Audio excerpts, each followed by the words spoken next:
Yo, what's up?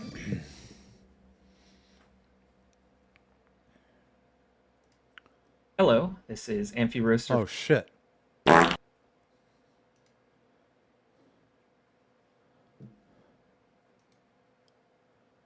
up? Yo, I wasn't planning on streaming today, but I kind of want to paint.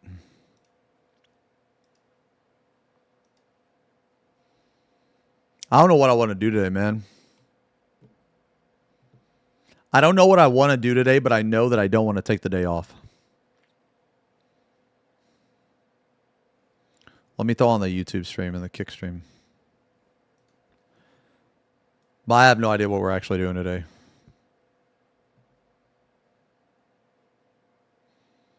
Oh. Wait, bring this hat? You know, actually, this isn't even my hat. This is Zerv's hat, actually. Yeah, he just gave it to me, so I've just been wearing it, man. Wait, the mod arc? Is the mod arc starting? Oh, brother. You don't even fucking know, dude. Hell yeah.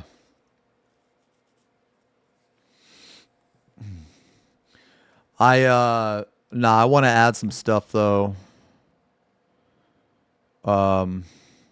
Burge leave.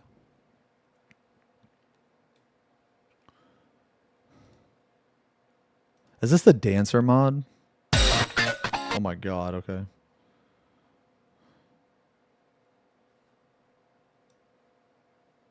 Yeah, we'll watch some stuff today. I do want to paint though. I think today, I think I want to paint and then I want to like help my friends clear some turns tonight. Find where you are. Man, this song is so good, dude. Yeah, I just know that I don't want to take the day off.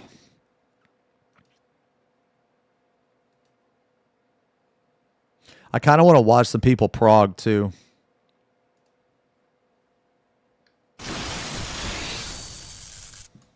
Yo, hey Mark, thanks for the resub.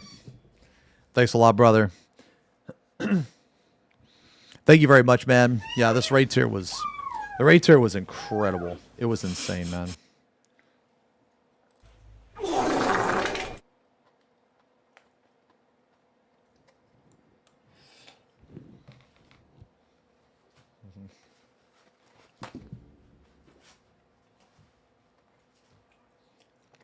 Yeah, I want to go over PF stress too. But I feel like I'm going to wait till next week.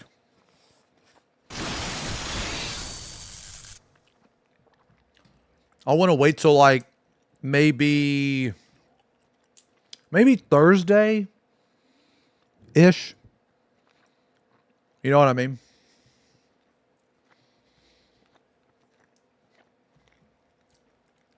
Okay, toxic friends. I was doing some P6 last night, or fuck P6. I was doing some M9.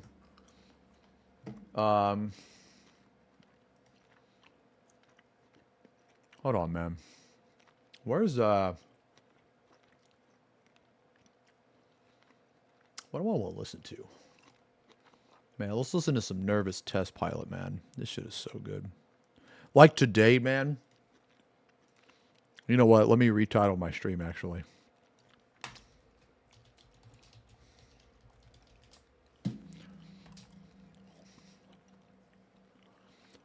We're just big chilling today, man.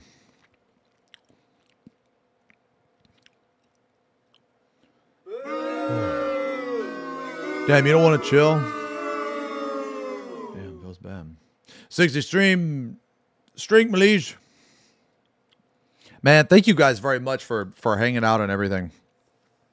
Dude, this prog was just insane, man. It was insane. It was so fun. I feel like overall we played pretty well. You know, I went back and looked at the logs. I looked at the timeline. Even though it took us like probably an extra lockout to clear M11, dude, we cleared 9, 10, and 11 twice uh, in a pretty good amount of time, man. And the thing is, we didn't need the gear. If we would have skipped those re-clears, I bet you we would have cleared the final turn a day earlier.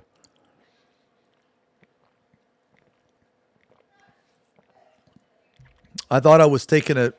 We're not re-clear. No. We're not going to re-clear 12.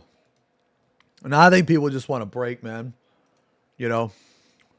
I mean, we probably could. I mean, you know what, man? I'm going to ping some motherfuckers and see. Let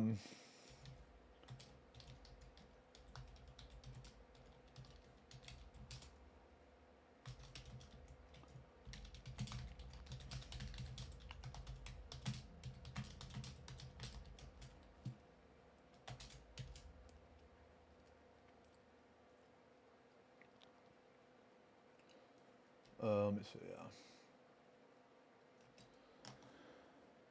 Yeah.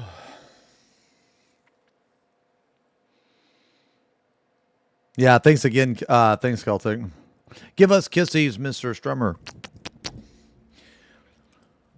Man, yeah, we're just kind of like, we're like Bing chilling, dude, you know? Yo, Hulk, thank you for the resub. If you could make any 3 changes for 8.0, what would they be? The fucking, a better schedule. Better schedule,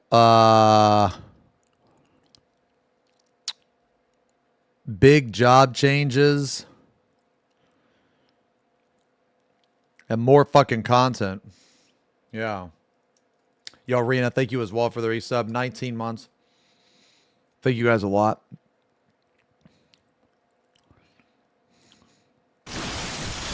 Yo, Lonzu, 70 months, man. Dude, thank you guys so much for all the subs.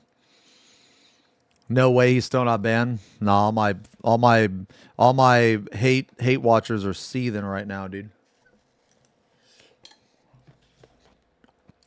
He's fucking modding on stream.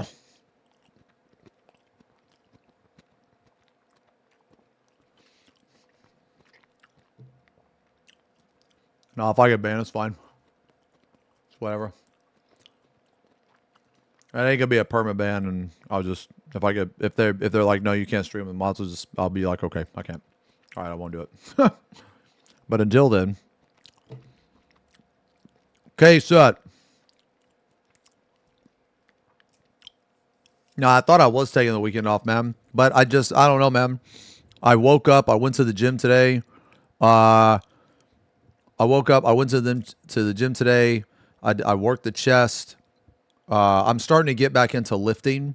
I took like maybe a 3.5, 4 month break from lifting, and I was focusing a lot on cardio. So now I'm slowly starting to get back into lifting. Feels really good. I was working my. I mean, I'm fucking like, you know, I'm weak as shit, but it's fine. It's whatever. I'm starting to get back into it. Right now I'm doing 2 days a week. I'll probably do this for another week or two, and then I'm gonna up it to 3 days a week. I'm still focusing on. I mean, I'm still like doing cardio though too.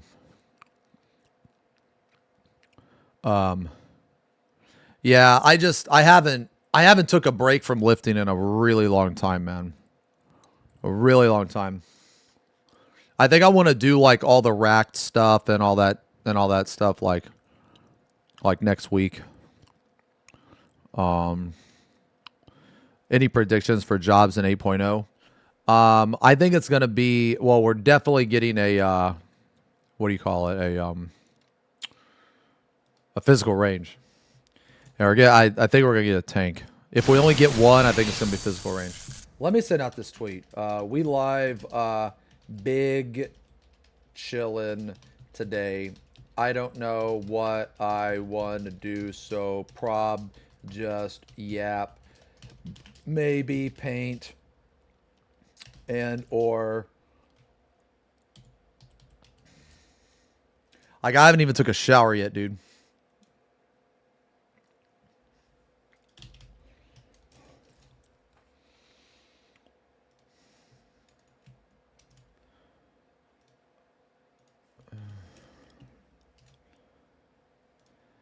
Let me see here. Yeah, sorry guys. Let me send this tweet out real fast.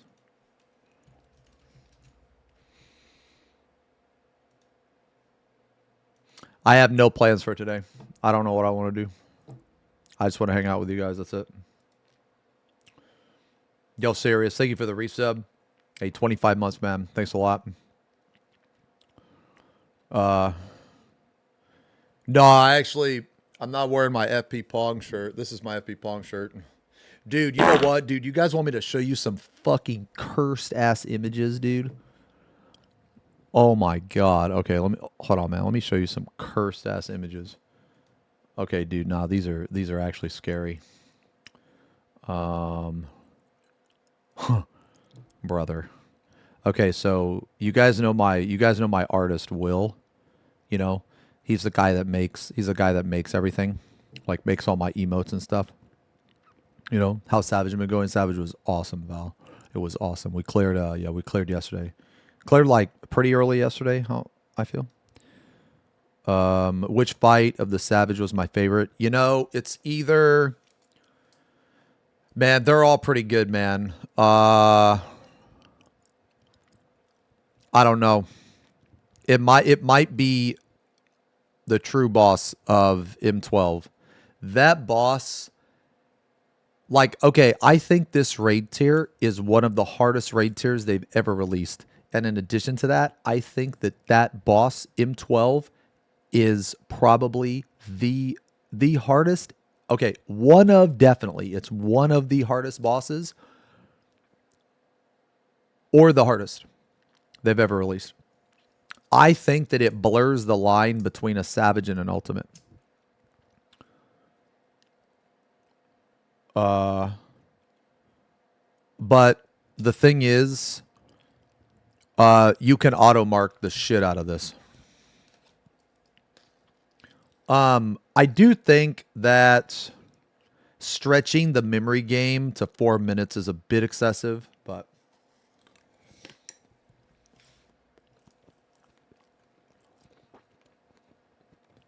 oh, yeah. Let me show you guys this, man. Look at this shit. Look at this shit. Wait, where the fuck is it? Dude! Why does it do that? Give me a sec, guys. Hold on. God damn it. Give me a second.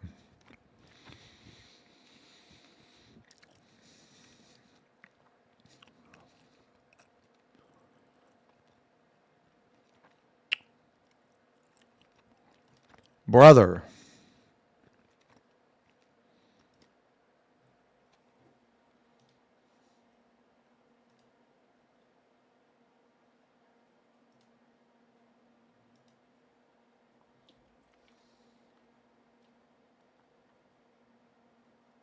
Okay. Let me ask you guys a question, man.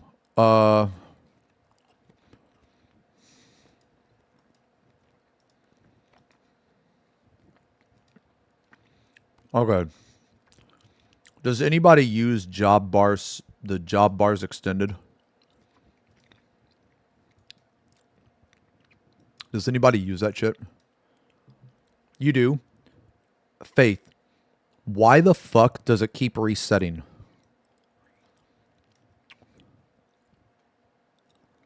Okay, so check it out. Okay, look, this is what I was wanting to show you guys, man. You know what this is? Watch. It's a gauge for Storm's Eye. It's a gauge. So now you have a bar instead of having to look at buffs. You have both. Oh, it's gauge-o-matic. Oh, okay. Hold on. When did they add that? It's a mod. They didn't add it. Are you crazy? This is Square Enix we're talking about. Wait, which one is better? Yeah, because look at this. Like this is so much better. Like Warrior needs a Storm's Eye tracker. Like how the fuck do all these other jobs have like these gauges, but the fucking dude, the Warrior fucking gauge needs to have this. Like Square Enix is just really fucking dumb, man. Gauge-o-matic. Okay. All right, hold on. All right, hold on. Let me see. Because... All right. Okay, so I'm just going to say this now. For anybody tuning in, the stuff... Okay, I'm going to show UI mods. I'm going to show cosmetic mods. But I am never at any point in time going to show you how to install them or any of the menus. That is something that I'm not going to show. You're going to have to figure that out on your own. I'm basically, that is entering territory that I don't want to go. I don't mind showing you guys a beard, but I'm not showing you guys how to install this. I'm going to tell you that right now. If you want to do that, you got to search the back alley. I don't mind showing you the end result. It's called Gauge-o-matic.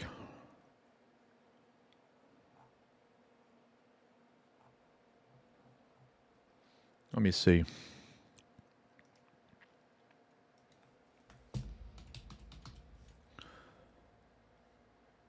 Is it a, I can't find it. Is it like a repository? Can you just, is it possible for you to send it to me? But you know what I'm talking about though, right? How it's really obnoxious that it doesn't have a fucking, like Storm's Eye doesn't have a tracker. You know what I'm saying, man?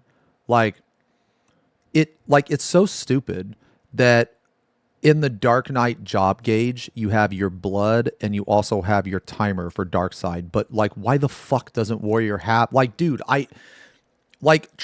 sometimes trying to see the Storm's Eye buff is hard. And even if it's not hard, like let's say you have the eyes of an eagle, you know, and you have X-ray vision. That still doesn't take away from the fact that my question is still valid. Why don't they have it in the game? You know what I mean? You know what I'm saying, man? Yo, hey, Power. Thank you for the sub, man. Welcome to the channel. Thanks a lot for the sub. Oh, wait. You DM me on Twitch.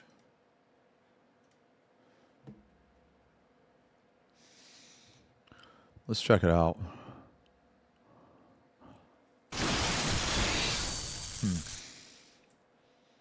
Hey, Kel, congrats on the clear. On clearing the raid, my lord. Yo, thanks a lot, man. Gauge-o-matic is the actual name. I don't think you need a repo for it. Okay. See, I typed in gauge, but it's not coming up.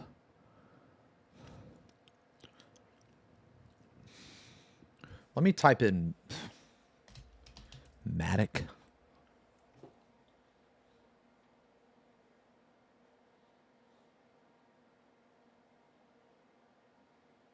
Oh, you got to repo it? Okay. All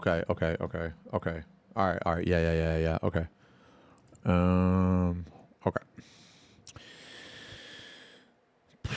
Okay. Let's check it out.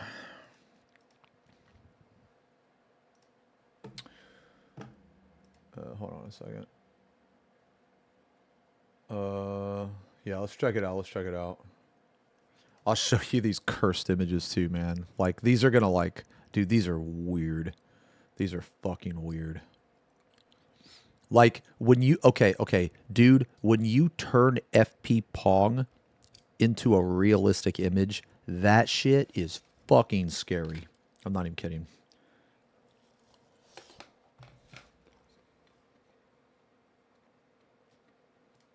Let's see. Gauge-o-matic. This plugin allows 14 players to track additional information on their job gauges, choosing from a variety of unique widget designs. All trackers and widgets can be toggled off and on. Okay.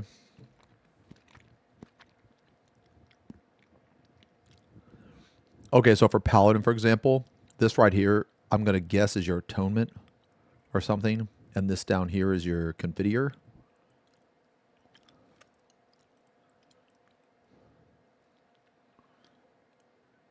Does anyone use this?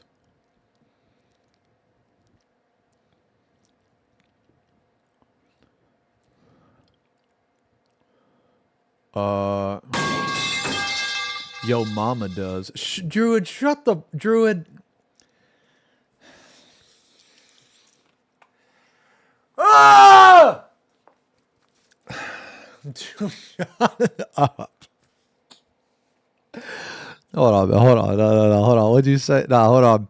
What'd you say the other day, man? God damn, that shit was funny. Fuck. I was like raiding and I was really sleepy. The fuck did you say the other day, man? Oh, the armadillo. Yeah, yeah. Get the fuck out of here. Get out of here. Get.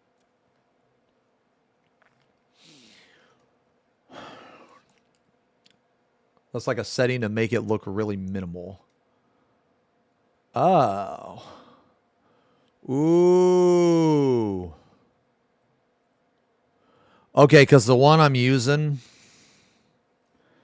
Okay, so the one I'm using, man. The one I'm using. Am I downloading cheats? Really, brother? I've been downloading cheats for years. Okay, years. All right.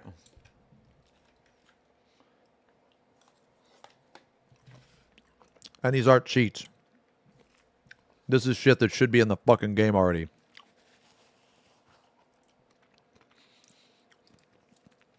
Okay, well reported. Goodbye, sir. Job bars is fucking shit. Yeah. Yeah, I don't like job bars. Mm-hmm.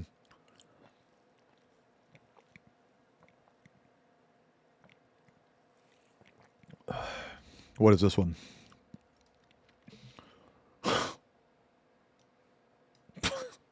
This is awesome.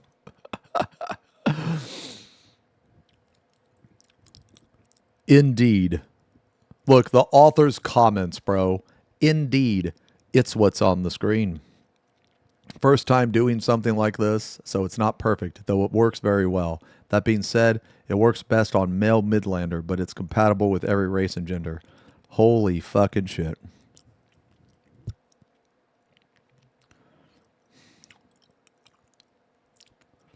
It's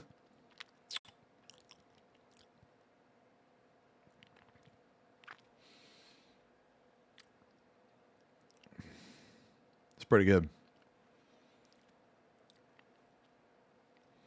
Okay, so hold on. So let's there are two ways to oh wait, the plugin is a work in progress. There are still many more widgets. Okay. Like I literally just want a Storm's Eye.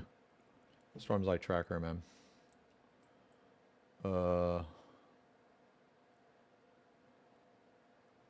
Okay.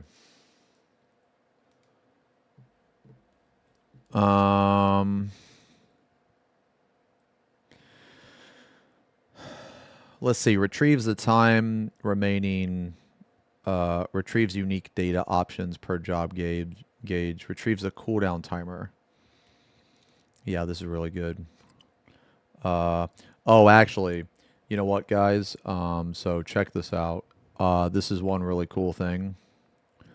Okay, so like, look at this shit.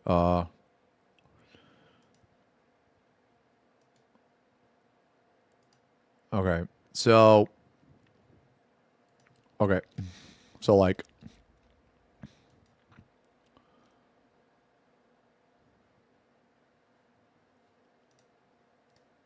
okay, so this is something really cool. Shit, hold on. Okay.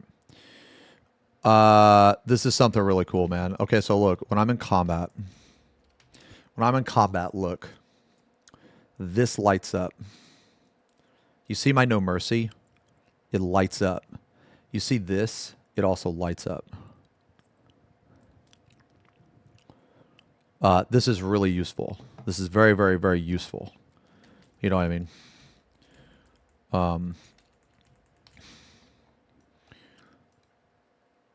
And also, if you guys notice right here, like, look, the color But are we just not concerned about retaliation from Square? They've already made a statement. You know what? Yo, you know what? Does anybody have, because there's probably going to be a lot of questions. Yeah, there's probably going to be a lot of questions. Does anybody have that post that they released, the statement concerning mods and how they don't care about like cosmetic or UI mods that don't affect anybody else? Does anyone have that? Something wrong with my camera. There's no tit. No. Remarath, your question is extremely valid, man.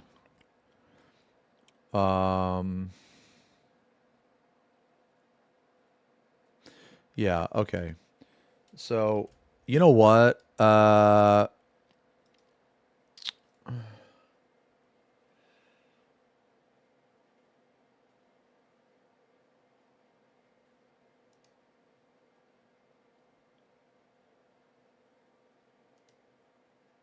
Okay. So, let's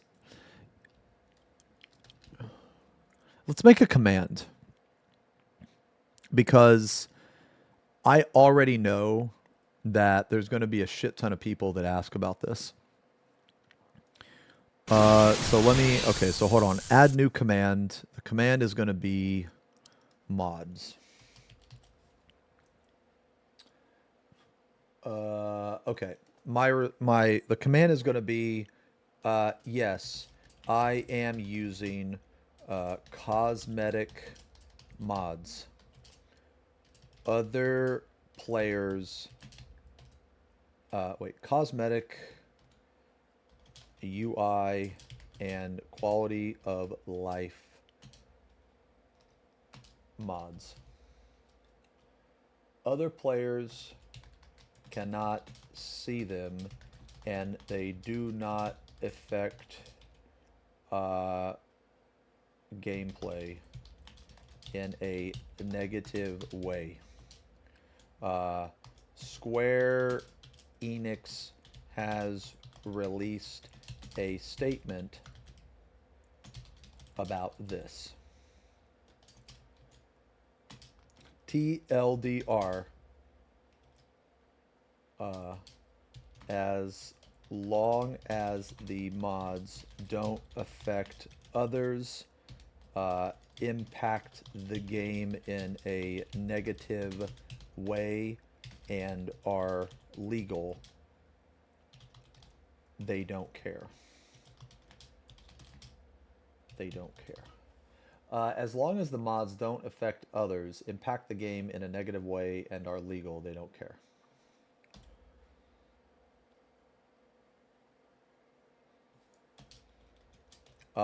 I am going to use them until I am going to use them until I get banned. If that happens, I will simply not use them. Okay. Do I need to add anything to this? You guys think? Do I need to add anything to this?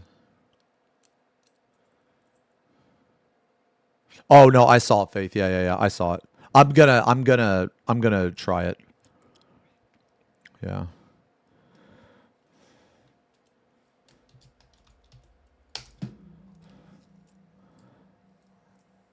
Like,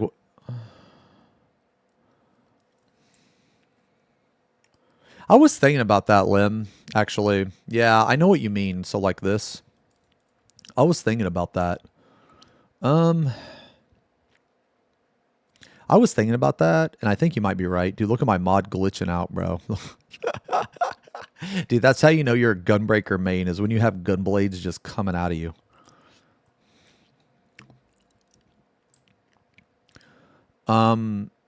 So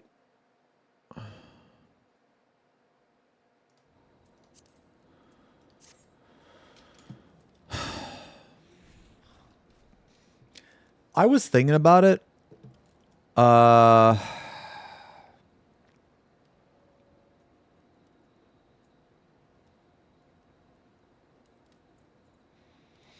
yeah, let me alter the command a little bit.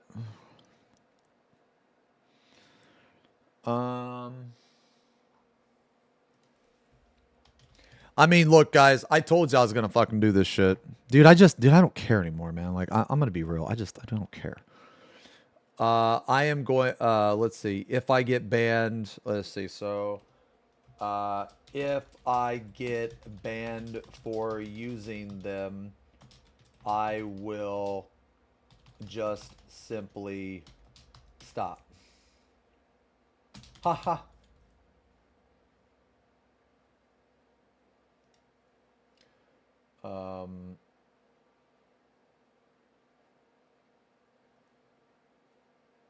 Okay.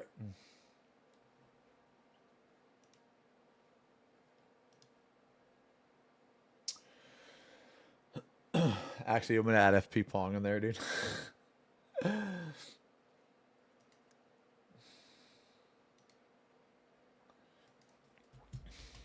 You know what, man? Like, here's the big reason. Here's the big fucking reason.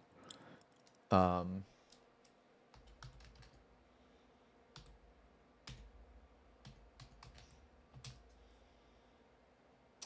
on. What's the wait, I made FP Pong an official emote. How?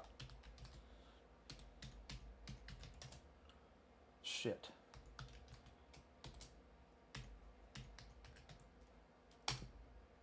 Okay. Xeno FP Pong. Okay.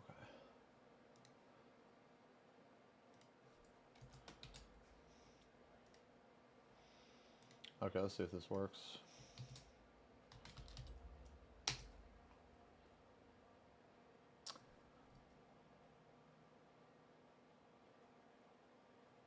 Did I misspell it?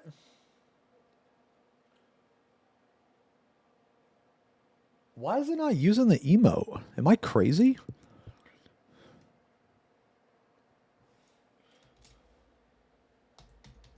What? Bro.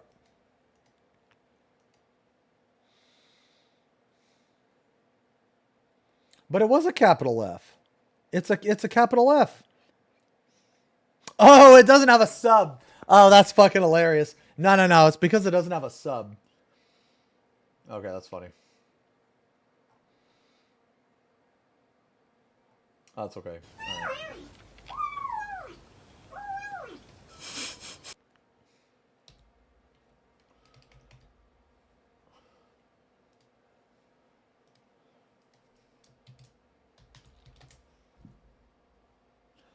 FP Pong! Haha. Okay. Alright, we're good. He did it! He did it! Yay! He did it! Hey, Low Tax, thank you for the resub, man. I'm sorry I didn't see that. Sorry to see that. I think we are gonna paint today, actually, Lopo. Yeah, I think we're gonna paint today. Oh. Hey, Tanius, thank you for the 5 months, brother.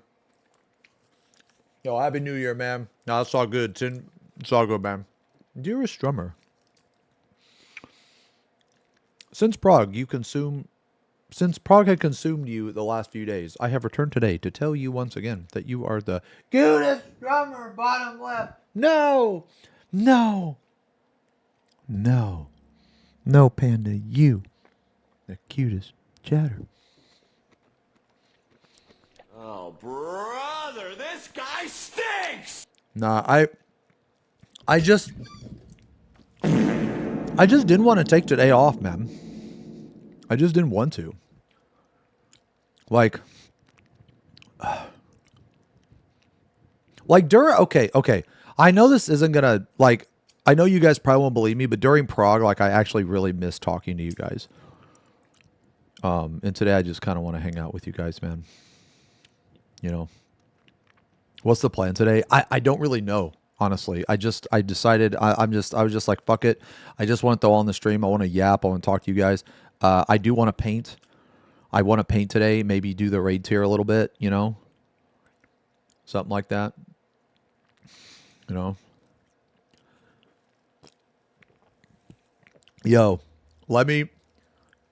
Yo, let me ask you guys a question though. After the clear, was that funny? I planned that for so long, dude. I planned that for like 5 months. I planned that shit, dude.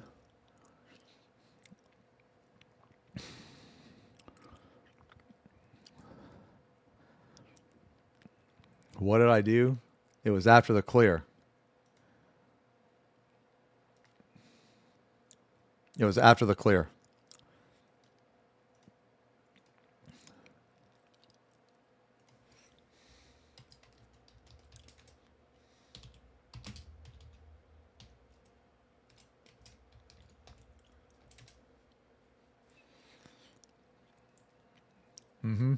I planned it. Oh, 6 hours.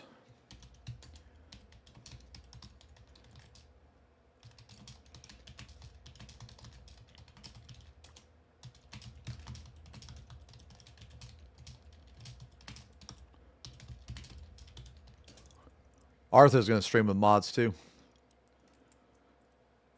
Good God.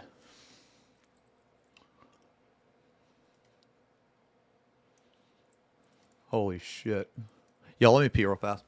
Yeah, let me pee real fast.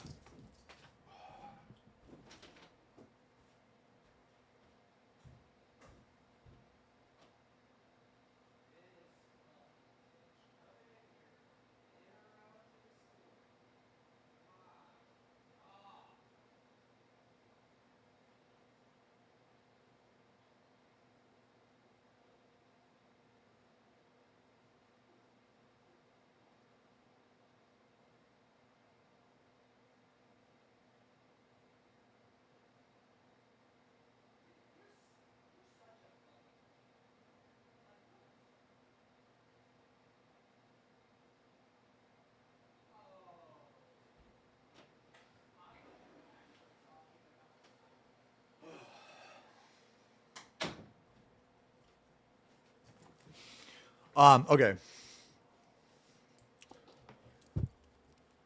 Oh, ACT. I mean, I could put it on stream. I could. I mean, it's right here. You know. I mean, it's right here. No, I mean, they're not going to ban me for it. I used to have it. No, guys, I streamed with ACT for literally years. Why am I trying to get banned? I'm not trying to get banned. I don't think I'm going to get banned. Like, dude, man. Ugh. It's it's so hard. It's just like, it's so hard to explain to people like like my reasoning behind it or well, okay, not like everybody, right? But dude, I'm not trying to be edgy, you know, and be banned. I'm just going to do what they said. You need to read the community note. They issued a community note. Like, bro, there is no shot that they didn't see me fucking do that. They watched my stream, man. You know? And look, man, if I do, okay. I'll come back in oh, fucking Jesus Christ. It's this guy.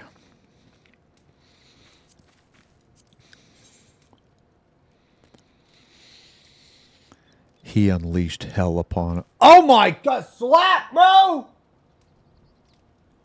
The Mog Station, it's in decline. The mods, they're in decline. Everything is just in decline. Back to Lala! Come on, bro. Oh my God, really? Damn. Yoshi is not amused. Oh no, bro.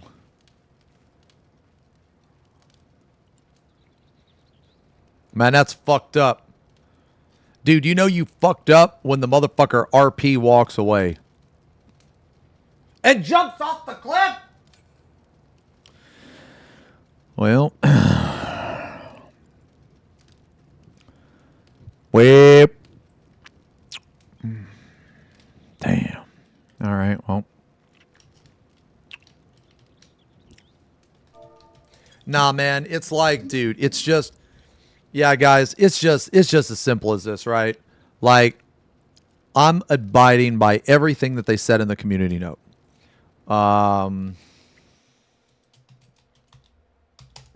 Oh shit, mids. 100% ban incoming. I mean, the thing is, okay, all right. Even if I get banned, okay, even if I do, it's just going to be a temporary suspension, and I'll be okay with that. Like, I'm fine. I'll just play something else. Like, I'll just play something else for a week. It's okay. The most important thing here is that I am, I guess, showcasing shit that should be in the game.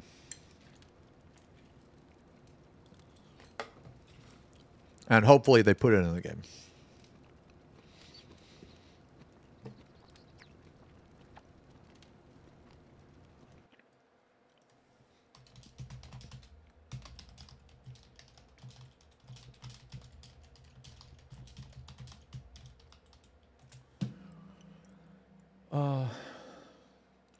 Yeah, the glam is awesome.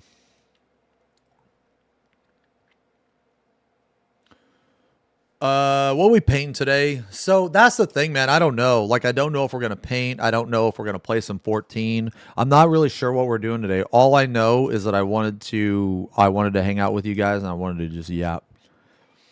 I don't know. Has anyone seen my ears? Red, and that's red. Yeah, I just wanted to. Wait, the new Goon glam? No. Yo, Tony, thank you for the 41 months.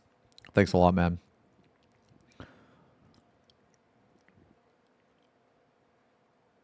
Oh, the job gauge. Yeah. So hold on, we were gonna look at it. Yeah, we were gonna take a look. We're gonna take a look. Let's see. Select select the widget. Widgets fall into these categories: counters, bars, and timers. Status, state indicators, multi-component. Okay. Okay. So I just how do I, dude? How the fuck do I do this again?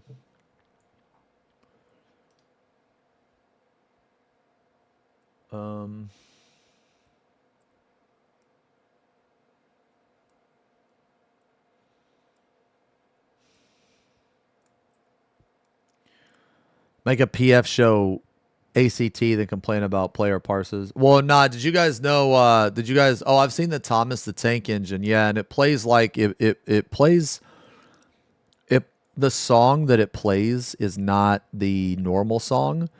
It's the remixed rap version of Thomas the Tank Engine with, I think it's Biggie Smalls. I think so. Nah, yeah, I know how to. Where's the repo link? Is it just this up here, or what? Where's the repo link? Maybe it is 50 Cent. I can't actually remember. Oh, it has several versions. Yeah, okay. Okay. All right. Let me uh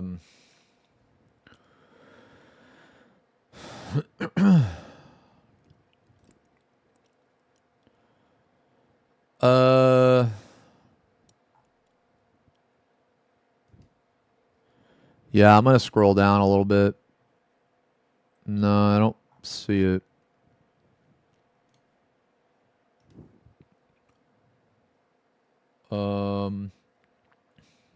I use Penumbra. Yeah.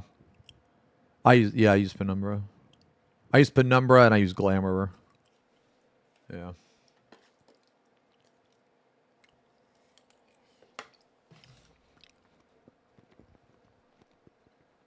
Yeah, but it's just like cosmetic shit, you know what I mean? Wait, you looked up Gauge and found Wait, you found it in Penumbra? Wait, you can look shit up on Penumbra itself?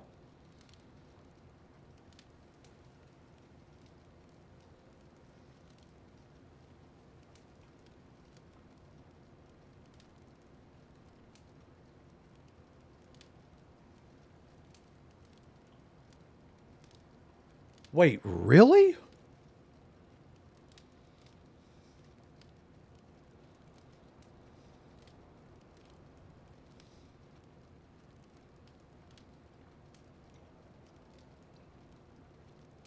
Oh, not Penumbra, but the plugin search? Dude, I searched for it. I fucking searched for it, man.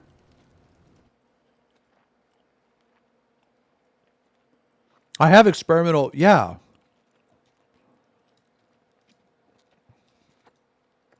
I'll just search for it again. Let me search for it again. Maybe I'm stupid.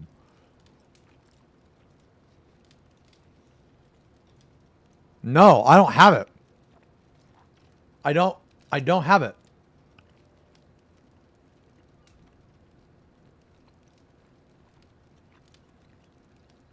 I literally copy pasted it.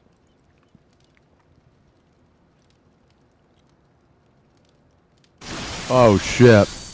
Arthur's, you know, the Simpson mod. I got a guy that can make models like that. Let me know what you want. I can get a few Yuma Masume characters ready to go, bro. Dude, I want Jane Doe.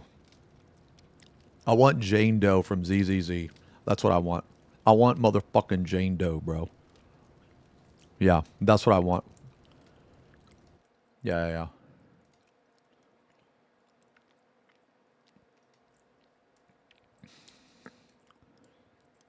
Oh, give you a screenshot? Okay. Okay. Wait, it's Dalamud. It's called Gauge-O-Matic. Dude, I'm looking in. You mean the XL plugins?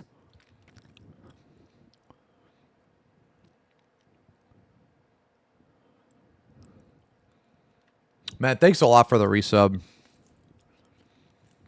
Arthur's. Thanks a lot, man. This tier was one of the most fun tiers I've ever done, man. This tier, I have a lot to say about this tier. I really only have one. I really only have one downside about this tier, and that is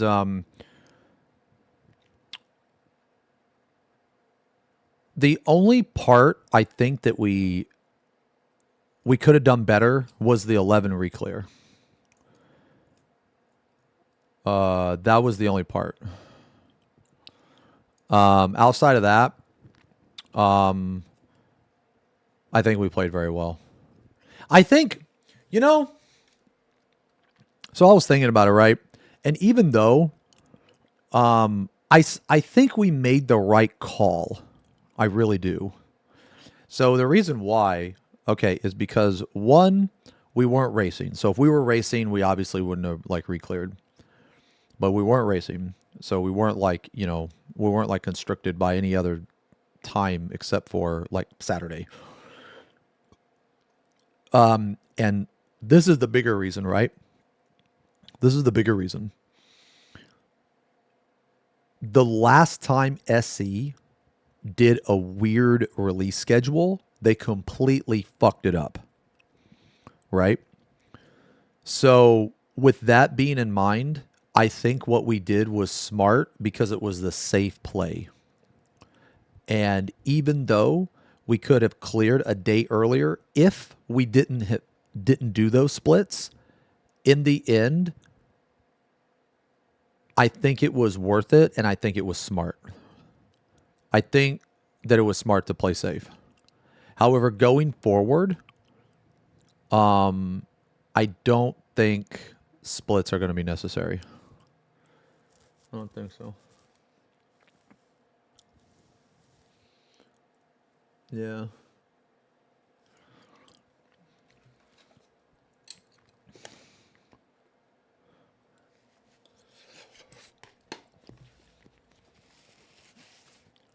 I definitely want to do Ultimate with this group, though.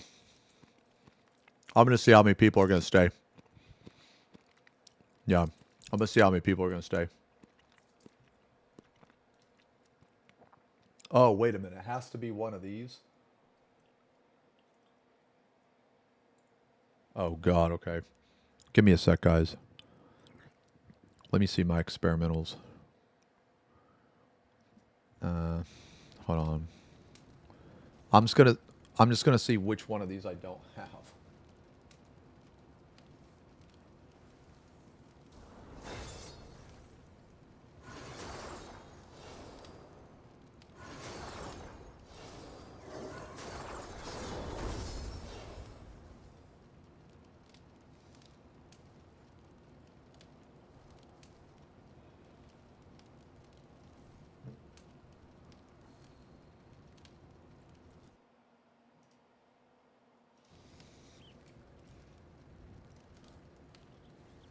Repo already exists. What?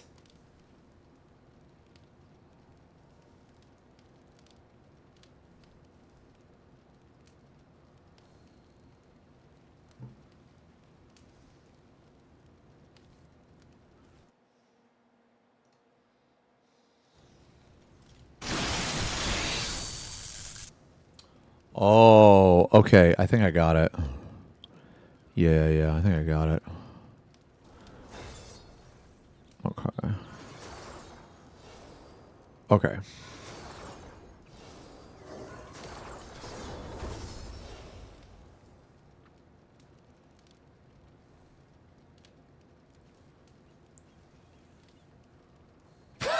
There's a plugin called Unload Error. Fuck off. There's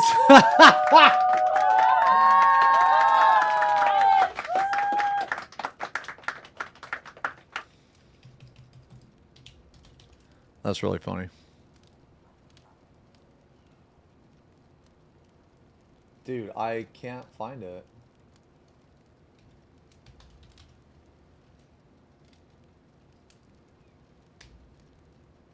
Wins, bear, sigs.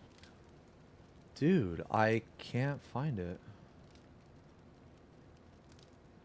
Maybe hold on. I'll check them all. I'm sorry, guys. Let me get this shit. Let me get this shit ready.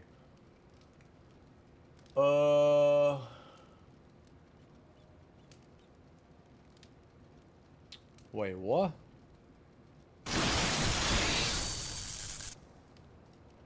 Oh. Okay.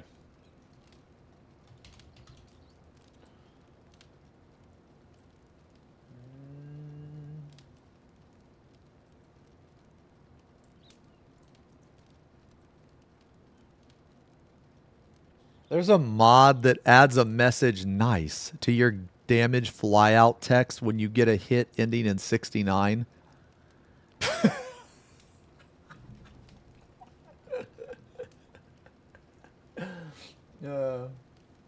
Yo, Emmy, thank you for the gifty. Thank you very much for the gifty. Akira, thank you for the resub. 42 months. Zephy, thank you for the 19 months. Thank you guys very much.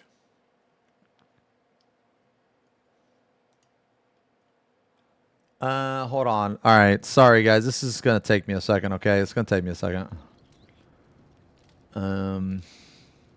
Okay, so I got the first one. I got the second one. You know what? I'm just going to do this. Are you sure it's one of these?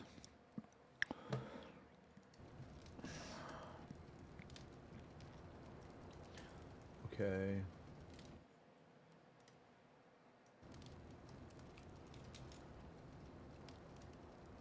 Okay, it already exists. And this already exists. Okay. Yeah, I don't know. I can't find it.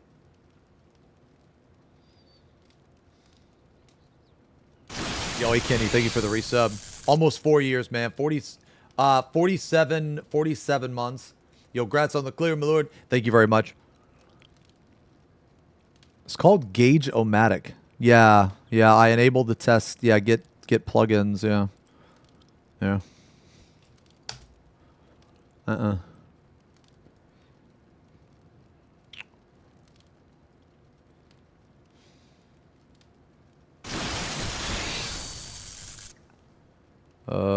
No. I literally can't find it, man. I don't know. Hey, Sky. Holy fuck. Massive insane. Massive insane. You ain't fucking... You ain't a non-OG fucking 108. Man, you fuck up. Get out of here. Fuck up.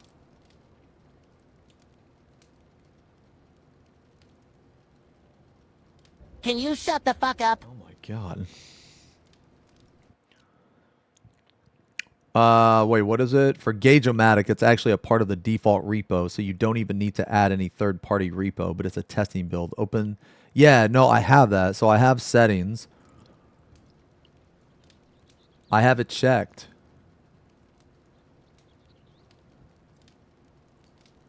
Experimental git plugin testing builds. Yeah, I have it checked. I do. I have it checked. Yeah, I saved it. Yeah, I'm telling you guys. When I open it up, it has it checked. Hey Asham, thank you for the 6 months, half a year. I'd be worried for my Mog Station account. It's whatever, dude. Testing available.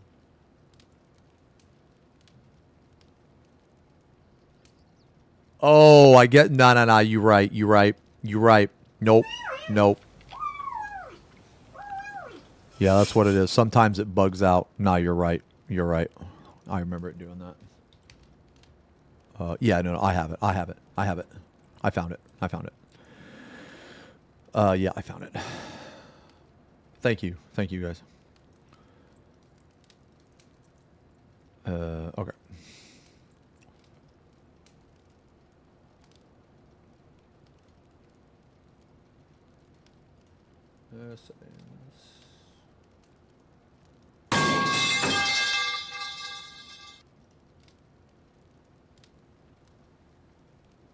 Wow, this is nice.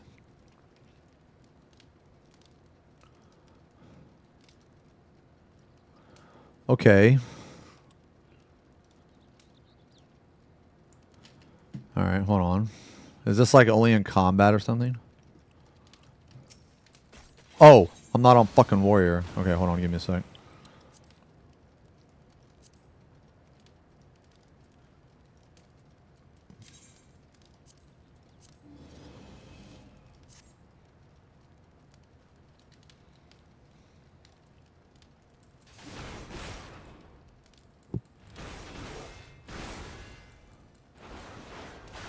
Okay, I do not see it.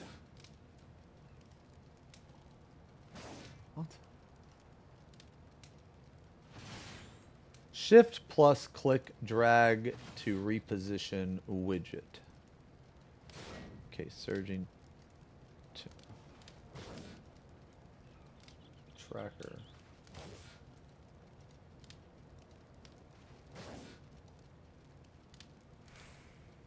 You have to add a preset to warrior.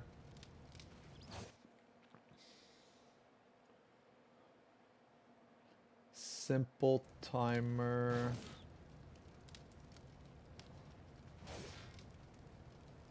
I don't have simple timer though. Oh, fuck. Holy shit. Dude, this is insane.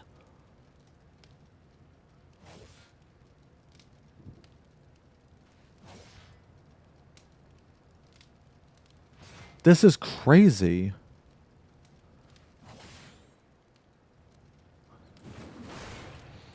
Okay.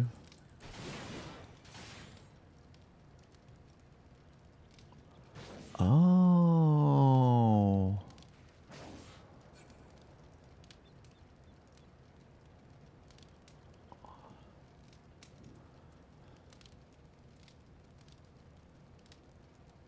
All right, but it's stuck at 44. Now I'm gonna show you, guys. I'm gonna show you it at the very end. It's stuck at 44 though.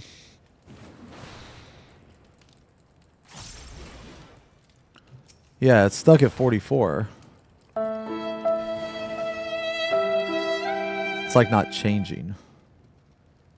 Oh, switch jobs and go back. Oh, okay, okay, okay. Okay.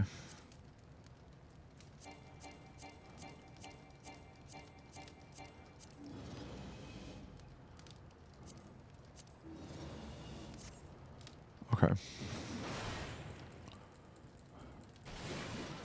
It's still stuck. It's still stuck at 44. Nah, it doesn't work for me. Mm-mm. Nah, I mean, it's alright. I'll fuck with it later, man. I'll fuck with it later. I'll just use the shit one for now. I'll just use the shit one for now.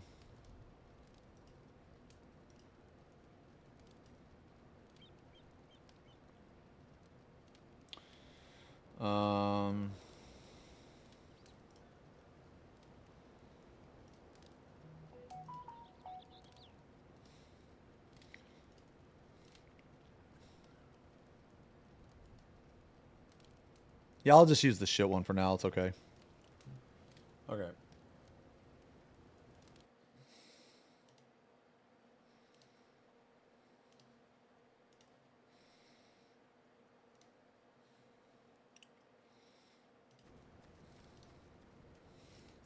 Okay. Anyway, so this was what I was wanting to show you guys. Like, so you see this bar up here? See this bar? Look, this tracks your Storm's Eye. And the cool thing about this is like when it gets low, it'll start to like flash red. We might watch Sora today, yeah, maybe. I'm not sure.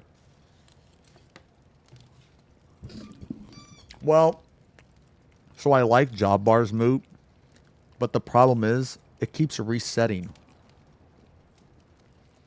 Like every time I log into the game, it resets. Like I think it's actually really cool, but it's shit because for some reason, for me, every time I log in, yeah, it like resets everything. But no, this is like incredibly useful, you know. But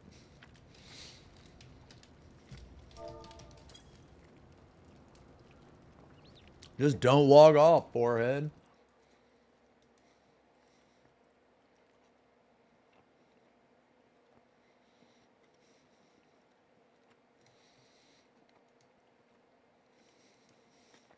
Mm-hmm.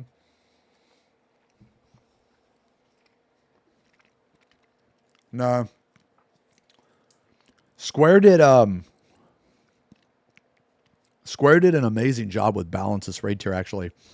This raid tier, it kind of like this raid tier kind of like blew all my expectations out of the water, honestly. You know what I mean?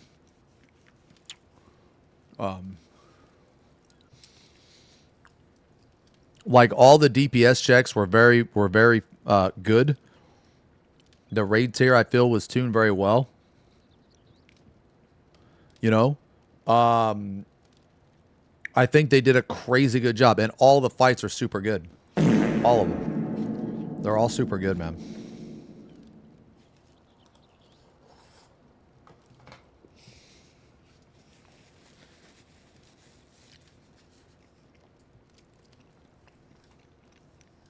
Well, no, I'm not using weak orders. I don't even know what weak orders is. This tier is definitely the hardest tier that they've released in a long time. Definitely the hardest tier they released, in my opinion.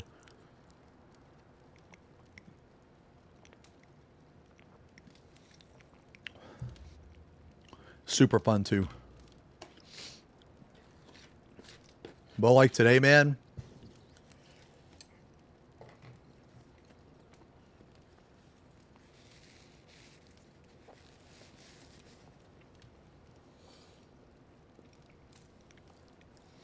Today I just, like, I don't even know how long I'm going to stream.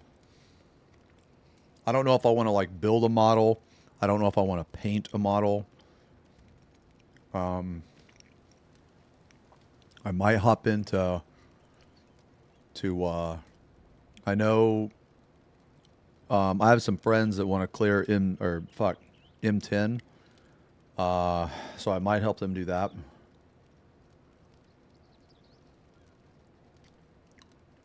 I thought M10 was insane. Dude, this raid tier for Melee is phenomenal, man. It is awesome for Melee.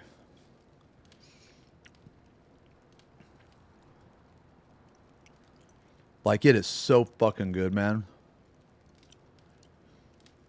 Mm-hmm.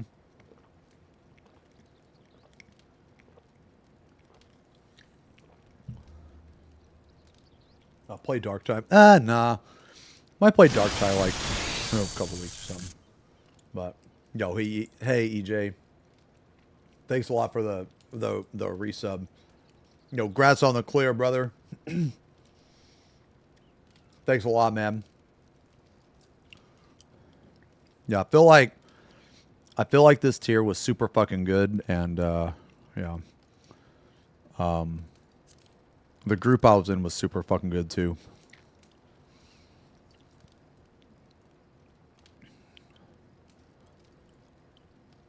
Yeah, the next ultimate is supposed to be harder than Fru. Supposed to be. We'll see though. Am I gonna play Monster Hunter Wilds to fight? Maybe. I'm gonna be honest though, man. I don't know, man. I just don't like Wilds very much. It really sucks because I think the weapon, like, I think the lance is amazing. I think the gun lance is amazing. But it's just the monsters, man. It's the monsters.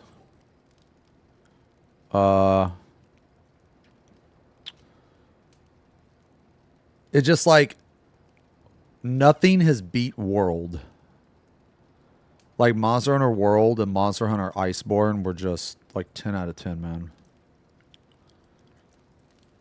The thing is the monsters, they're just not very cool, like some of them. And they're like some of them are just so forgettable, right? Like you have that, I don't even know what it is. It's like this weird, like octopus squid thing. Not the big guy, but the little one. Like, why is that even a monster? I thought Raydal was pretty cool. I liked Arkveld. I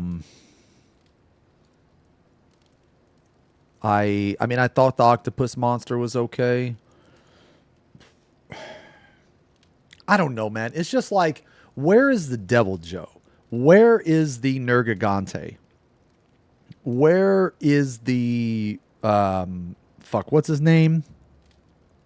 The monkey, the Super Saiyan monkey. Where the fuck? Rajang. Yeah, Rajang. I can't believe I forgot him because he's like one of my favorite. Where is B-52 Bomber? You know, like, where are all these classic fucking monsters, man? You know? Like, instead you have weird octopus thing, budget Rajang. And don't get me wrong, I like Ray Dow, but he's not near as cool as, like, Nergigante or fucking that ice one, whatever the fuck that thing was. Arkveld is also cool, but, I mean, he's not like, you know what's crazy is they do have a okay, my favorite monster in Wilds is actually Gore Magala. I thought Gore was fucking awesome. And they don't do anything with him. Like, dude, I think Gore is like metal as fuck. Like, dude, he has no eyes, you know, and whenever he like roars or screams or anything, his fucking, you know, like it just, dude, he feels like an elder dragon. You know what I mean? Like he feels like on the level of like Nergigante. You know what I'm saying, man? You like Jindahad? I didn't really care for Jindahad. Thought it was too boring. I did like Omega. But, I mean, I like Gore Magala more than some of the Elder Dragons. I thought Gore Magala was so cool, man.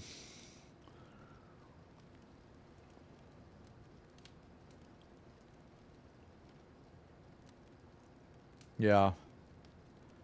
I liked Omega a lot, though.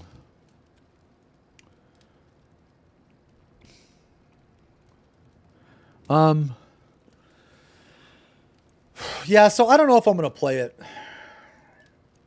Yeah, that's another thing, though, man. Installing mods for Monster Hunter Wilds is such a pain in the... It's so obnoxious. You always have to, like, reinstall all the mods, every update. It's just like, Jesus, man. You know, just dumb.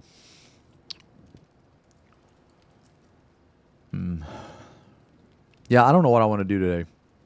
Oh, I want to show you this. This is one thing I want to show you.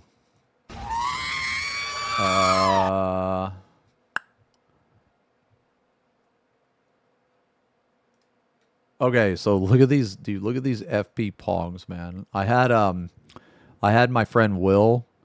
He's the guy that does all does all the emotes for me, dude. Look how fucking, dude, look how cursed some of these are, man. Okay, so here's like the normal one, okay? So like, you know, all right. But then like you have like, dude, look at this one. Like, bro. This is going dude, this is starting to go into some weird shit, man. Okay, this one's not too bad. But like, look at this one. Oh my god, dude. Look at this one, man. Jesus. Or like this one. Jesus fuck, dude. Yeah, that's weird. Nah, we're gonna go with we're probably gonna go with like this one. Or sorry. This one, sorry. Or wait, no, sorry, this one. Yeah, we're probably gonna go with this one. Yeah. Because some of these are looking a bit, you know, a bit weird.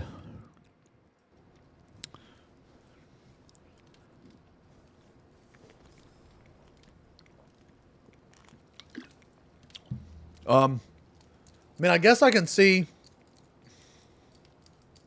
I really wanted to paint today. I'm going to be honest.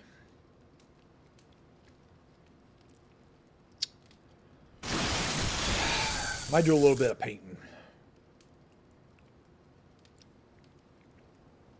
Yo, Armwood, thank you for the resub.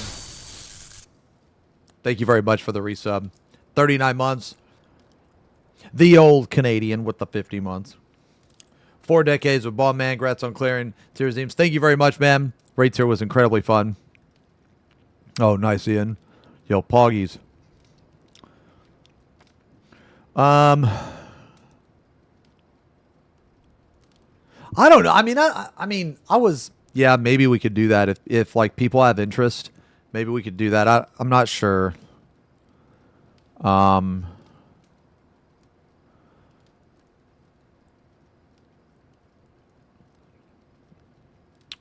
definitely want to do more with painting, though.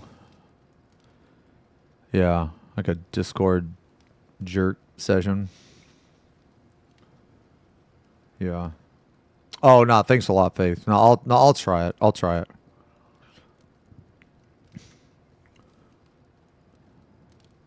What? D? So I don't, yeah, like, I don't know, man, I have like 3 things in the queue right now to paint. I don't know which one. One of them's not built, one of them is built, but it's not primed, and one of them is primed, and I've already started to paint it. Nah, I want to do all the Arcadian stuff. I want to do all the Final Fantasy stuff, like, next week, man. Like, today, I kind of wanted to hang out with you guys, basically. I intend to paint all the original Primarchs. I do. Yeah. So I will paint Sanguinius. I haven't seen the new Dancer Mon, though. No, we can check it out though. Uh,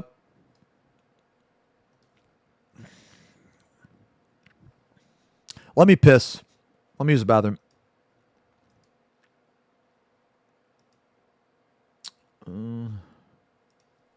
Yeah, let me pee. Okay.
Okay. All right. Um I think I know what I want to do today. So I think okay, I want to watch this. I want to watch this and then I need to go take a shower. You're going to pug a lot. I mean, I could pug with you if you want. Oh, brother, this guy stinks! Yeah, you want to pug? You want to pug a lot?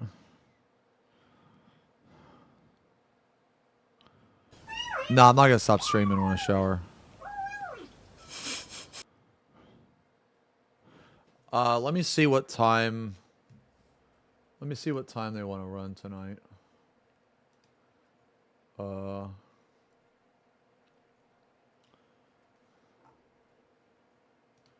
Let me see.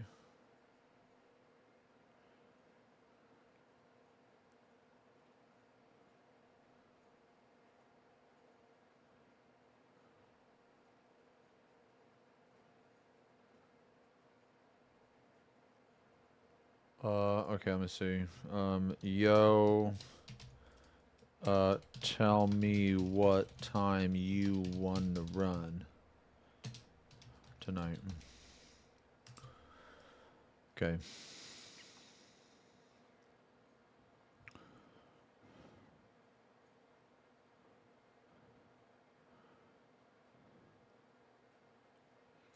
Okay, what do you guys think about this? You guys tell me if this sounds like a plan.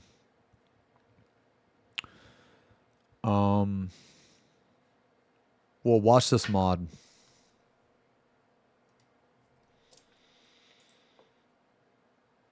We'll watch this mod. Then I'm gonna go take a shower, but I'll leave the stream on. When I get back, I want to paint. I seem tired. Do I? I'm not really that tired. Okay. Yeah, I'm excited to PF2.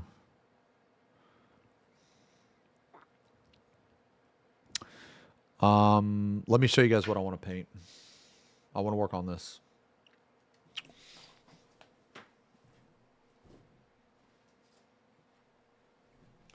I want to work on this.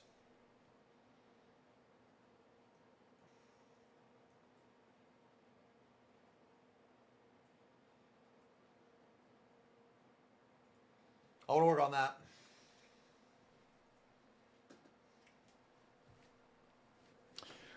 I want to do that top side panel. Thank you guys. I tried really fucking hard on that. I want to try the top side panel and probably the other arm, I think. Yeah. Okay. And then after we do that, which that'll take me probably like 2 or 3 hours, probably. While we paint, I want to watch some JCS.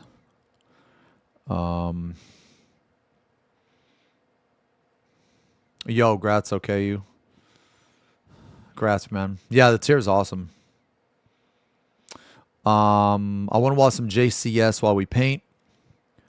And then after that, we can maybe play some Final Fantasy. Yeah.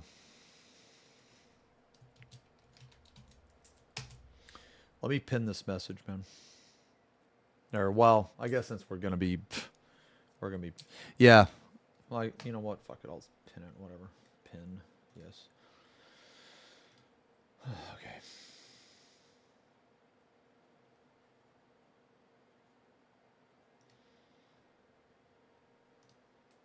Yeah. All right. Does that sound like a plan, guys? Does that sound like a plan?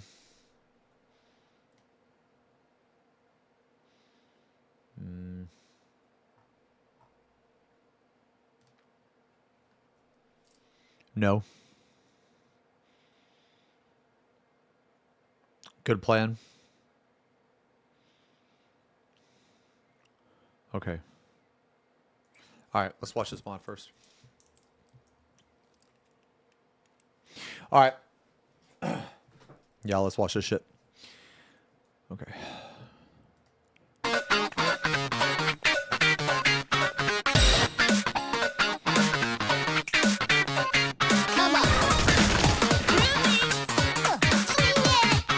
Okay, I'm already going to tell you right now.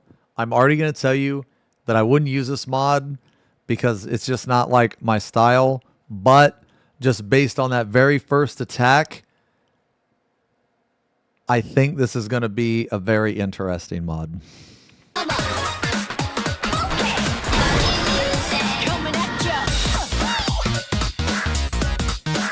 It also doesn't help that I've never played Dancer, so I have no idea about any of this shit.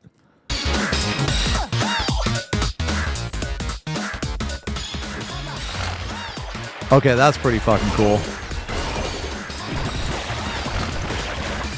This is like if they took Picto and made it a dancer.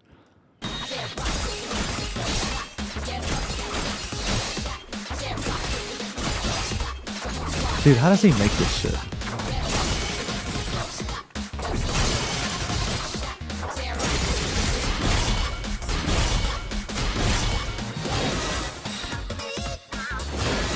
I mean, the song's kind of good.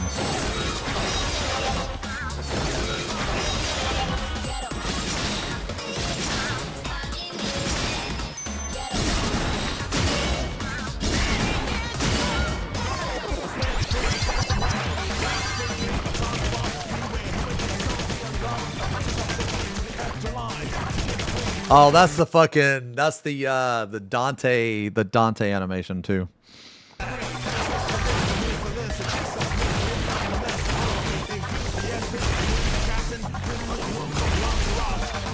Jesus. Boom. Classic comic book.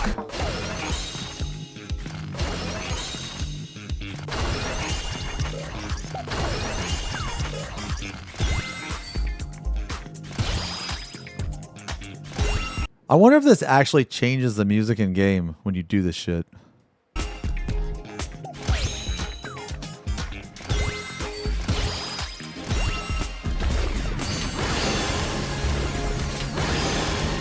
I mean, dude, this looks pretty sick, man. Like, okay, I haven't even played Dancer. I think it looks cool. Dude, Dancing Green had a really good song, man. When we rate the rates here, I'm gonna rate it like different ways.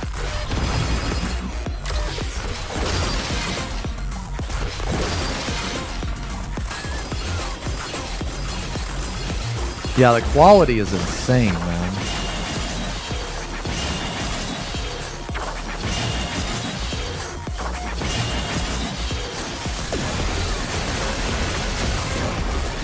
Jesus. I don't even know what that move is, dude.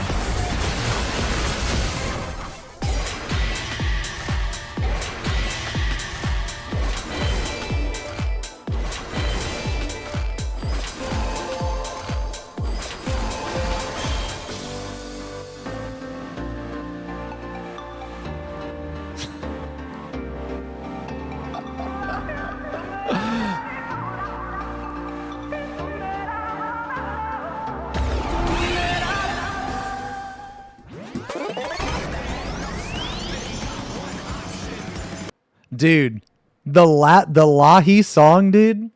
That sounded like that synthwave remix, man. Dude, that was awesome.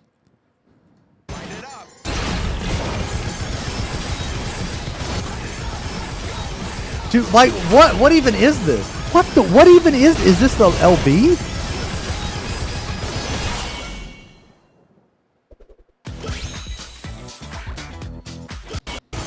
Bro, you know what this kind of looks like, man? Dude, okay, if you were to take this, right? If you were to fucking take this, man, and you were to like kind of put like metallic structures with some synthwave, that would look like Baldinia. Like that would straight up look like Baldinia.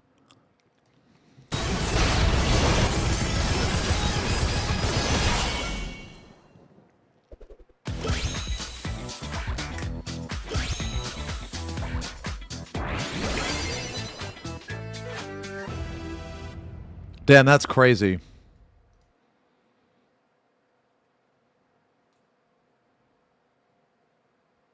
Excellent mod. Excellent modification.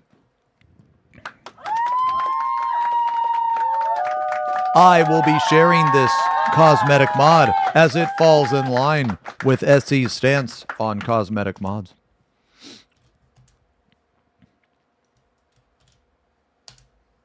Dude, what the fuck? I lost my fucking copy. I will be sharing this.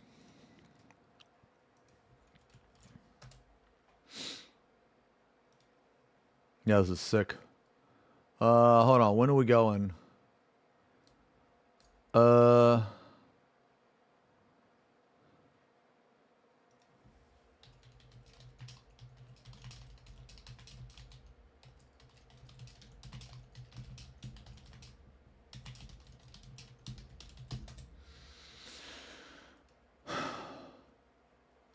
Okay. Yeah, this is sick. Oh, I've seen this before. Yeah, I've the Pictomancer's Chatter Pack. Now this is a good pack. Oh shit, bro. Yo, that's no cringe. Holy. FB Pong enjoys motifs baldly. Oh.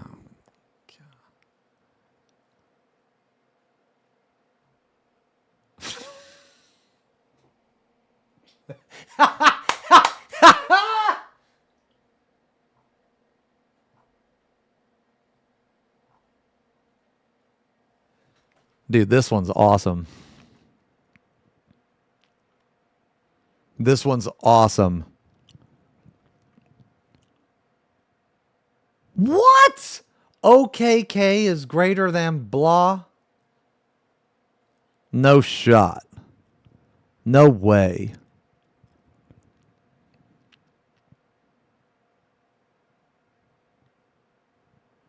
Damn. Dude, this one's so funny.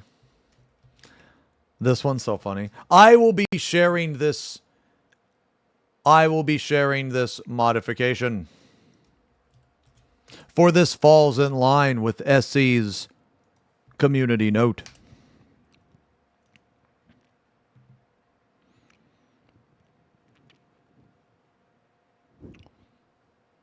Okay. All right. All right, guys. I want to paint. I want to paint for a little bit. Yeah, I want to paint for a little bit. Okay, I'm gonna go take a shower. Then I'm gonna paint.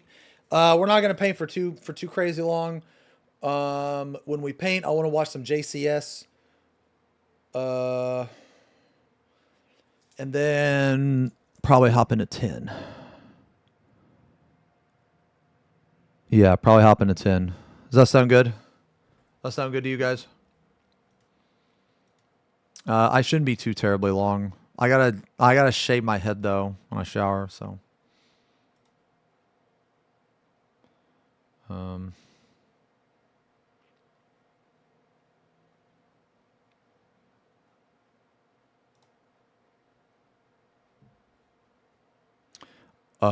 Yeah, 10. Yeah, like M10 or whatever.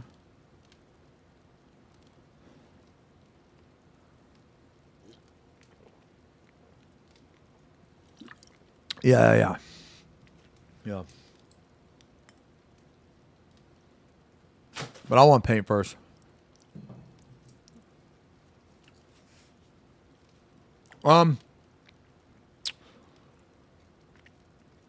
You guys want to watch something when I'm in the shower?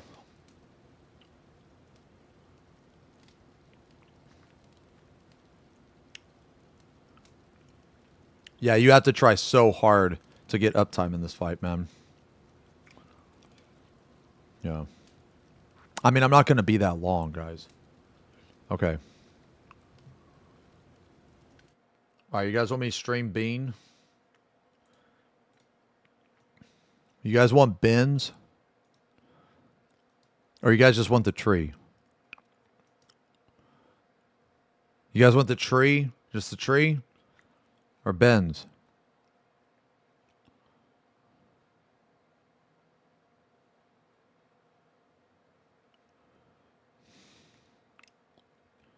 Either is fine. Okay, bins. All right, hold on.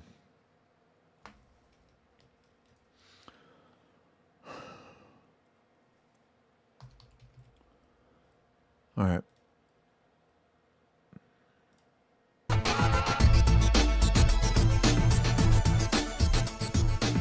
Okay. All right, I'm going to be right back, okay? All right. All right.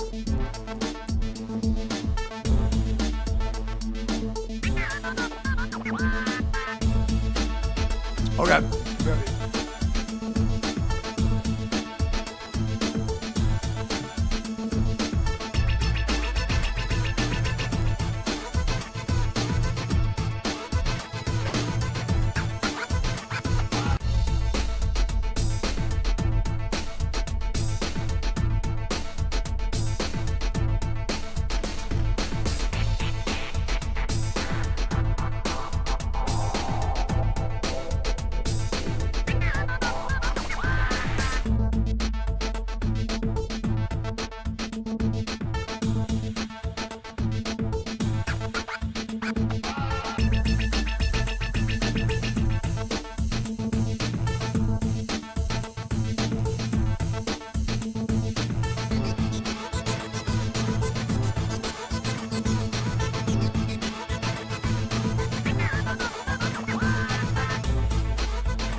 I just decided I'm gonna shave my head tomorrow.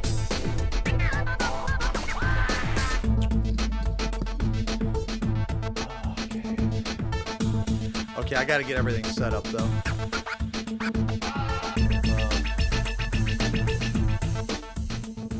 I gotta get everything set up though. I need to send a message to somebody.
Sorry guys, I'm sending a message.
Sorry guys, sorry guys.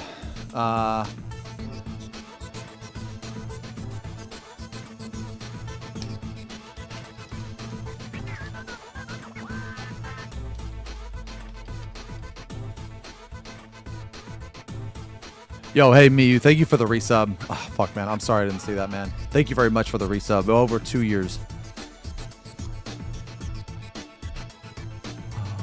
Holy ball. I'm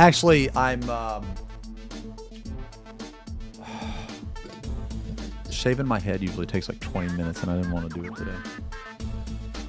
Sorry, guys. I'm almost done.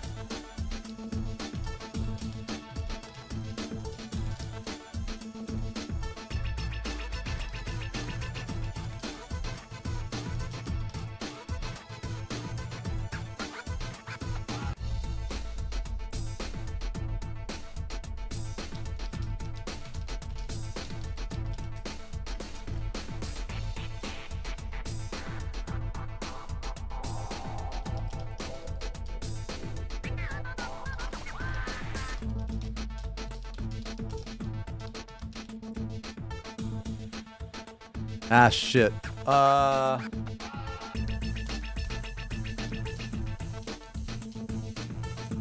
might have to take a phone call, guys.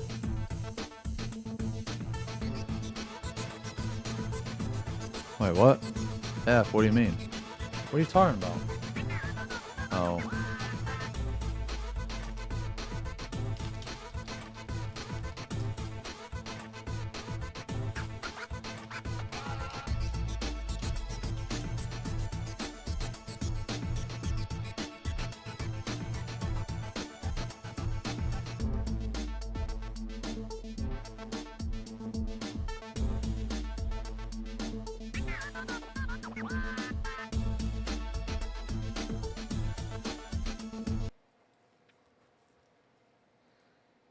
Is it saved?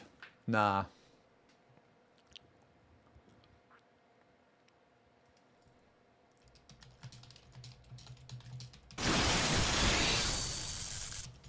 I think it's just Twitch.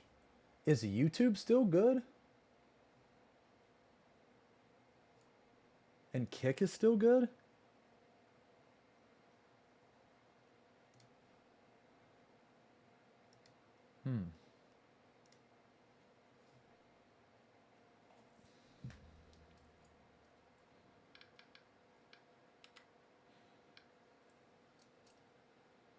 Okay, okay. All right, guys, sorry. I have to take a call, man. Yeah, I have to take a call. Sorry, guys.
Okay, guys, I'm sorry.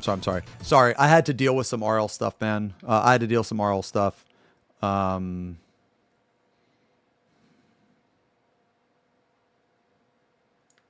Nothing bad. Oh, fuck, dude. I gotta fucking get my fucking cataract surgery. Or, I gotta go to the fucking eye doctor for that.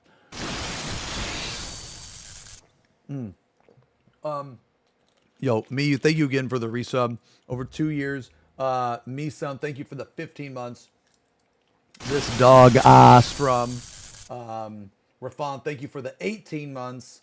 Nirame, thank you for the 30 months. Thank you guys. Is this the strummer? Yes. Lamau. All right. We're going to paint.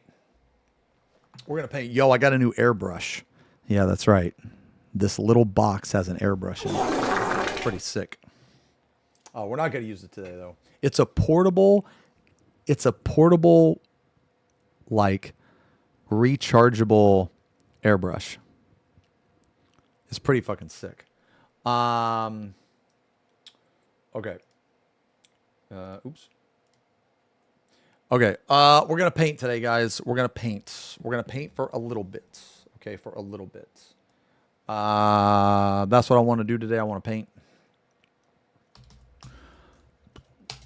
I want to watch some JCS though, man.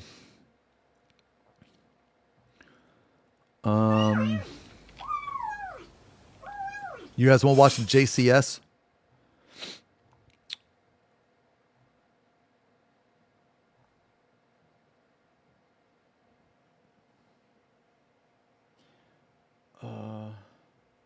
Yeah, I want to paint. I want to paint some chrome. I want to paint one panel for sure, maybe two. Where is that fucking man, I had a specific video in mind. Can I sort by playlist?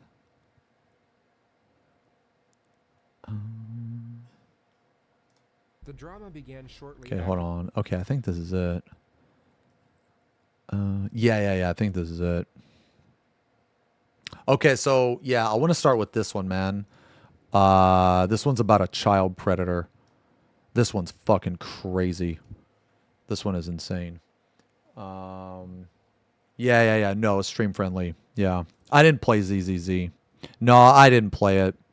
I mean, I was interested in it. I just don't know if I'm gonna be like in a gacha game kind of. I don't know if I'm gonna be invested in a gacha game. You know what I mean? I think I think this final raid tier is one of the best raid tiers they've ever put out. Yeah. Okay. I'm sorry about the AFK and that phone call I had to take, guys. There was just some RL stuff that happened, man. Nothing bad or anything. Just something I had to take care of.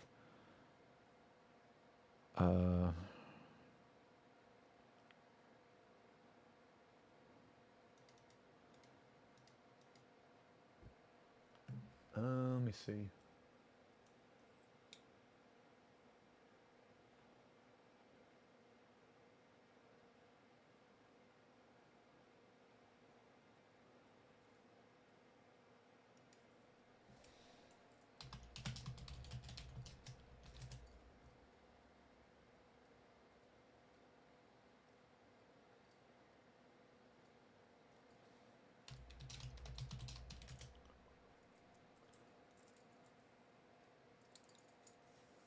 Okay.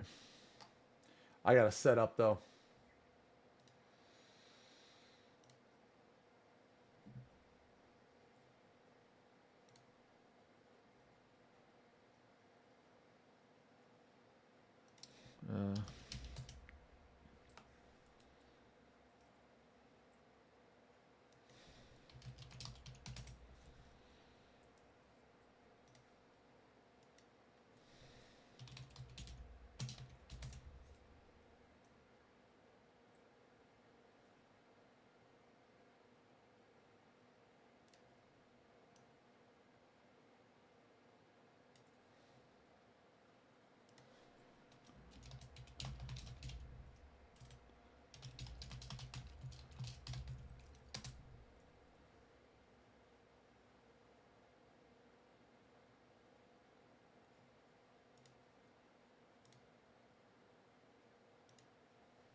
Oh my, guys, ah, fuck, man, I'm sorry.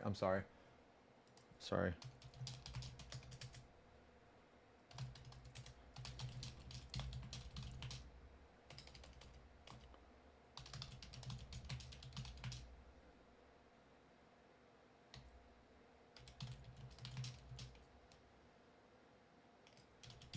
Okay. All right. I gotta get ready. We're gonna paint for we're just gonna paint for like an hour or two. All right, guys. I gotta hook everything up.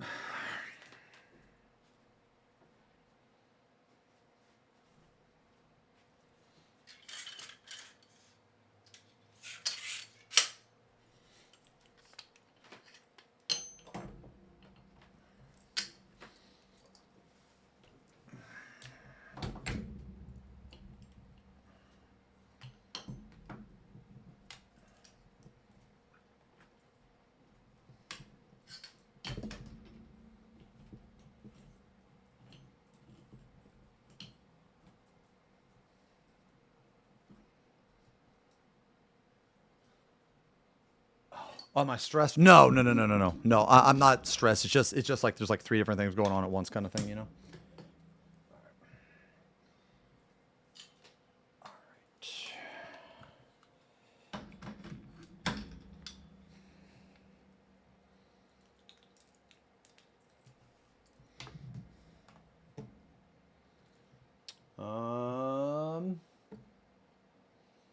Okay.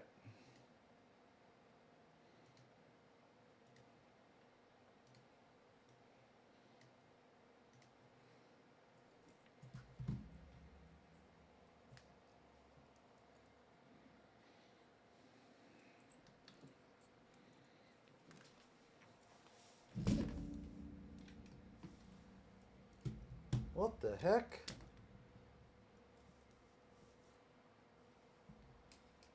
Oh, fuck. I'm stupid.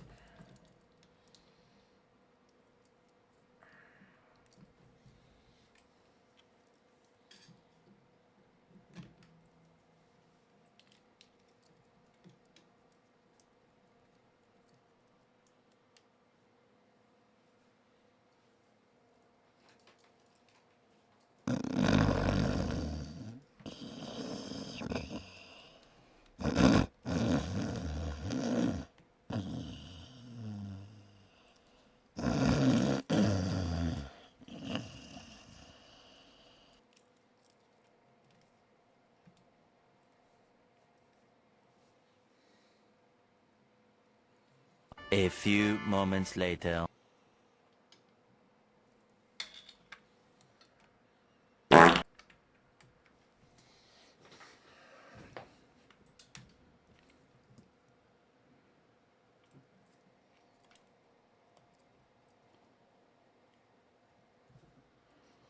Okay.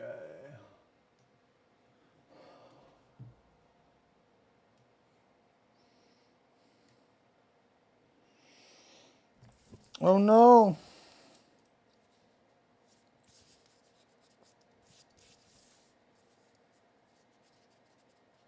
I got something on FP Pong's forehead.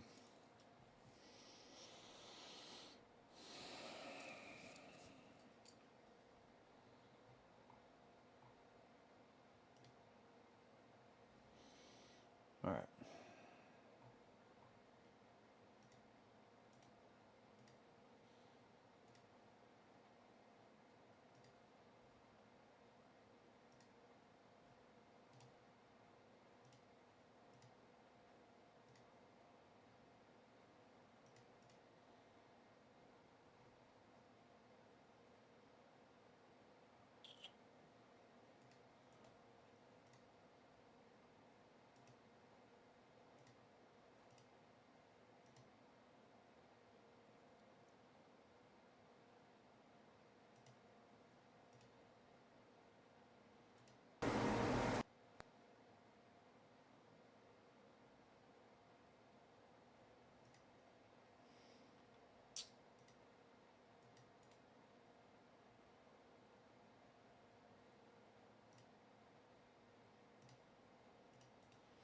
Yeah, sometimes this fucks up, guys. Sorry.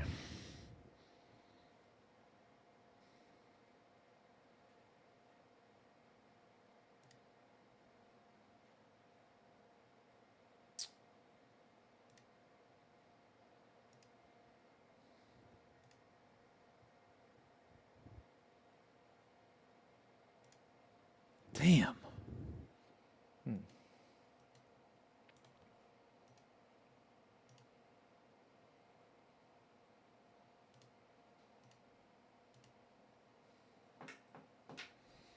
Brother.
Fuck.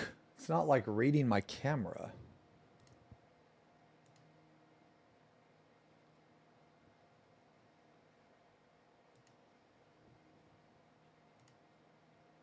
Okay. Oh my god, are you serious, dude? Fuck off, man.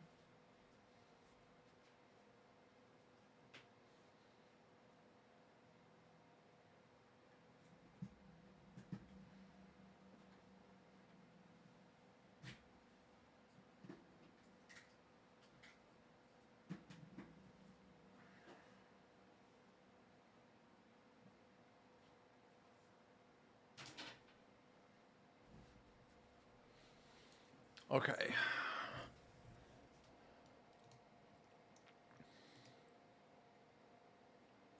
Okay.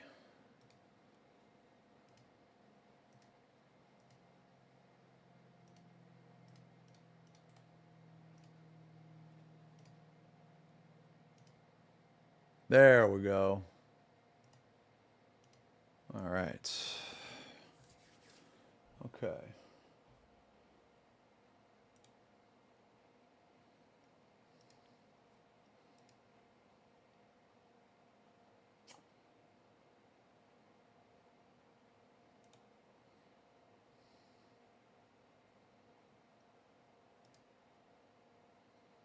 Okay.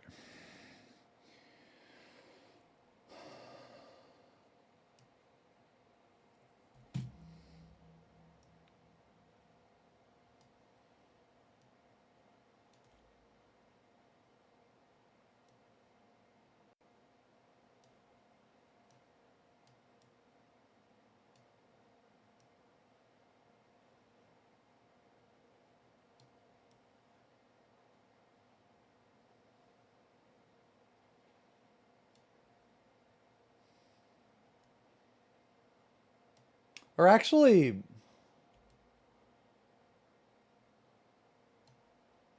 I guess. Okay. All right.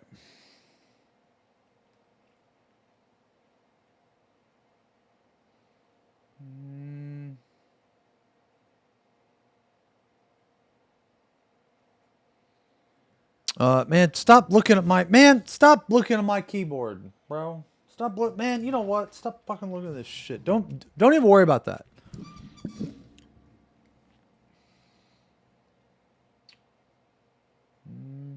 He's pressed.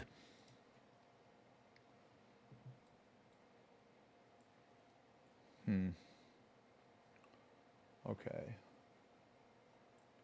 Now let me put on the window. Or wait, what the fuck is this?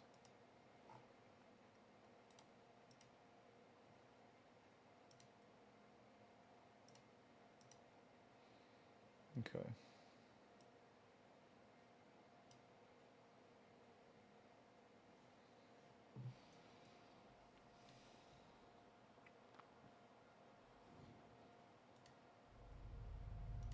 Okay.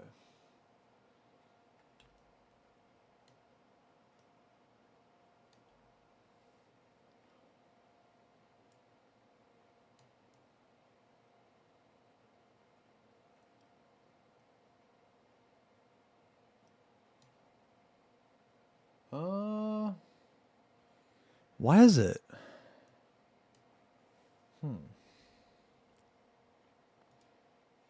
There we go. Okay, let me change the size here.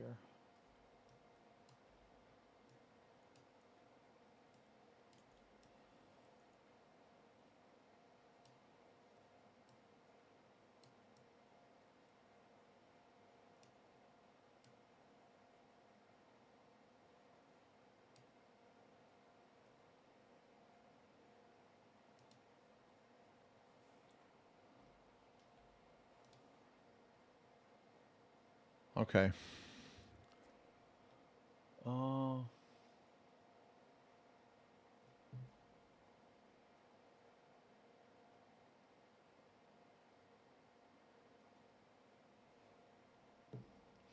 Man, how did we have it last time, guys? How did we have it last time?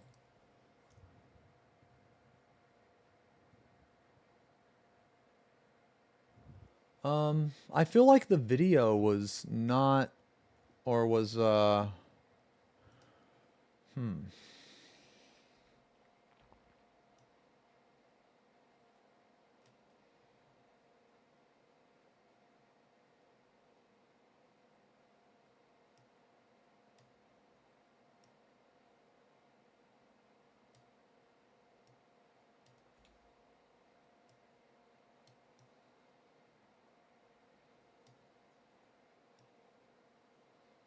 okay, there we go. Is that,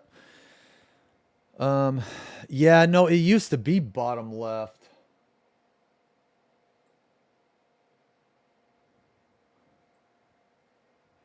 I'm just trying to get the sizes right. But I guess, okay. You know what? Let's just go with this, man. Let's just go with this for now.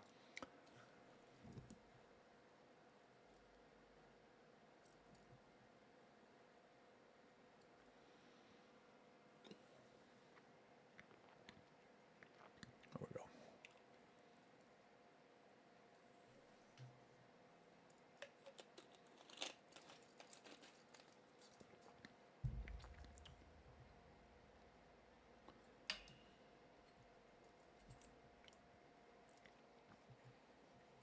Shit.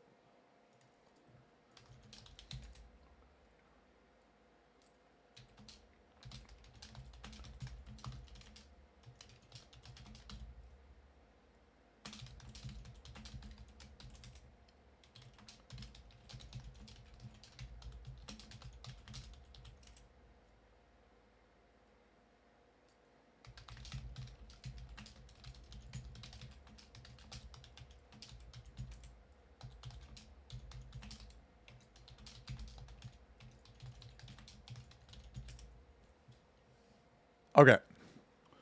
All right, let me go get my paints and shit.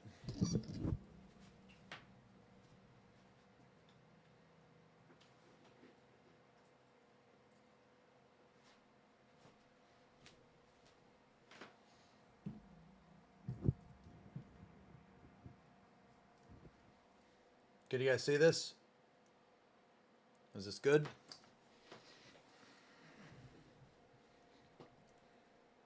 That's what we're painting today.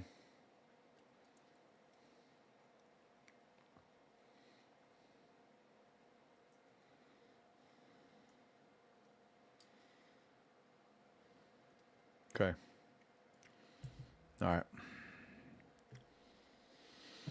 All right.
Can I lick and suck on your grip? Oh my lord, Jesus Christ.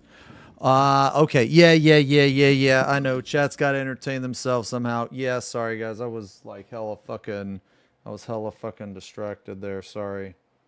Okay, all right. So we got the video up, man. Let me change the category, man. All right. Yo, Shark, thank you for the resub. I'm sorry that I missed it. Sorry I've been hella distracted for the past like 10 minutes, guys. Let me put in paint. Painting and or mini.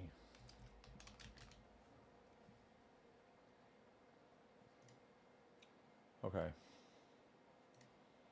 Yeah, let's do this. Have you seen this bear? If you see this bear, report to the proper authorities. He is very cute and dangerous, and his presence is demanded. Okay, you guys ready? You guys got your snacks, your snackies and all that? I love Kumachama very much. Kumachama loves chat.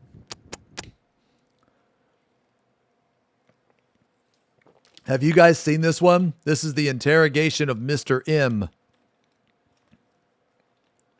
That is an answer. I don't even know what the question was. No. Jesus. What the question was.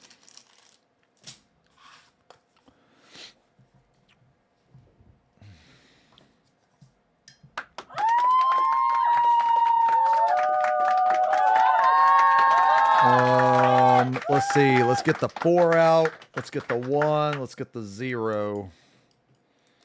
Yeah. All right. Let's get the glove. Let's get the glove. She asked if you could suck your grippers. I don't think you want to. Okay? I don't think you want to. My grippers are covered in calluses. All right? They are not. They are not good. Okay? Huh? All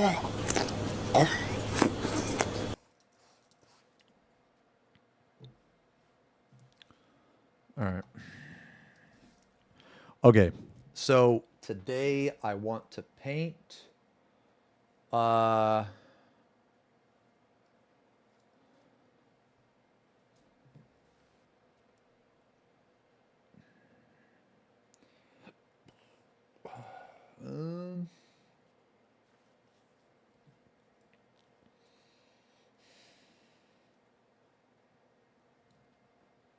need it to be right here.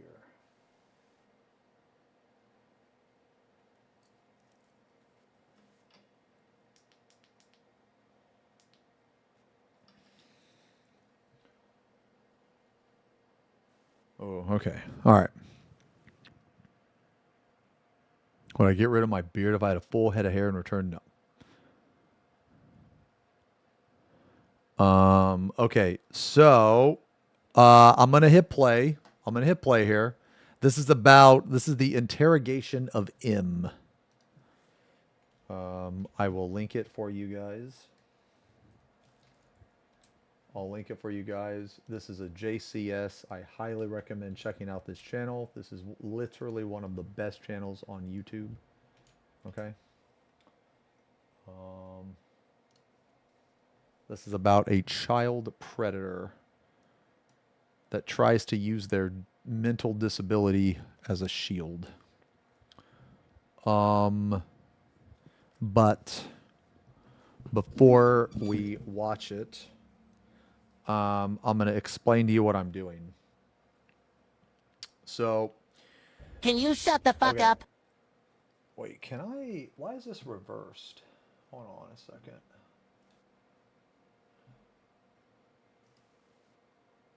Huh.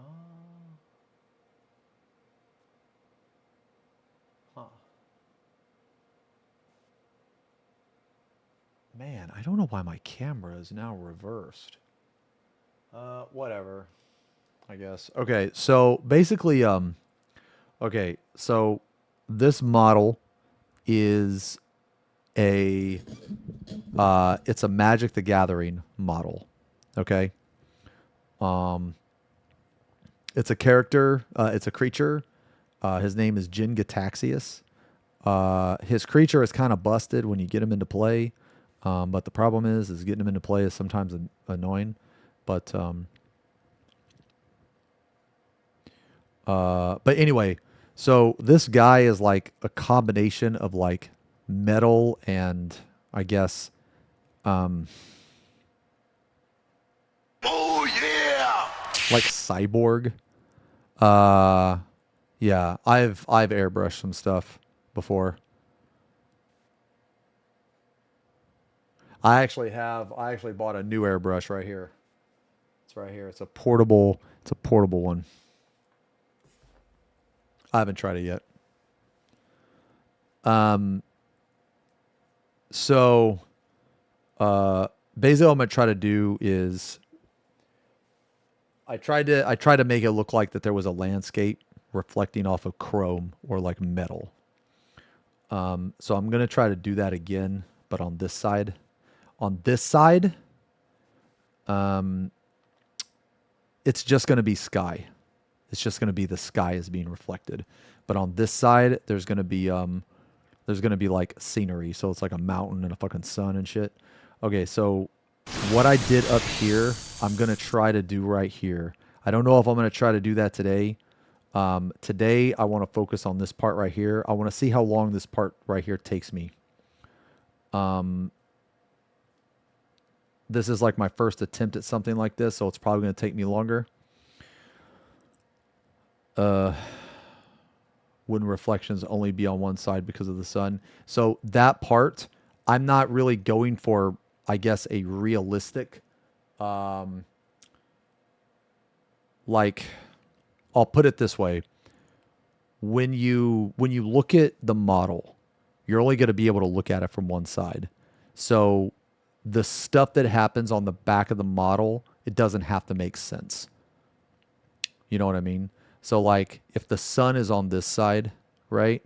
And then you flip the model and the sun isn't on this side, but there would still be a reflection on chrome. You know what I mean? So it's not like basically I'm kind of not really caring if the direction of the sun matches up like correctly. I'm more caring about I guess like the method and the ability to do it. You know what I mean? Because I'm going to be honest, I have no idea what it would look like. If this guy was standing in the middle of a desert, I have no fucking clue what would line up with what, you know what I mean? So basically my idea was I just want to paint something that looks like reflective metal or chrome. So we're going to try to do this, but over here, but there's going to be no mountain. And then depending on how long this takes me, I'll do another panel. I want to get this one done today though, but, maybe this one and this thing here. I think this thing's going to be hard. Depends on the surface. But anyway, okay. So, yeah, so that's the plan for today. So for anybody that cares, I base coated it with Incubi Darkness. So I don't know if you can see, but that's not black. It's like dark blue, right? No, it's not a Tyranid. This is a character from Magic the Gathering. So I base coated it with this, and then these are going to be my other colors. Gonna have Sotek green, Temple Guard blue, Baroth blue, and blue horror, and then I'm gonna have a little bit of white, bold titanium white, and a little bit of coal black probably. If I were you, I would not buy Citadel paints. I would find these colors in either Pro Acryl or Vallejo. And the reason why is because these tubs are absolutely fucking miserable. These tubs suck. Okay, so now with all that being said, I'll hit play on the video. That's what I'm going to do. That's the plan. When I get all my paints and shit set up, I'll tell you what I'm going to... I'll tell you like the way I'm going to paint it. Because to paint this or this, I have to do value sketching or I like to. I prefer to do it. You don't. I guess you don't have to do it, but I do it. It's a really good method. It's a really good way to paint. So, oh, you know, 2 of them by Vallejo. Yeah, I would buy Vallejo. I would not buy this. I would not buy this because these tubs are miserable, as you'll see when I fucking get the paint out of them. They're fucking miserable. It would be much better if I just had like a fucking squirt bottle, but unfortunately, I bought a whole bunch of Citadel paints. So we're gonna go through them all. Anyway, yeah. So anyway, okay, that's what I'm gonna do. I'm gonna get my shit ready, and then I'll yap a little bit more. But anyway, let's play the video. Online grooming for the purpose of sexual abuse is a global problem that requires continued attention within research and practice, and the need to evaluate this phenomenon has gained increasing awareness over the last 2 decades. There are various mechanisms by which a predator can select and then attempt to manipulate their prey, yet they all share a single fundamental stratagem which is crucial to how they operate: trust. Everything revolves around gaining and maintaining a certain level of trust. It's the key component to eventually being able to engage a child in sexually explicit behavior. During the initial process, groomers will hide their main intention to sexually abuse the victim, and this is done by developing a friendly and personal relationship. Once a certain level of trust is established, sexual activity will appear as a byproduct to the relationship, as opposed to being the groomer's primary intention. 26-year-old Dustin McFetridge is perhaps the most infamous character to feature on NBC's To Catch a Predator. He believed he was meeting a 13-year-old girl named Laura, who would allow him to shave her private area before getting drunk, and then engaging in what Dustin labeled rough anal sex. Jesus. So what's up? Nothing. Nothing? No. Did you bring Did the you guys- razors? So what did you want to do with them? I was kind of confused. Did you guys ever watch that show, To Catch a Predator? Did you guys ever watch that?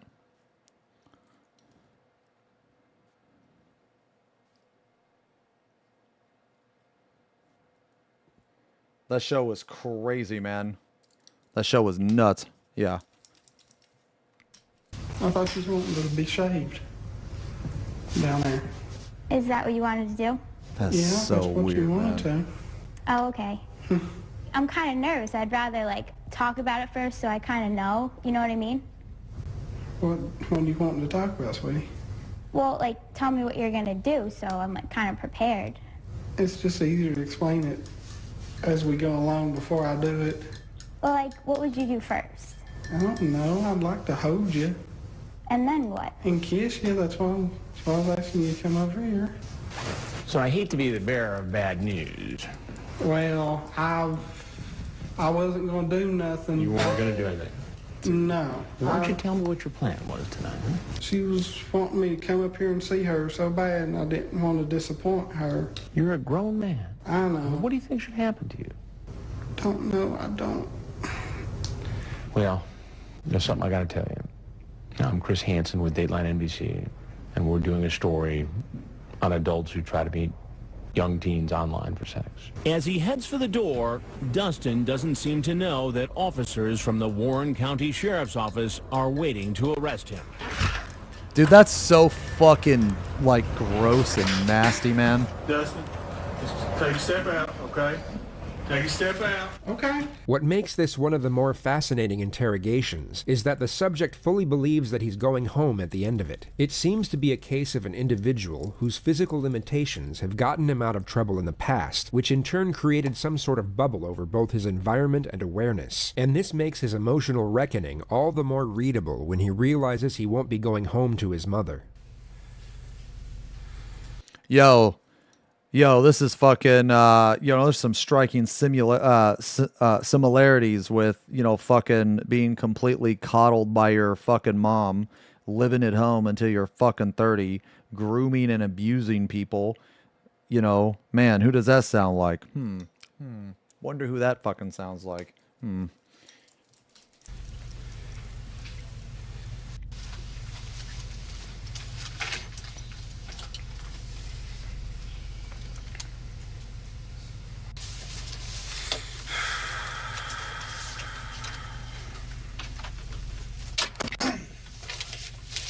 Evening, Dustin. Can't believe I'm here. I can't believe I even... Well, Stuff happens. We'll have a chance to talk I about mean, it. I've never hurt anybody, sir. Okay. And I mean, I'm not saying you're hurting anybody. yeah, Just slow down. I might have to get some information from you, okay? I don't. I just. You know who I am? No. And you're sitting here telling me your whole life story. Just hold on a sec, okay? The interrogator does an excellent job at de-emphasizing the situation while acting like the suspect's friend. The magnitude of the crimes and the ramifications they hold are initially ignored, and the discourse is made to feel as inessential and casual as possible. It keeps the suspect relaxed while also securing a level of trust, and as Dustin's guard gets lower, he'll start to give away information that he'll later wish he didn't. You'll come to notice that this interrogator has the ideal personality type to execute this strategy, and it's somewhat ironic that Dustin's own manipulative tactics are now being used on himself. The only difference is the interrogator doesn't want sex from his target, only to send him away to prison for as long as possible. I'm too honest. Yeah, I know somebody that's going to end up in prison soon. Well, eventually anyway. Yeah, funny story about that guy. If he doesn't end up in prison, he's going to be homeless. Shit.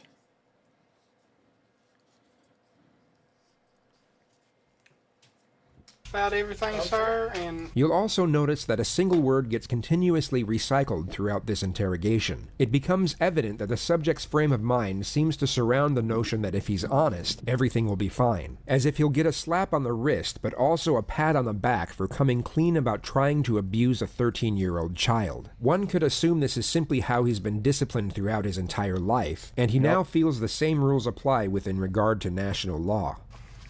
Well, we'll get a chance to talk all about I mean, all that. you can see that. That's what happens when you're fucking coddled your whole life. You know, when fucking mommy fucking buys everything for you. And you're never forced to actually fucking grow up or take any responsibility or have any accountability. You want a water? No, Okay. I'll probably throw it up right now. Well, it's there if you want it. Well, just relax, man. Just relax, okay? Just calm down, all right? You hereby waive these rights at 11:10 p.m. and you're wanting to talk to me, correct? Yes, sir, I will. You know the really bad part of this? The Daylight on the NBC guy said I wouldn't be under arrest. I could leave. Hold on a sec. Just something right there. Well, Dateline doesn't work for us. They're not policemen. They're news people. I know, but that's just wrong that he lied to me. Right. I don't want trouble. I don't like trouble. I don't. The fucking sexual predator is upset that he got lied to. Holy shit. Holy mother of God. You can't make this up. Never hurt her.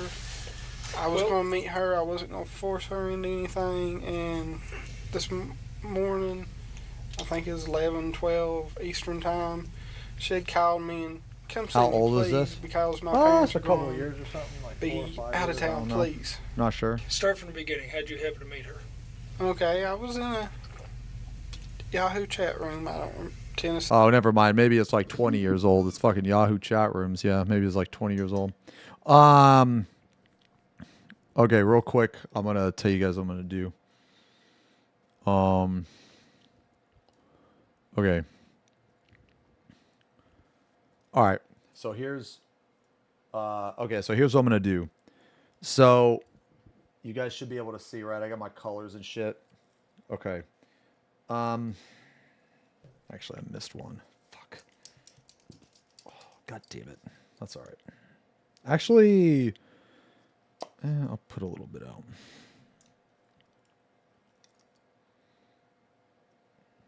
Let me just get a little bit. Just a little bit. I don't need a lot. I hate these tubs so much. Okay, so what I'm going to do, man, is...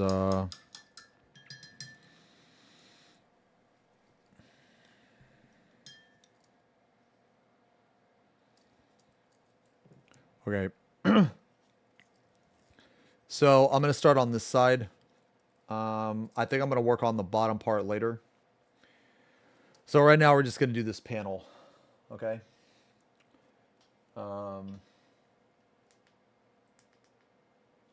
Yeah, so we're just going to do this panel right now. So what I'm going to do is what they call, it's called value sketching. So basically, I'm going to make these lines, okay? So it's going to be like these horizontal lines like this.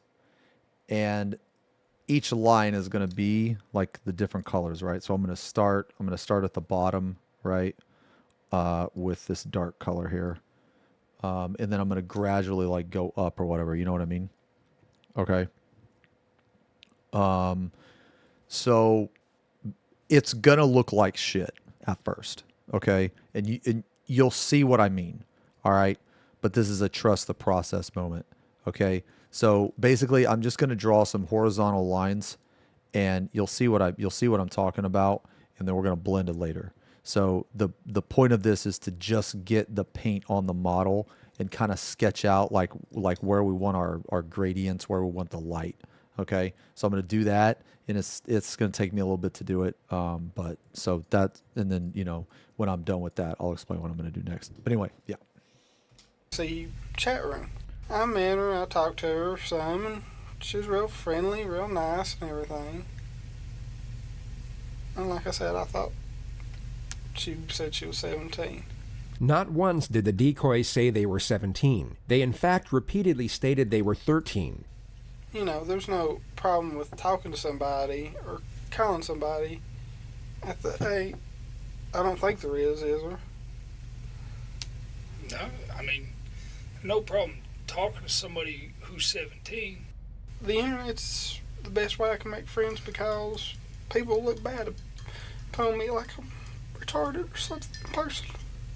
This is what makes this individual so dangerous. Yeah. Most people would have compassion for anyone with cerebral palsy due to the limitations it causes, yet the majority of those with this condition, or with disabilities in general, won't even want to evoke empathy from people, as they don't let their disabilities define who they are. Dustin, on the other hand, has clearly used his condition to his advantage in the past, which is most likely the reason he now brings it up. This goes back to how he was most likely raised throughout his adolescence. He'll find himself in trouble, but then fall back on his disability to elicit sympathy, and thus lessen the ramifications of his actions to a certain degree. But what's more alarming is that this same type of emotional manipulation can be used on children to create a connection and then build trust. His physical limitations may also give a victim a false sense of security, making them more susceptible to emotional manipulation.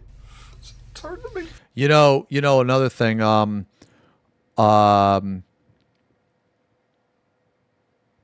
oh, Gar. Thanks a lot, man.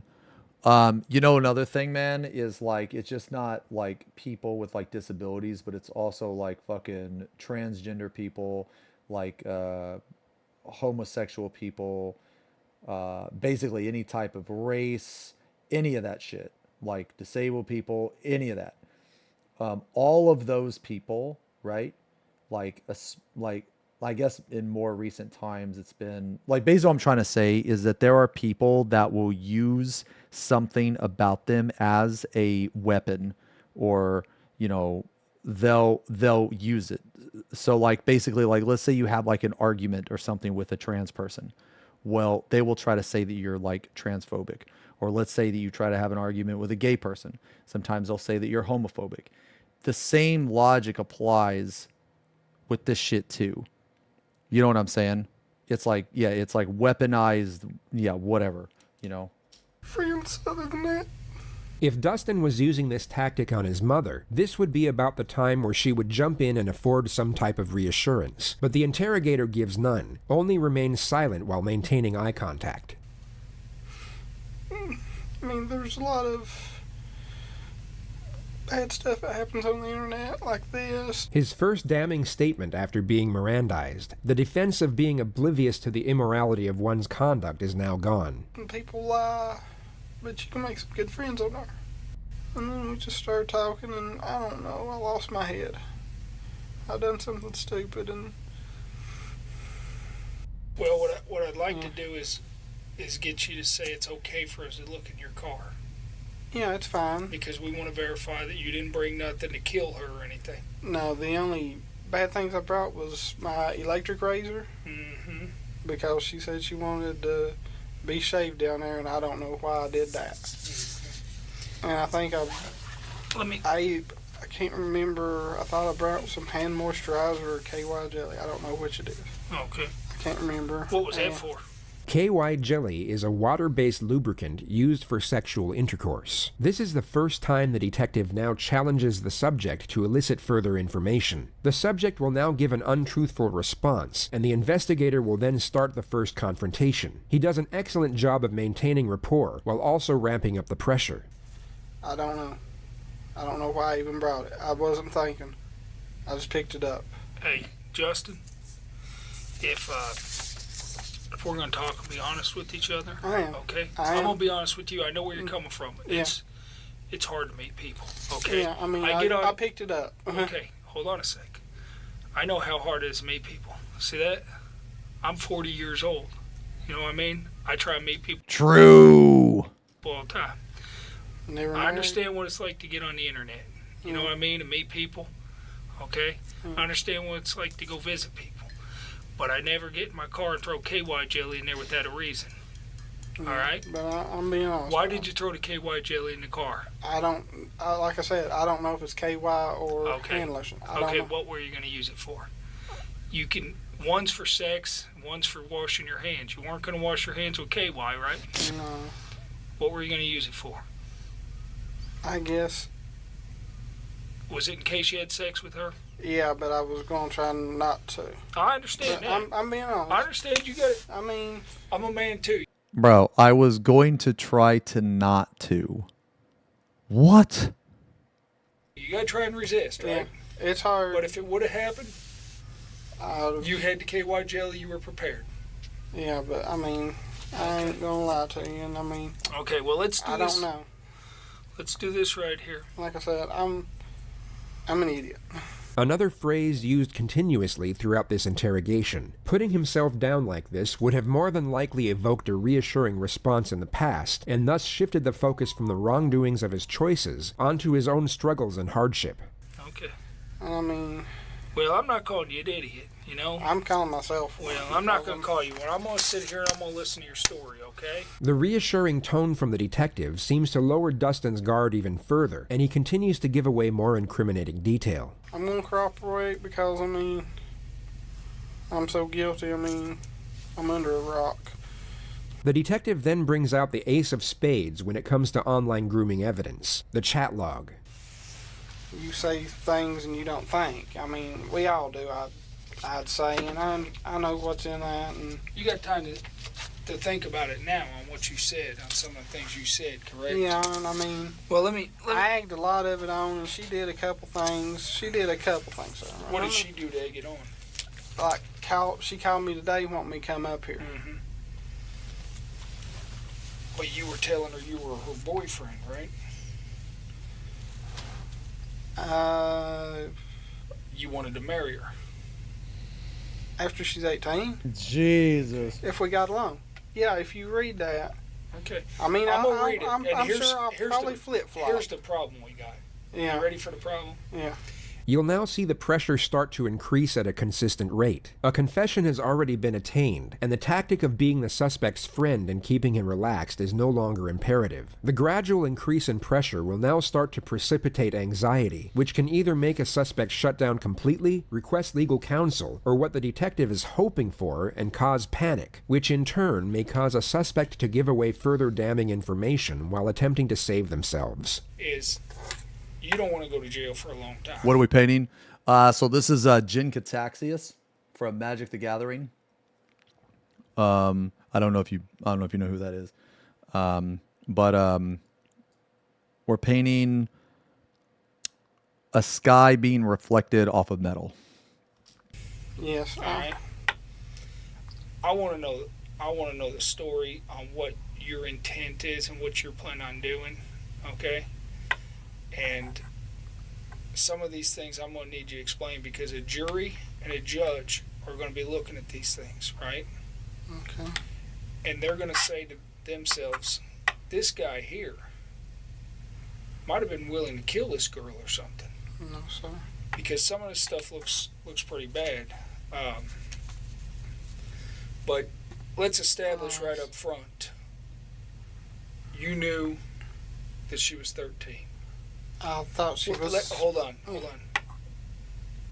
I told you we're going to be honest with each other, Yeah. all right? I've been totally honest with you and up front. Yes, sir. I expect the same back, okay? If you'd have thought if you wouldn't have known she was 13 or something, why were you right away worried about a cop and telling her I can't talk to you? In several chats. And telling her how to, I mean, Did I? I can read this chat right here, and it talks I believe you, sir. talks about her being 13 later on, and that is 13 days ago.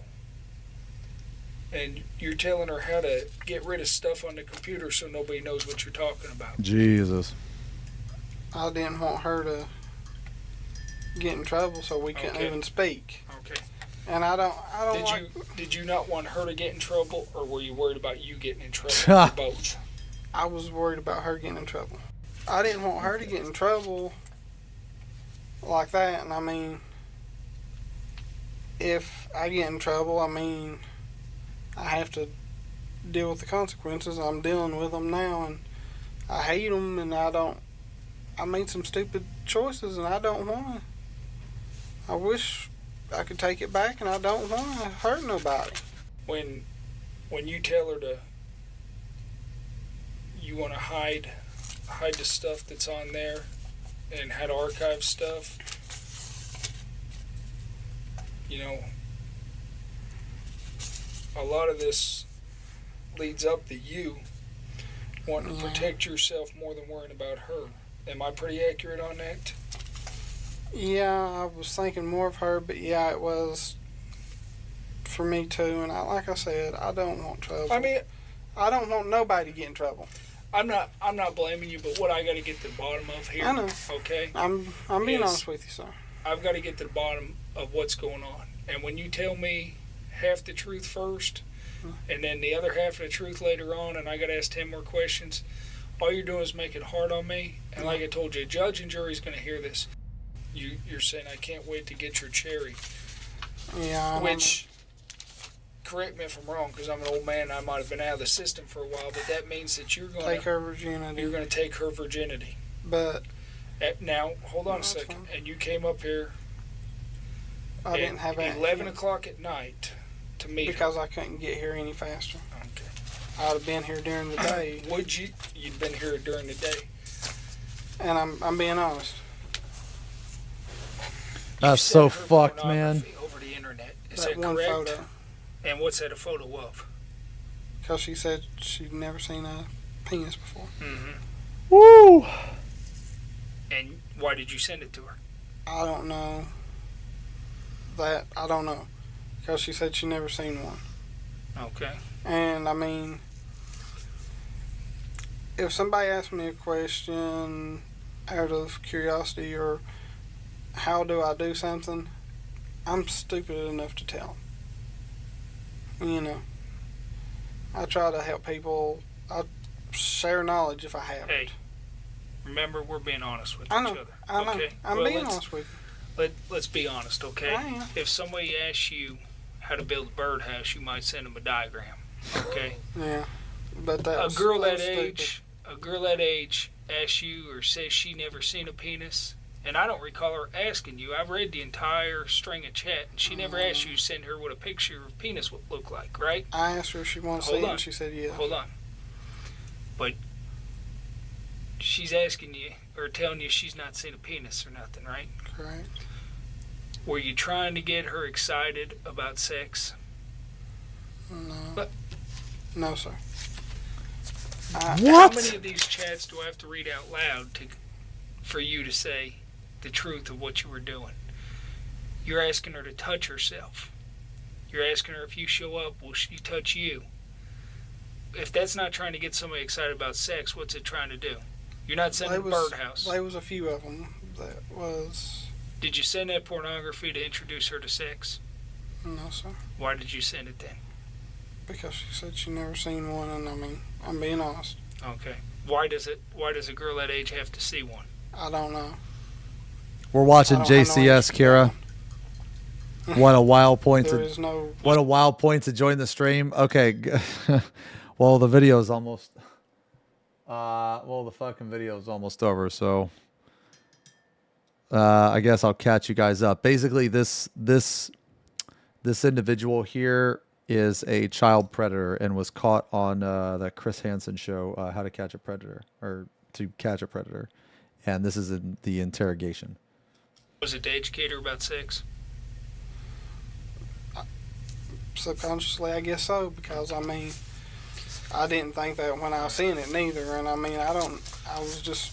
She was your girlfriend on the internet, and I can appreciate that. A girlfriend, you know, you're thinking, and I mean, you're gonna have a girlfriend for life, correct? Yeah, because I get lonely, and I mean, understood. A lot of people look down upon me for my disability, and it hurts. And hey, I've had mental breakdowns. You're looking at a chubby bald guy, buddy. It ain't Yo, same. Well, you ain't chubby. I'm chubby. It ain't easy. I know it ain't easy. So I mean, I know it ain't easy, man.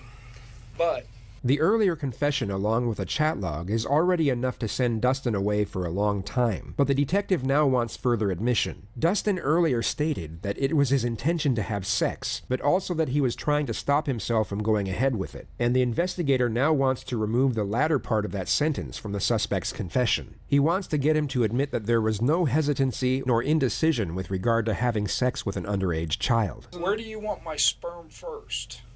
I don't know. Mouth, pussy, or ass? I mean, that wasn't in reference of meeting today. Okay. All I want to do, okay, a lot of is get on with this interview, but we got to get over this hurdle. I know. Okay? I know. We got to get to the truth of why you threw the KY jelly in there. Did you come up here expecting to have sex with this girl because of her emails back to you? And no, you sir. saying you want to have sex, and she's like, yeah, sounds cool. No, sir. I mean, it was one of those 50-50 things. She wanted 50-50. If we could have had sex, we could not have had sex, and I mean... But you would have had sex if you hit it off with her.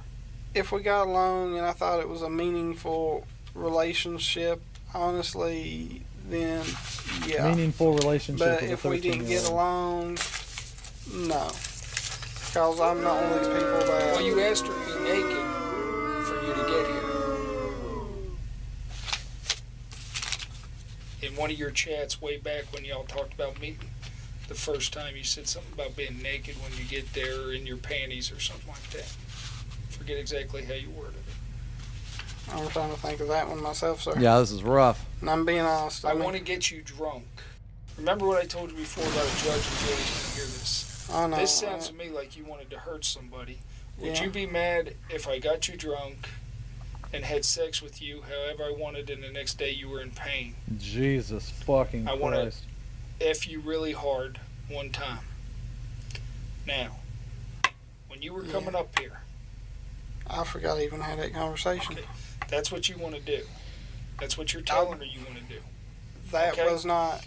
If you have a meaningful relationship, were you wanting to have a meaningful relationship and make love to this girl, or were you wanting to just do her real hard and treat her bad and beat on her? Or I was what? wanting to have a real relationship with her. Yeah. That was... Dude, you see what he did, man? You see what the detective did there? It was so fucking slick. Like, he's the fucking weirdo, right? He thinks that it's gonna be okay. Okay. The fucking guy thinks that it's okay to have sex with a 13-year-old as long as it's meaningful. Right? But obviously that's not okay. So the detective wanted to get him to admit that he wanted to have sex with a 13-year-old. But the way he did it was really smart. The way he did it was he made it sound like that, you know what I'm saying? Like that if he admits to a meaningful relationship, that actually makes a difference. You know what I mean? That was meant for much later on, and I don't even know why I even come up with that one and said that. Do you have any pornography on your computer? Yes, sir. Anything of anybody underage?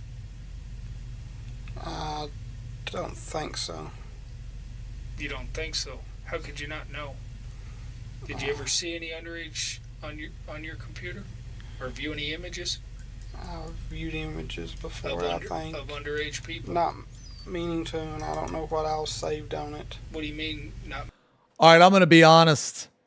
I have never in my fucking life been on the internet and accidentally looked at something like that you know what I'm saying, man? Like it's never just, oh, hey, it's a pop-up. You know what I mean? It's, oh, oops, I clicked on Yahoo and I pulled up this image. What the fuck is this guy talking about, brother? Like, who the fuck accidentally or doesn't know if they're looking at that? Like, what the fuck? Whoopsie, I saved it. Meaning to? How can you not mean to? I mean, you go on the internet and look at porno, and you don't know if they're... I guarantee you, I look up porn every day and nothing like that ever appears. You know what appears, bro? Fucking hot ass fucking bitches, okay? And I'm not talking about real bitches. I'm talking about AI fucking waifus, brother, okay? of age or not. Mm-hmm. Do you save porn on your computer? Yes. Videos or just pictures or both? Or? Both, and I need to delete it. I meant to. Do you burn any CDs or anything of it? I think they have been burnt CDs of it, and I don't know exactly where they are. I don't know if they're on the desk, if I've thrown them away or what. I can't. I mean, I'm getting rid of it as soon as I go home because I don't want trouble, and Pornography in itself, looking at porno, isn't necessarily legal. What I'm interested in is if you have pornography of underage people, and you told me not that you know of.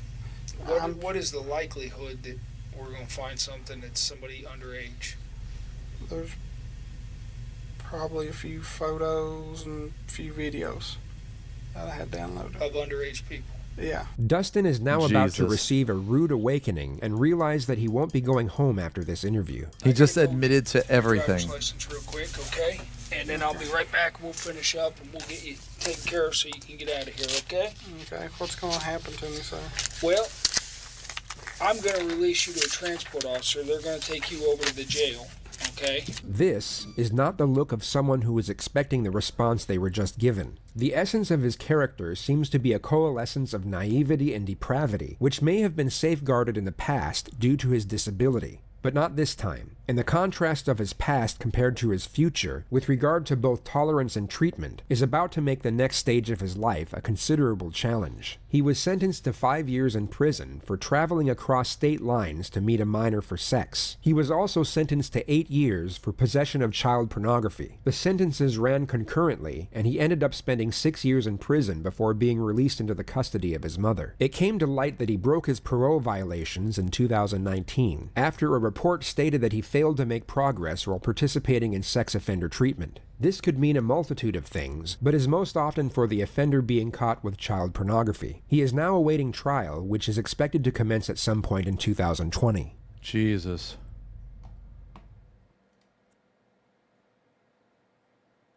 That is insane. Broke his parole like immediately. Holy fuck. Yo, Care, thank you for the resub. I ain't suffering no random ads on Painting.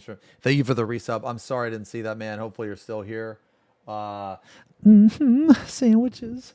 Thank you for the 15 months and board. Thank you for the 27. Thank you guys a lot.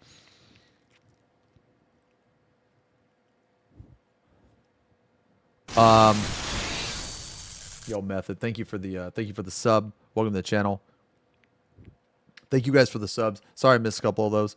Yo, you guys want to watch another one, man? Oh, nice. Heading into M11. Dude, M11 was hard, man. Let's watch another one. What about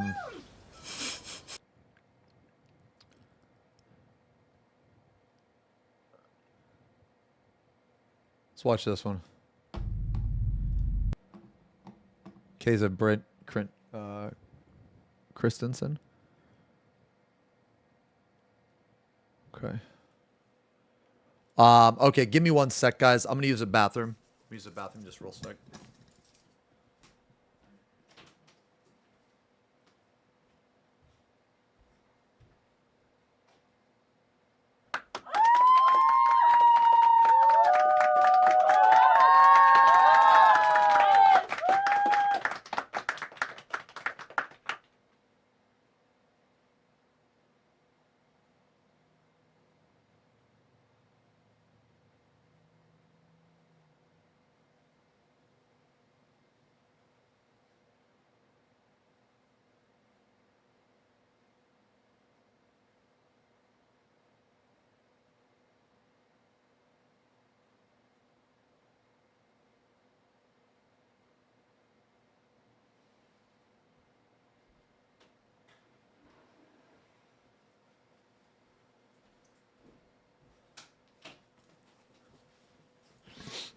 Okay. Okay. So I want to tell you what I did here. All right. So as you can see, you see these like different lines, right? So you see these different lines. All right. So more or less, this is like where the lighting is going to be. Okay. So it kind of looks like shit, right? Like when you look at it, it kind of looks like shit. You can tell the different colors. You can tell the lines. You know what I'm saying, man? Okay, so this is step one. So I normally do this a lot. Well, I either do like this or I do, I don't even know what you call it other than layering, but I think it's just called layering. But anyway, so now that I've kind of established where my different colors are, now I'm going to blend them together. All right. Yeah, so the blending, okay, how I blend, I combine like 3 different methods. I don't know if it's the best, but it works for me.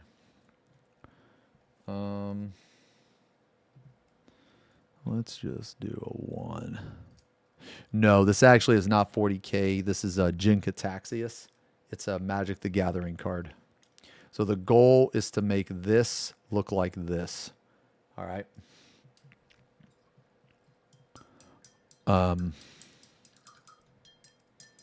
It's going to be really tedious. There's going to be a lot of glazing. Going to be a lot of fucking all that shit. All right, but we're going to knock it out. So some people, man, they blend the lighter color into the darker color. That works, but I also do both. It just depends. It depends on the consistency of the paint, at least for me. So, yeah, we'll see. Yeah, I guess I'll start up here first. All right. Are you guys ready?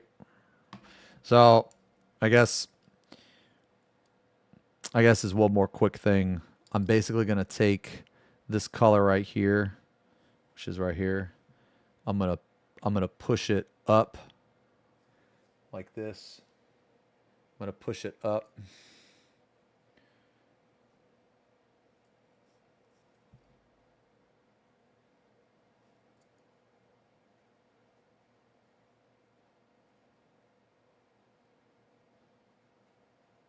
Sorry, let me show you what I'm going to do.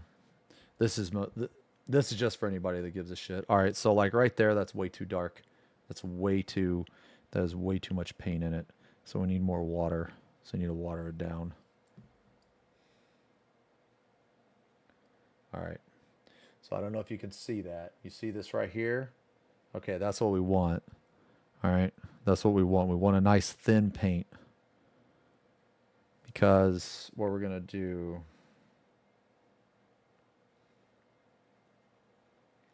We're basically going to blur this line. So like if you look right here, you can see there's a stark, it's like a very big jump in color. Well, if we keep doing, I'll do this panel first so you guys can kind of see what I'm talking about. But if you start in the lighter color and then you pull into the shadow, it will blur that line. See, like you can already see, like, let's let this paint dry.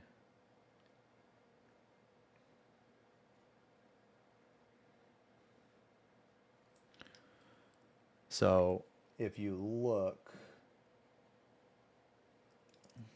like, right here,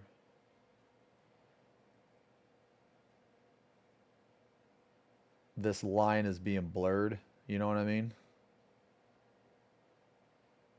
So basically the goal of this is it's harder to tell where one color starts and where one color ends. So like we're going to like it kind of just depends, but I go back and forth between the two, and then sometimes I'll make a mix of like 50-50 of both colors.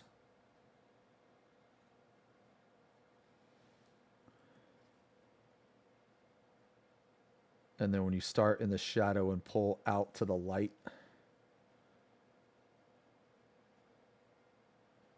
you're basically going both ways, right?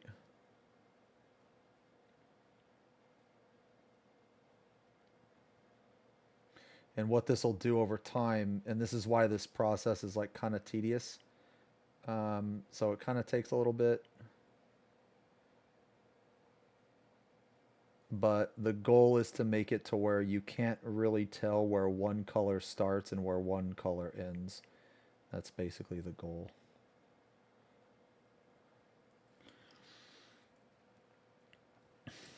So like when you look at it head on like this, you know, this color here is like quite a bit darker than this color over here. So we're gonna have to like brighten this up a little bit. But let me do one more pass. I know most of you don't care, but I'm just yeah.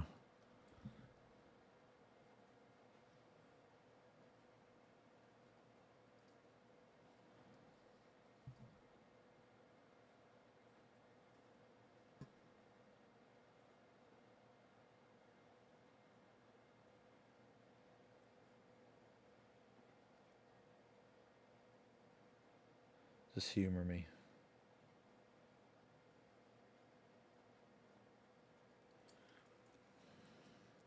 So now, if you look right here and you look right here, it's way harder to tell where one color starts and where one color ends up here than it is down here. So we're just going to do what I just did, but for all the different parts on all the different color combinations. That's it. What does he think we don't care? I don't know, man. I don't know. Because I don't know, because I'm stupid.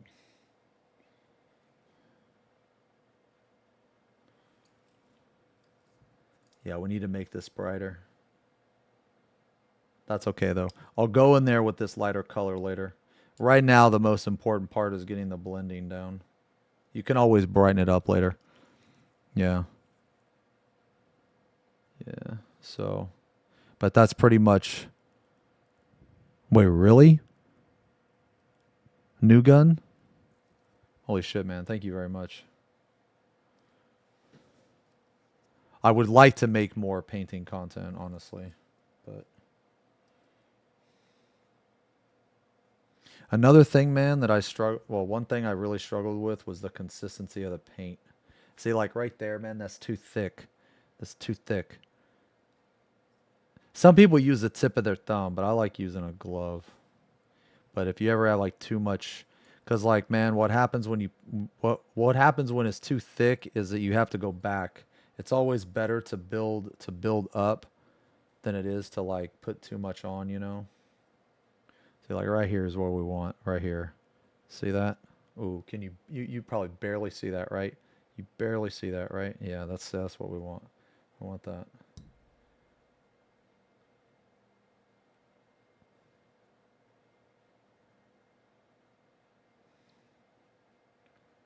And like I said, slowly over time,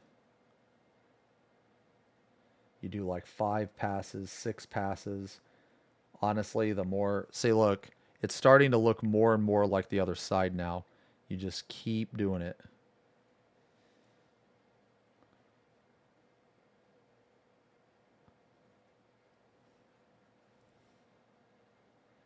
All right, I'm going to start to do this part down here because I think you guys get the idea. Yeah, but anyway, so if your paint's ever too thick, just touch the tip of it with the water and then fucking, you know, oh, I guess here's one thing. Here's one thing. So when you're wiping your brush on your paper towel or whatever, you want to twist it. Like twist it when you do it. So you see the point? See how pointy my brush is, right? You want to twist that shit.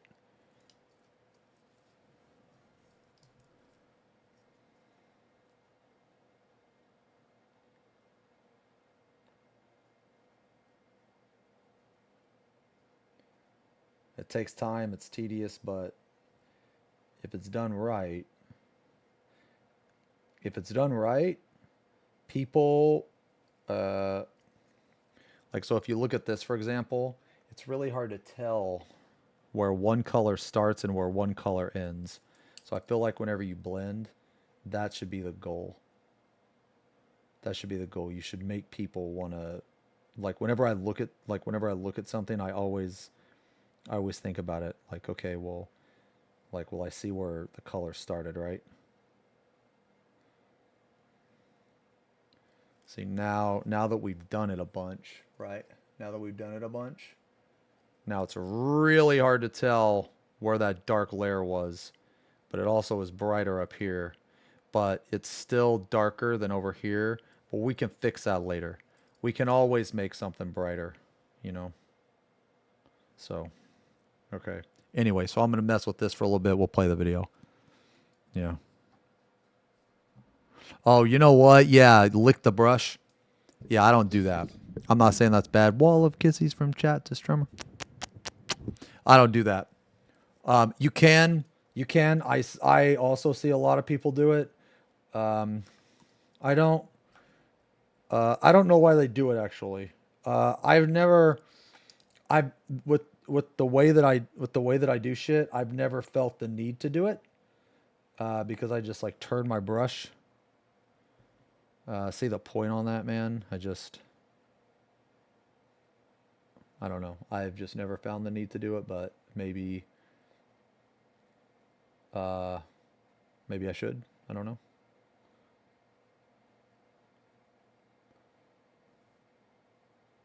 If you do this method that I'm doing now, it is really hard to make a mistake. That is why I really like this method, because it's very hard to make a mistake. Because if you do make a mistake, because the paint is so thin, it's very hard to tell, and it's really easy to correct it.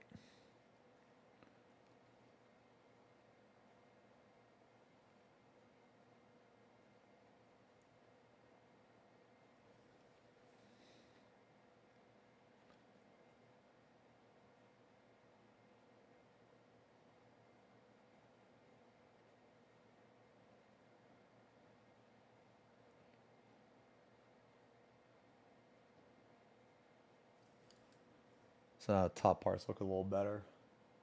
Looking more blended. Yeah, it's looking a little better. Just the top part though. This part right here.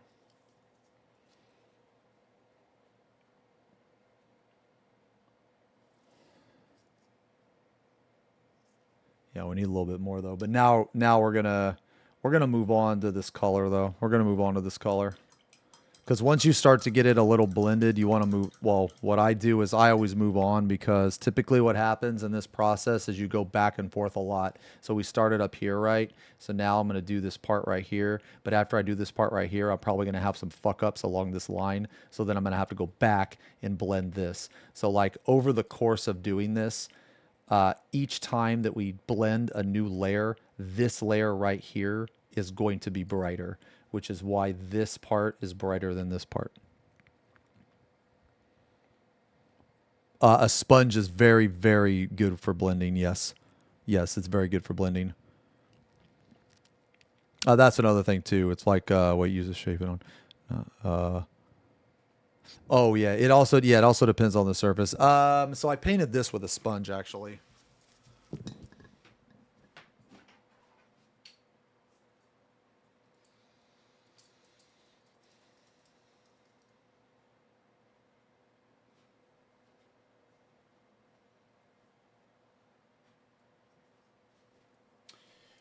I painted this guy with a sponge.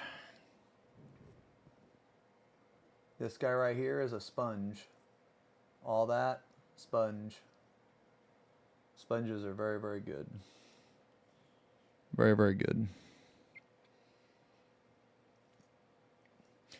Here is another one that I painted with a sponge. Kapow! Woo! Oh, yeah! I painted her with a sponge. Painted her and her fat ass with a sponge. Yeah.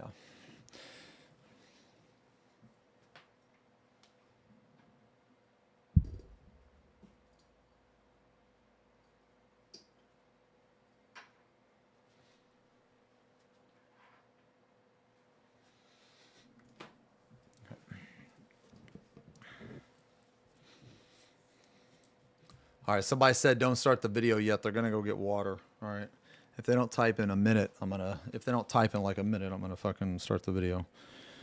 But yeah, basically guys, all I'm doing here, for anyone interested, or for anyone that cares, I'm just gonna do a bunch of blending.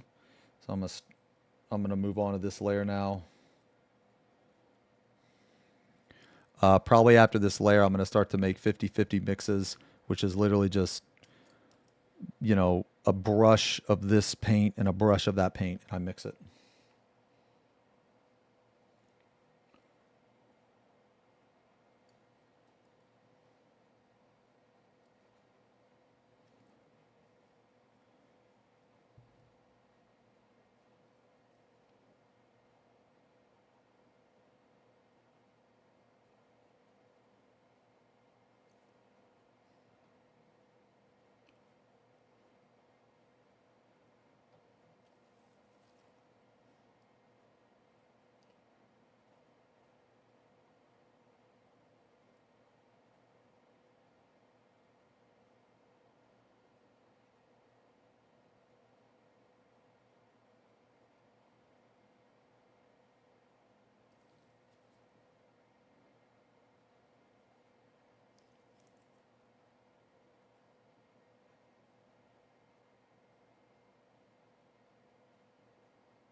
All right, all right, all right.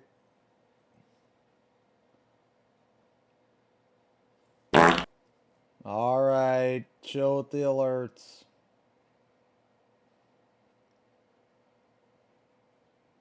The first one was funny. All right, is the guy back? Okay. All right, let's go. On the afternoon of June 9th, 2017, 26-year-old environmental sciences student Yingying Zheng was traveling on a bus to an off-campus apartment complex in Urbana, Illinois, where she was planning to sign a new lease for an apartment. She was running late and sent a text message to the leasing agent to inform them that she would arrive just after 2 p.m. After riding on one bus, she exited and tried to transfer to another, yet mistakenly waited on the wrong side of the street for boarding and missed it. She walked to the next bus stop a few blocks away at the corner of North Goodwin Avenue, where surveillance showed that a black Saturn Astra passed her by at exactly 2 p.m. It then circled back around and stopped where she was waiting at 2:03 p.m. She spoke to the driver for approximately 1 minute and then got in the car before it drove away.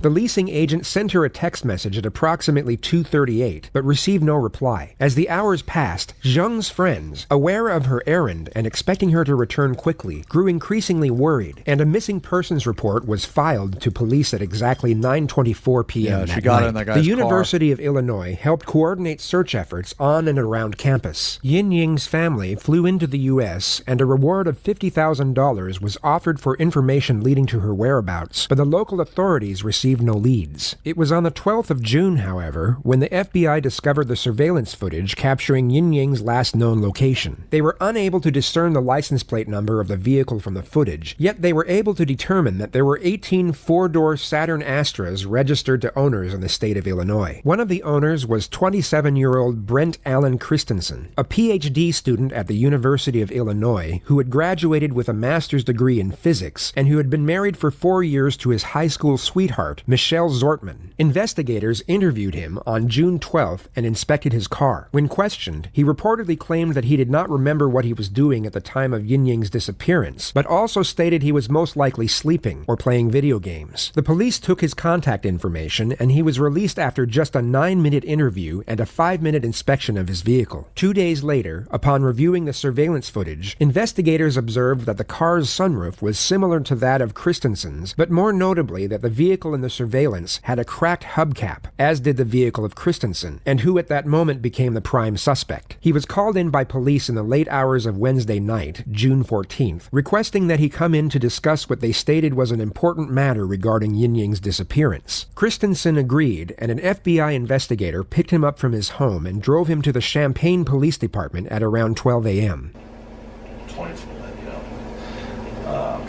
Just real fast. So I made 50-50 mix here, which is this color and the next color. So this will just make it easier. So I took the lighter color, I took the darker color, put it into the darker, and I took the lighter color, put it into the previous color, and that worked pretty decent.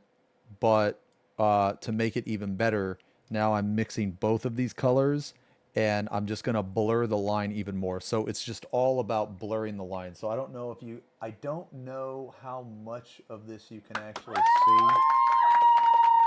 Thank you. But there is a line right here, right along here, that is bothering me. And you probably can't see it on camera. Sorry, it's very hard to see. This is okay, so you see this part right here?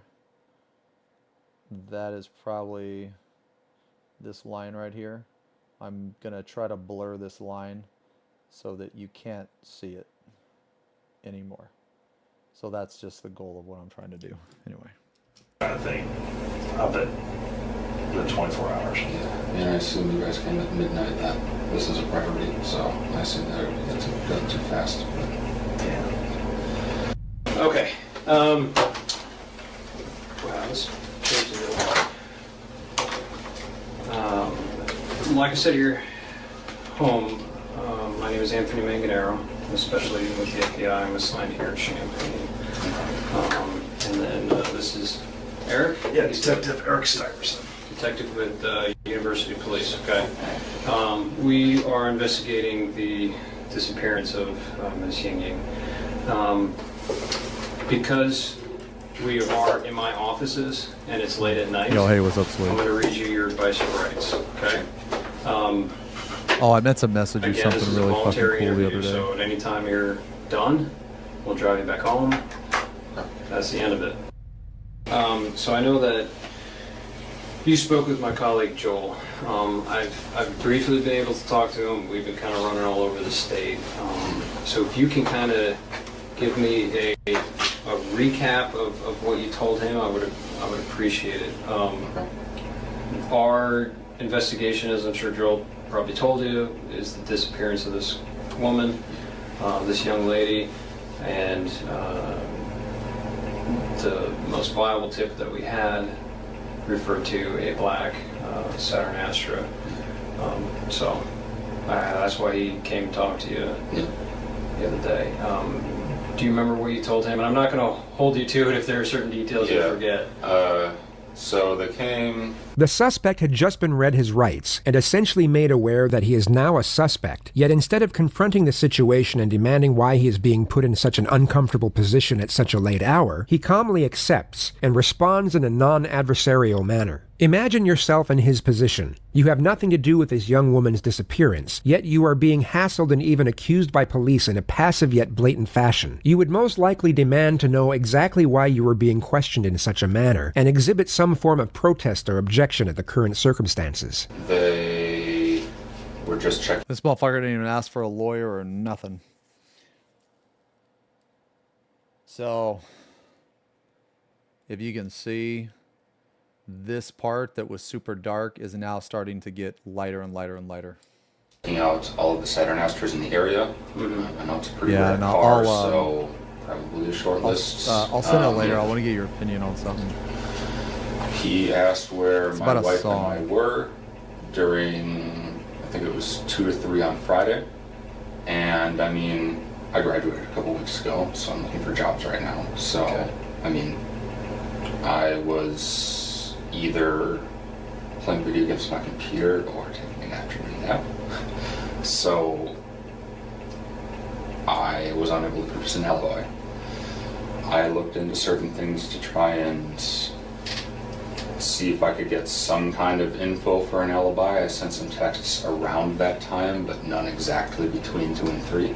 He stated that he was looking for texts that he may have sent during the time in question for the purpose of producing an alibi. Yet he was clearly unaware that police would later confirm that he was not playing video games at any point during the day in question either. Even when offline, digital forensics are able to uncover the exact time a game was played and how long it was played for, which is far easier to determine on a computer than it is on a video game console like a PlayStation or Xbox. This wouldn't have completely refuted his alibi, as the suspect was smart enough to provide 2 possibilities. The narrative that he could have been sleeping at the time would still have credibility.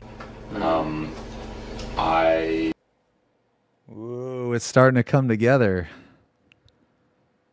It's starting to come together. Just need a little bit more of the lighter. A little bit more. We let them come in the apartments. They searched for stuff. I let them come in the car. They searched for stuff there. That was pretty much it. Okay. 10 minutes, 15 minutes, give my info. What'd you graduate in? Master's in physics. In physics? Yes. Wow, that's way smarter than me. Thanks. I'm assuming that's over at the U of I there? Yes. Okay. You said your wife was out of town. Yes. The guys mentioned something about Wisconsin. Correct. Is that correct? That's correct. Okay. You guys are originally from there, or is Yes. that okay? Do you know what days she was in Wisconsin? Like late Thursday night, early Friday morning until Sunday evening. You mentioned that you thought you possibly sent text messages between, the hours of 2 or 3, so you weren't able to find any. That's correct. Do you recall any text messages they sent that day, or like were there? Oh yeah, there were. times? I actually left. Well, they didn't look through the phone, but I was showing them texts on my phone. Okay. Like someone sent me a text at like 1:30. I responded at like 3:45 or something like that. So there are texts around it. Yeah, but maybe not. Not exactly between 2 and 3, and that's why I think I was probably lying down and sleeping, just because, like, especially now, I'll typically do stuff in the morning, look for jobs, apply to a few, and, like, I lie down to sleep, wake up, respond. It definitely fits. Okay. So. Was that kind of pattern of kind of looking for jobs, kind of having a little relaxation after graduation, was that typical of the entire week prior? Looking for unfamiliar patterns in both the suspect and the missing person's behavior is routine procedure in a missing person's investigation. The question is posed to the suspect in a delusive manner, as anything he says at this point will not be taken at face value. The investigators will be relying solely on forensics and witness statements to determine any shifts in behavioral patterns during the week in question. Yeah, pretty much. Okay. Yeah.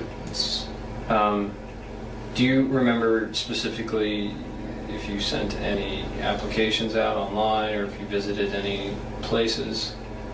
I'm trying to get proof he was online. What he says he was. I haven't had any in-person interviews. I had a phone interview on Thursday, and anything on Friday?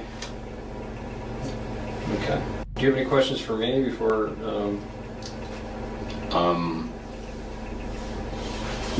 Why am I under suspicion?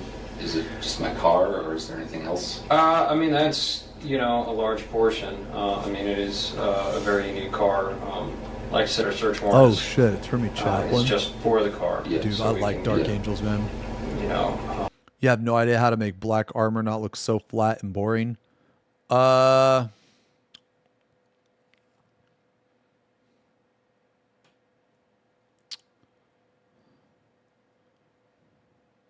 could maybe hold on. Maybe I have an example actually. Hold on.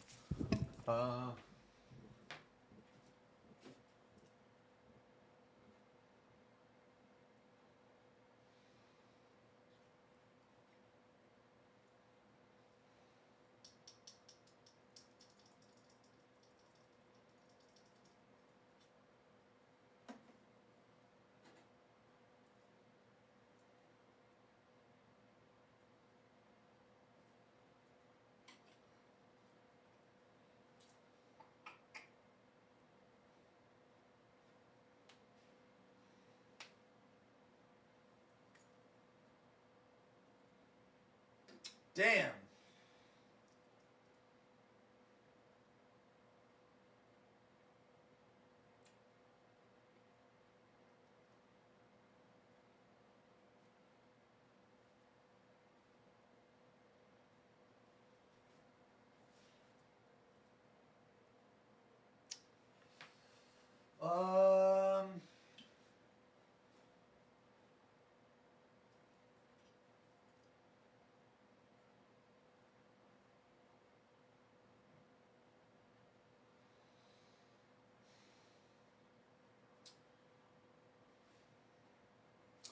I would say so like nothing. Yeah. So like nothing is ever like purely black. You know what I mean? So oh, actually, hold on.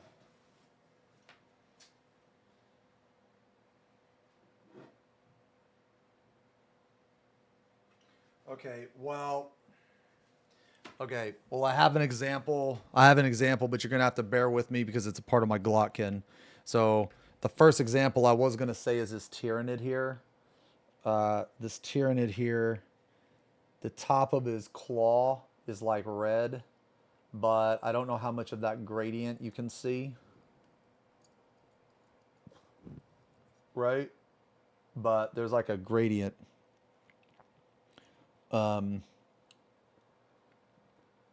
So you could, and you don't have to do red, you could do like white, or if you look at the armor of the Tyrannid, how it's black, but at the edges, how it has that like purplish white to it, you can always do that, and that's a glaze. Well, it's also Laramie. But the other thing I was going to say, okay, so I can't really take this guy off, all right? I can't take this guy off the model, so you're just going to have to bear with me. But this guy's armor is like black, right?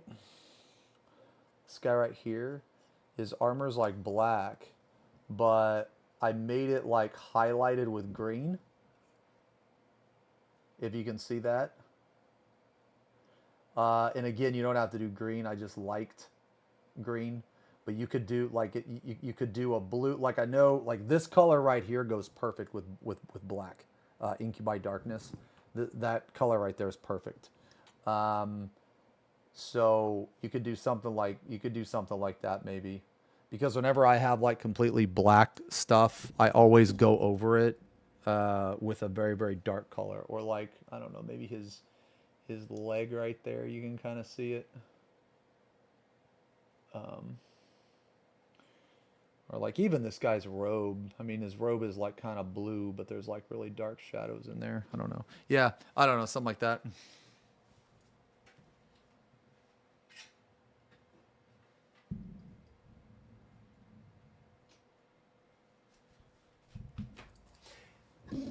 Yeah. I know the JCS video is really good. Yeah.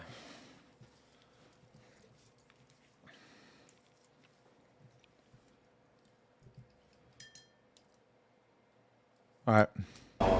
Look into it. We can, of course, see what we can find, and of course, you could also turn around and exonerate you completely. I mean, talking about a very rare car. Yeah. So, The suspect cannot be detained. Yeah, I wish at I had this a better moment and has example, just showed the man. first sign of contention. The first direct confrontation is yet to take place, and detectives. You know, I actually don't like painting very many like black stuff, like black armor. I mean, I do occasionally, but like black is to paint wise, it's not as interesting to me as like other colors, I guess. Will always plan for it to be initiated by them. For this reason, the lead investigator switches the suspect's focus to a less confrontational matter in order to put him at ease before the first confrontation begins. The detectives want to induce anxiety in the suspect, but it needs to be done at the right time to have the most advantageous effect. how long were you at the U of I? Did you undergrad there as well? No, I did my undergrad at UW Medicine. Okay. And I came here in 2013.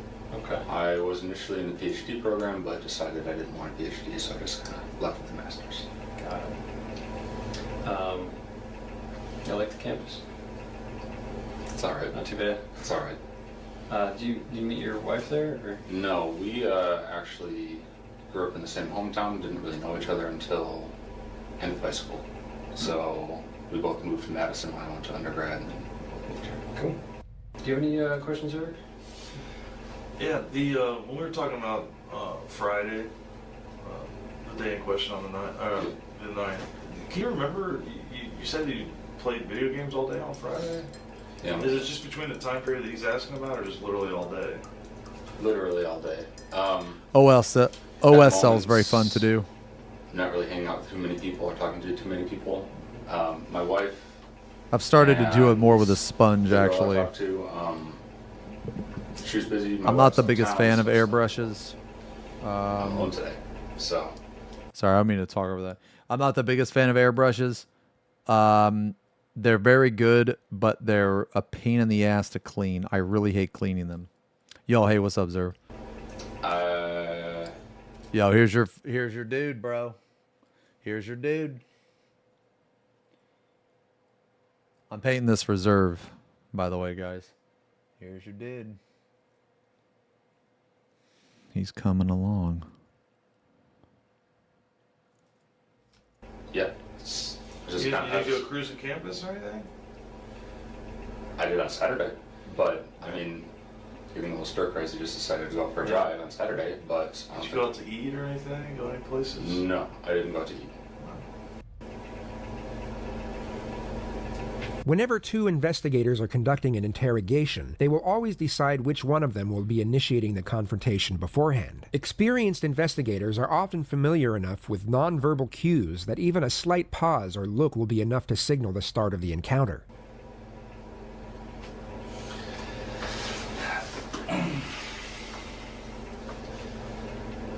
Look, you know that we didn't bring you all the way up here to talk about video games and what you had for lunch that day.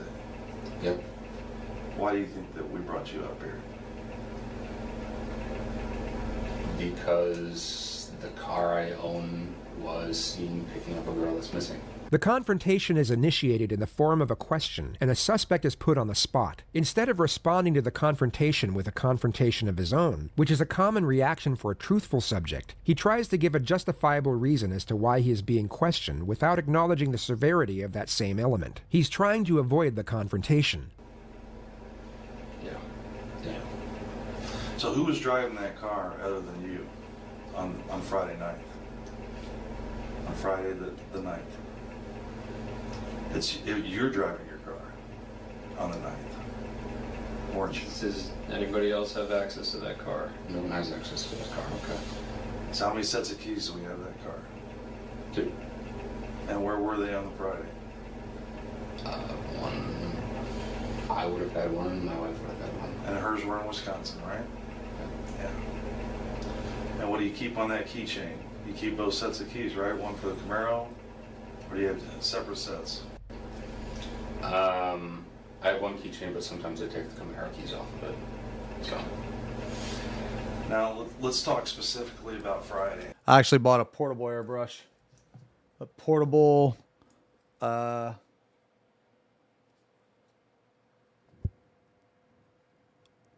I haven't tried it yet, but I'm going to try it on my next model probably.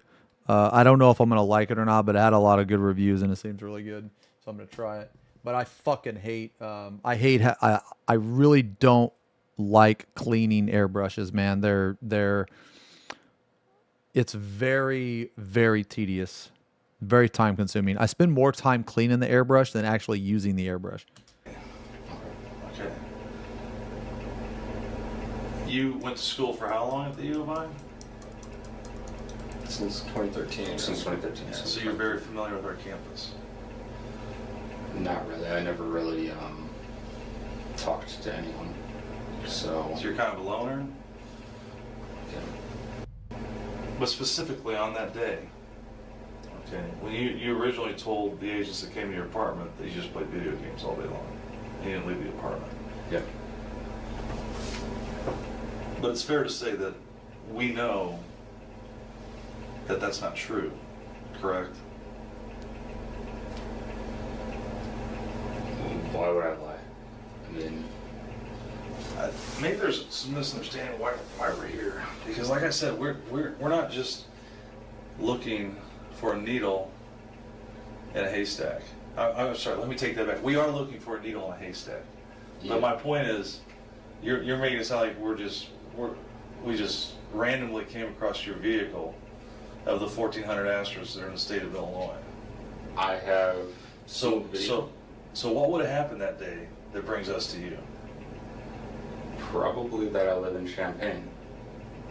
The suspect once again refuses to acknowledge the severity of the confrontation and offers a justifiable reason as to why he is being questioned in such a manner. I mean, I've never seen one before, an Astro. Like, bro, any fucking innocent person is going to, like, they're going to ask a very confrontational question.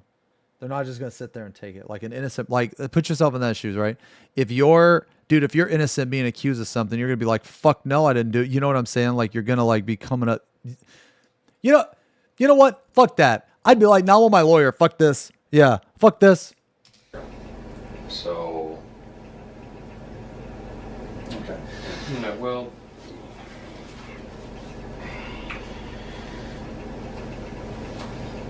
believe me when I say that the full weight and force of the FBI is going to descend on that vehicle.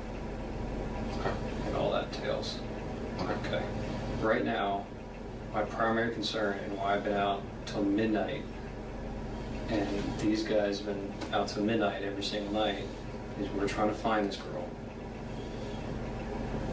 It's raining outside, it's nasty. She's a foreign student who's only been here for a few weeks. I want to find her. I'm asking for help. I know. I mean, I've got her getting into your car. I need to know why.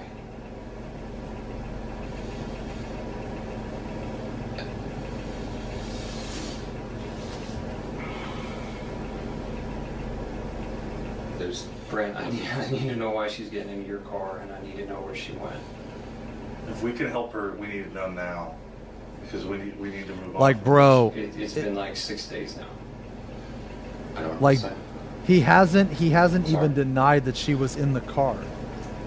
And you've been at the U of I for how long? 3 years. And that you know what we do. I work in the Detectives Bureau at the U of I, and you know what we have access to. Cameras. Do you think that we're not going to track a vehicle all over campus?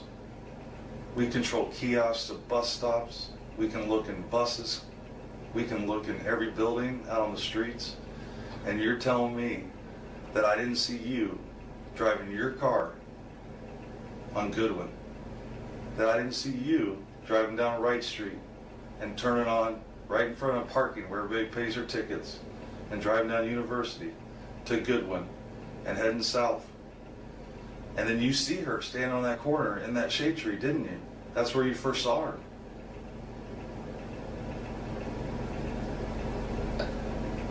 And then you turned on Clark. And we still have cameras. I've seen the videos. I didn't see me. You've seen what we've allowed you to see. Damn, got his See the ass. stuff that you're talking about?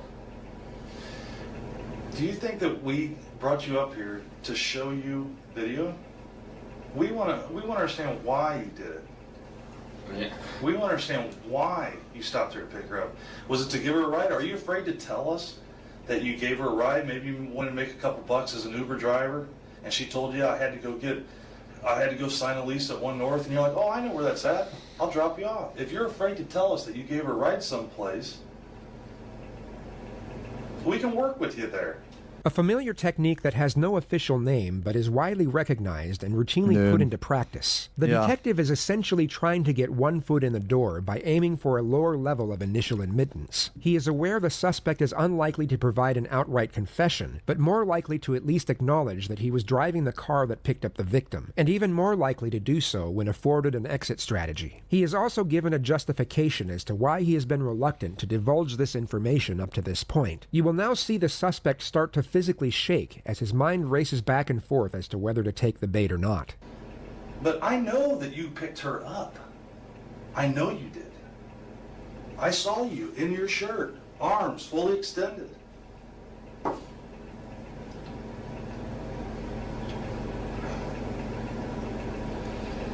Where did you drop her off at? She was looking for a ride. She had missed her bus.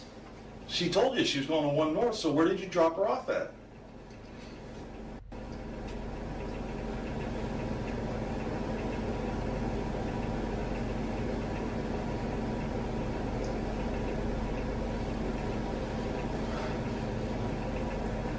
Dude, he's frozen, man. Maybe I'm getting my days mixed up then. Okay. Oh, they got I thought I him. drove around on Saturday. They got him. I did pick a girl up. I don't remember where. Okay. I saw her picture. I don't think it was her, though. Do you remember the girl's name that you picked up? No, she was talking very broken English. Okay. Tell us about what happened. What time of day was that? Early afternoon. I don't really remember. Okay.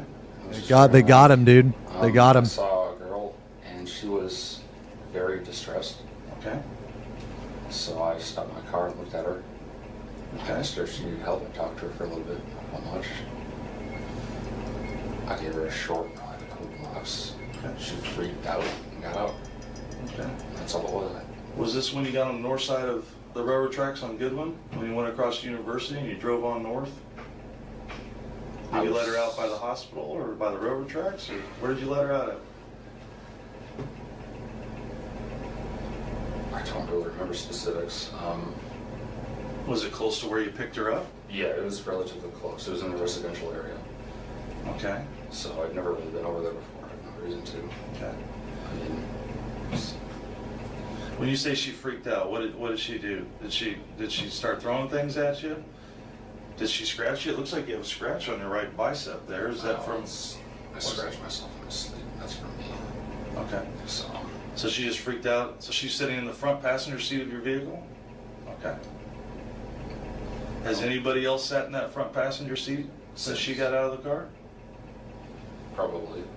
Not with me, but with my wife probably. I mean. So other than your wife, I don't who know. else sat in the front passenger seat with you that you know? Maybe a guy she's hanging out with. Your wife? Yeah. Okay. I don't know. I don't think it was her. And if it's her, not again. Okay. I want to find this girl because I know she's alone and scared out there, and we don't have any contact with her. So you said you picked her up. Yeah. You went a couple blocks away into a residential area. Do you remember if you went north? I went north for sure. Okay. I mean, I know my criminal directions. Yeah. Okay. So you went north. That was relatively close to Loomis. So. All right. To where? It was relatively close to Loomis. I'm somewhat familiar with that area. Okay. And she said something like, turn left after a couple blocks. Maybe she said something else, because that's really when she started freaking out. And she wanted to get out of the car, get out, try pulling the door. It's locked because the car auto locks. I'm locked, she got out, does it. Where were the streets at? Do you remember? No, I don't remember. Do you remember what she was wearing? No, I don't. What was her ethnicity? You said she had trouble speaking English. What was She was Asian. She was Asian. She was Asian. Okay. What do you think? How old do you think she was? Do you think she was a grad student, undergrad? Was she somebody? My guess was about 20. Okay. My guess was about 20. Her hair length-ish, here.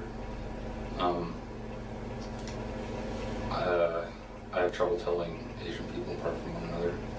God damn, dude, that's so... Yo, is Arthur still here, bro? Is Arthur still here? Holy... You would remember this very specific, though, because when you pulled up to her, you rolled your window down, she leaned into your car, so you were looking right at her face. And what does she have on her face? What does she have on her head? You were looking right at her. You don't remember? No, I mean, even so, I taught many, many semesters here, and a lot of the students were Asian. Okay, was she wearing glasses? Did she have a ball cap on?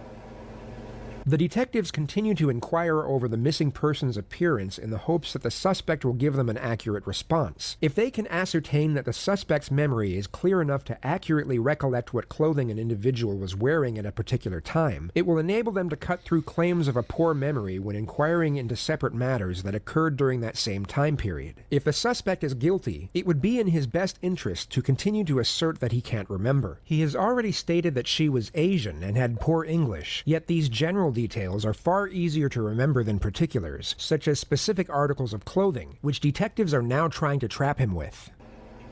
She might have been wearing glasses, I don't. Damn, how's that looking? I think it's turning out pretty decent. We're not done. We still got a little bit more blending, but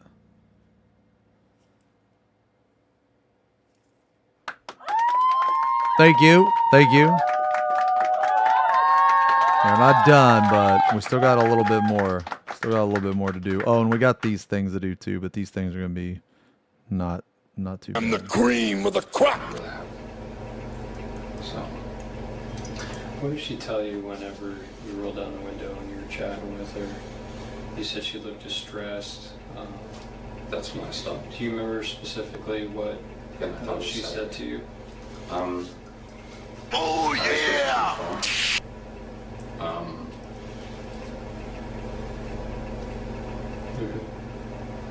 What'd she say to that?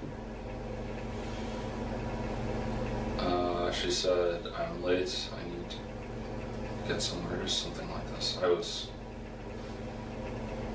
not exactly out of it, but just kind of like, oh, I'm going to help this random person, so I'm kind of weird in the first place. So she said she was running late for something? Yeah. And I was like, oh, okay, well, can you ride? Because again, I was just driving around. So.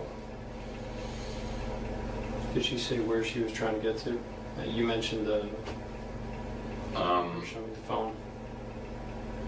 With the mask. She said she had a meeting with her professor. When I told her my name, she didn't really hear it, so I had to say it again a few times. Her English was really bad. Maybe I wasn't speaking properly either. Yeah, I mean, we really didn't talk about much. There really wasn't much said. Just, she looked freaked out, so I put her right. So how long do you think that she was in your car for? Less than 5 minutes. Not long at all. 5 minutes. Not long at all. There's just a few blocks, and I apparently took a wrong turn compared to what she said, and that was enough to spook her. I don't know. So when you crossed the railroad tracks, did you turn to the left or to the right? I don't remember railroad tracks. So you said you kicked her out of the car in a residential neighborhood. She got out of the car. I didn't. Oh, she got out of the car? She wanted to get out. Like, that's why I let her out. Oh, because she was freaking out. Yeah. Okay. And she was saying things that because- you didn't understand. Because you, she thought you took a wrong turn. Yeah, and something, I don't know, something like that. So, yeah. And she tried to open the door, but again, it was locked because my car auto locks. Obviously wanted to get out. I'm not going to keep someone I barely know in my car who just want to be in there. You know, I don't know the girl. So clear up. That was the last I saw her. Really? Okay. All right. I mean, I would have told us earlier, but I mean, I thought it was Saturday.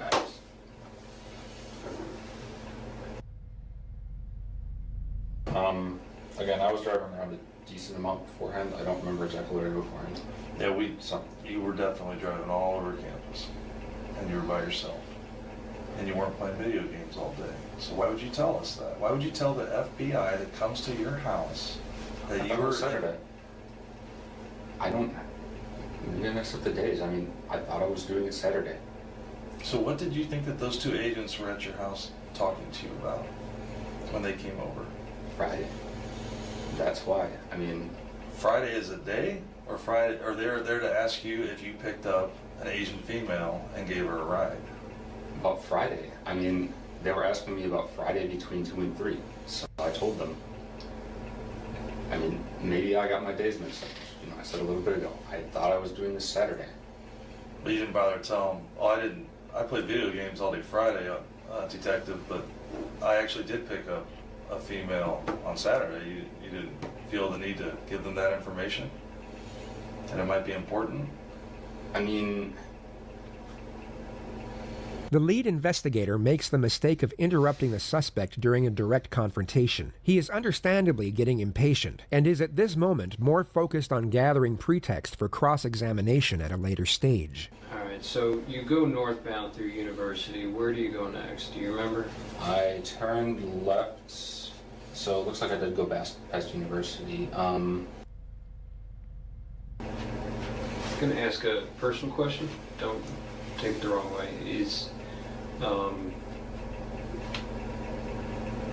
You mentioned your wife went on vacation with another friend. You mentioned that there's another guy she hangs out with. You mentioned there was another girl you hang out with. Do you guys have We're in an fairly open open relationship? Okay. Yeah, I have a girlfriend. She has a boyfriend as well. Okay. Some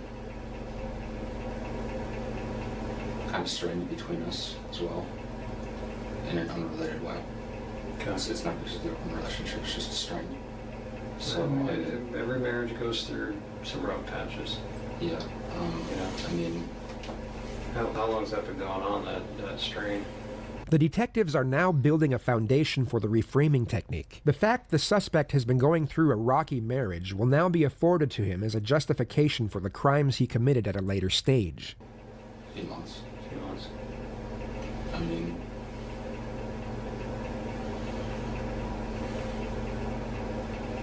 yeah, I mean, I didn't tell her that I did this because I was scared that, I mean, oh great, now this is happening. I didn't tell her. Did she go to Wisconsin with a boy or another girlfriend? Guy. How'd that make you feel when she went away for the weekend, this long weekend with that guy? Lonely. Yeah. And it's okay, those are normal human feelings. Yeah. Did you feel hurt? Well, yeah, but I mean, she's been single for a while. But still, she's your wife, and it's tough. You know, even if you're in an open relationship like that, where it's tough to see somebody you care about, that you love, to go someplace else with somebody else. And I've dated women in an open relationship. And I get that, man. Is that why you were driving around campus all day, pretty much all day long on Friday? It was all right. You couldn't do it. No, I understand. No, I definitely get it. So the only reason why I was able to do it was because it was a means to an end. So I viewed it as more of like a fuck buddy kind of thing, you know? I don't know if that makes any sense.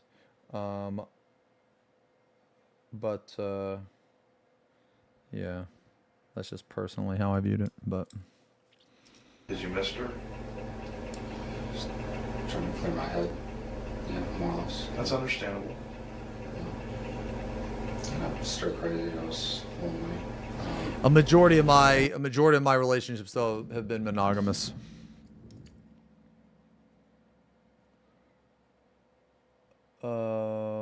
I could not be in a serious relationship if it was open. At least I don't think I could.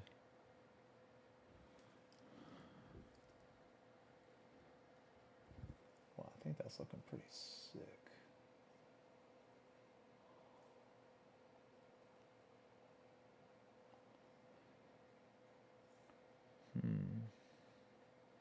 I think we can fuck with it a little bit more. I thought it was Saturday. So. Did you talk to any other girls that day?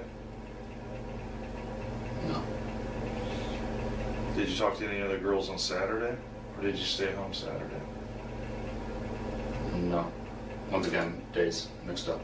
Okay. Yeah, I'm not trying to trip you up on the days. When I was driving, I'll put it in a clear way then. When I was driving around, she was the only person I talked to. Okay. Okay, fair enough. Do you remember what time you started driving on campus that day? The suspect was driving around for over 2 hours before he picked up the victim, which was used to assert the argument that he was premeditating an abduction. Do you remember driving off campus in Urbana? Into a residential neighborhood in Urbana? In Urbana? If I did, it wasn't that far. Were you in Orchard Downs? Orchard Downs. Where all of our married student housing is? When's FP Pong painting? What? Like, you want me to paint FP Pong? Bro, I don't know, dude. Jules. There's a large Asian community that lives out there. Are you driving around Orchard Downs? I did go to Orchard Downs for a little bit, but there was construction, so I turned back.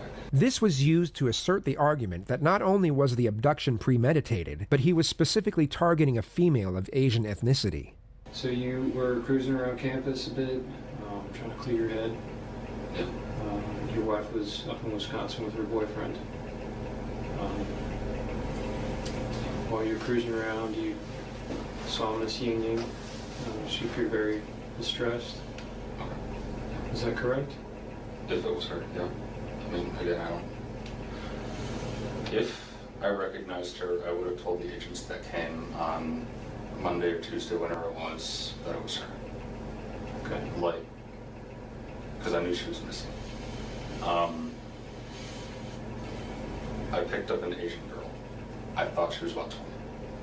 When she said she was distressed, or you said that she looked distressed, what did she say to you when you rolled your window down and talked to her? She said she was late for something. Other than that, did she tell you what it was? She said she had a meeting with her professor. Again, my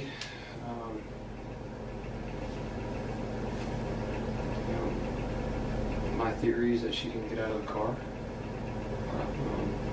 I'm just being open with you. My theory is she was in there a little bit longer. The lead detective is now using the same technique as the second detective used earlier to gain the initial admittance from the suspect. He doesn't directly accuse the suspect of abduction, but is trying to gain further admittance past what the suspect has already acknowledged, being that he simply picked up and dropped off Yin Ying after she panicked. I'd like you to be more forthcoming with me because, again, I need to find where she is. We have 600 Chinese students that have volunteered to look for her. What I can tell you is that we will find her.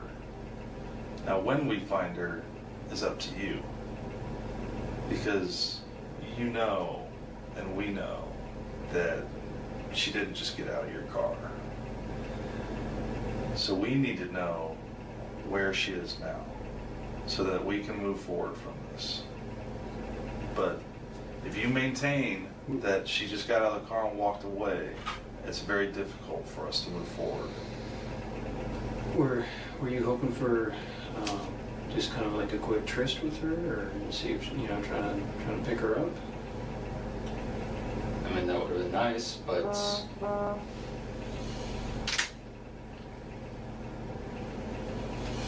Do you have? I'm gonna ask you a weird question, and a lot of us have fetishes.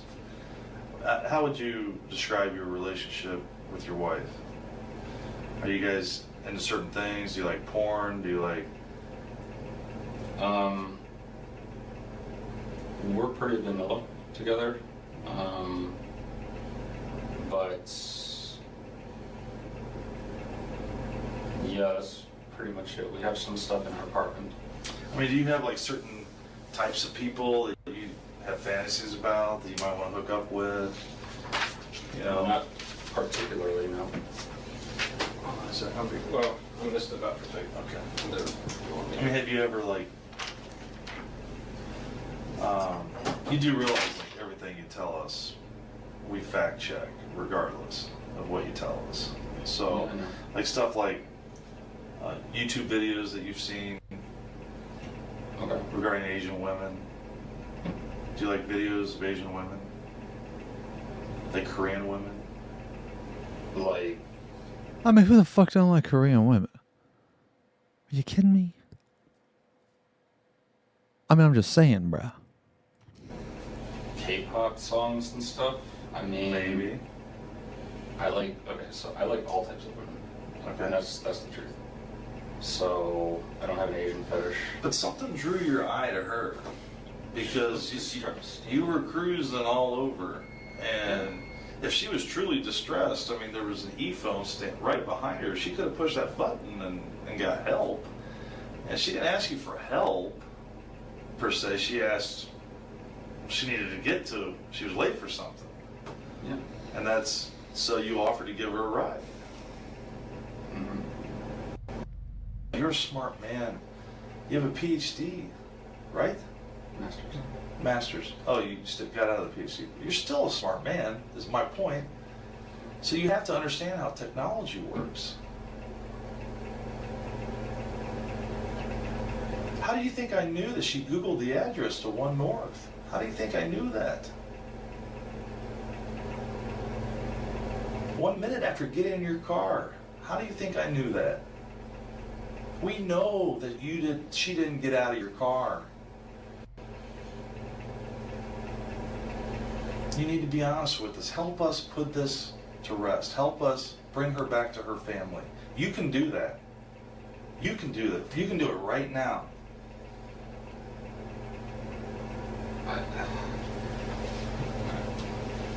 I understand if you've had dark thoughts. I understand if you've been depressed. I understand if you've been drinking too much at times. I understand if you've had sadistic thoughts, wondered what it would be like to commit an act of violence. I know that temptation is out there. I need to find her. I know she got in your car. You went with her. You've been depressed. Your wife just left to go on a vacation with another man. You see her, she gets in. She's vulnerable. Let me find her.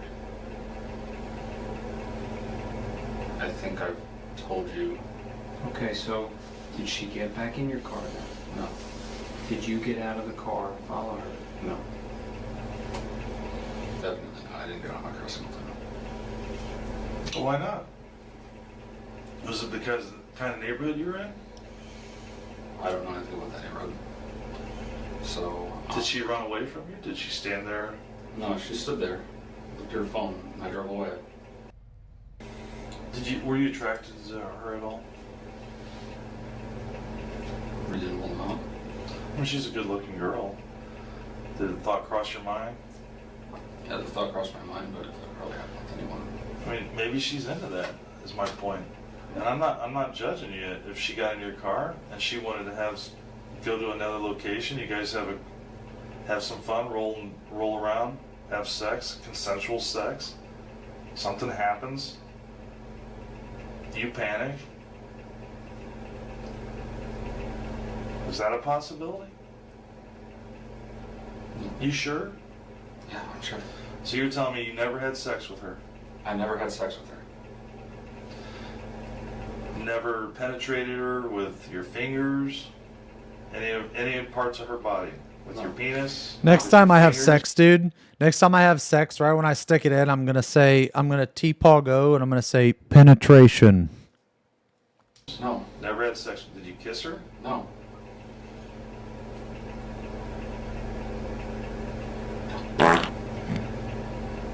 Okay. Can you shut the fuck up? Yes. Are you afraid to tell me if you did? Because it seems like you're trying to think instead of just answer the question. You're trying to think about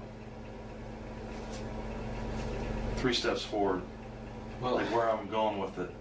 And I think I've demonstrated enough. I've shared enough with you that you know that I know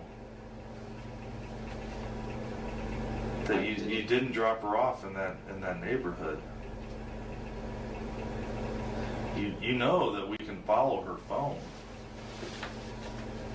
Okay. So where did you drop her off at? Where'd you take her, Brent?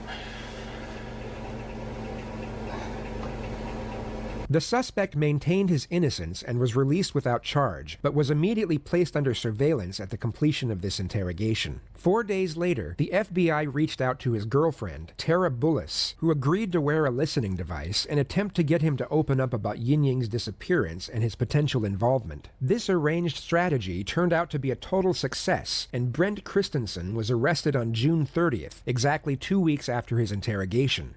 An FBI agent testified that Brent Christensen's girlfriend became a key part of the case when she agreed to record conversations she had with him in the weeks following Ying Zhang's disappearance. A total of 9 recordings came from that. At first, he denied guilt and told her everything would be okay. But then on June 29th, after a night of drinking, he described killing Zhang in detail. Jesus. Investigators say the final recordings were made the day of a memorial walk and concert for the missing Ying Zhang, an event that Christensen actually attended with his then-girlfriend.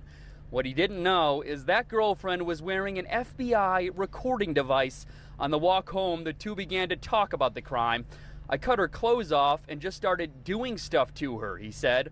Earlier in the conversation, he said, she was resilient. I tried to choke her to death, but she didn't. I choked her for what must have been 10 minutes. Then I released her breath. I couldn't believe she was still alive. Christensen said he hit Zhang in the head with a bat and stabbed her, and she was still alive, so he decapitated her. Prosecutors say the recording showed that Christensen bragged about killing 12. How in the fuck do you just do that, man? That is insane. 12 other people, but they have no other evidence of more victims. Ying is the only person that has produced evidence that leads back to me. Number 13, he said. I've been at this since I was 19. He told his girlfriend he had been wanting to talk to someone about it and he wanted to kill more people. I still want to do it, he said. It's my legacy. And as if this has not been hard enough for Zhang's family, some of them were in the courtroom today. Zhang's father kept his eyes closed during that recording. Christensen was mostly expressionless. His defense team has tried to paint him as a man with mental health and substance abuse issues who does not deserve the death penalty. The trial continues next week. It's a step toward justice for Ying Zhang. The man who kidnapped and killed her is guilty. Good evening, I'm Paul Cicchini. And I'm Jennifer Roscoe. A jury took less than 2 hours to convict Brent Christensen of abducting and killing Zhang and lying to the FBI about it. She was last seen June 9th, 2017, getting into his black Saturn Astra on the U of I campus. Christensen faces either life in prison or the death penalty. Brent Christensen, the convicted killer of Chinese scholar Ying Zhang, will spend the rest of his life in prison because a federal jury couldn't decide if he should be sentenced to die. The judge certainly didn't mince words in his final statements. CBS 2's Tara Molina is live in the newsroom with more on that decision tonight. Tara. Erica and Brad, this is the same jury that found Christensen guilty of kidnapping and killing Zhang. They couldn't come to a unanimous decision on the death penalty, and the judge certainly didn't mince his words. In his final statements to Christensen, he said, quote, "The mercy extended to you by this jury is a testament to their humanity.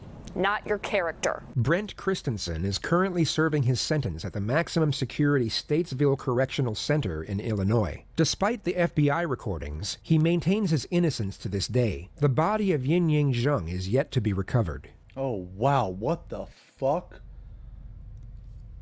They still haven't found the fucking body? That's insane. Jesus. The death penalty is like, the death penalty is not instant. Like, it just doesn't it takes like years and years and years, and like,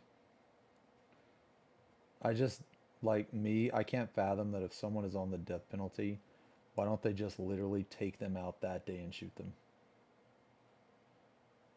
Like how they used to do, like, you know, in the fucking old days or something. I don't know, man. I'm sure there's a reason. I don't know if I would agree with that reason, but to me it just doesn't make any sense. But then again, I don't usually spend time thinking about death penalty and killing people, so yeah.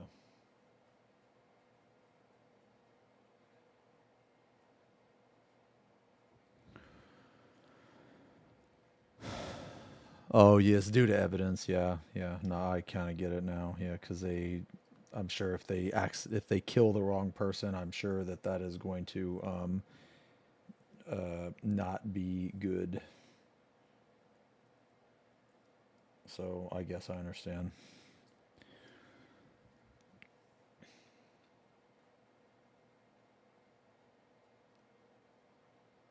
Okay. Anyway, so. All right, so I think this turned out pretty good. What do you guys think? We're not done yet. We haven't done the highlighting yet. I'm going to work on this top part, but I think the blending on this is pretty much good. So that's why I do the value sketch at the beginning.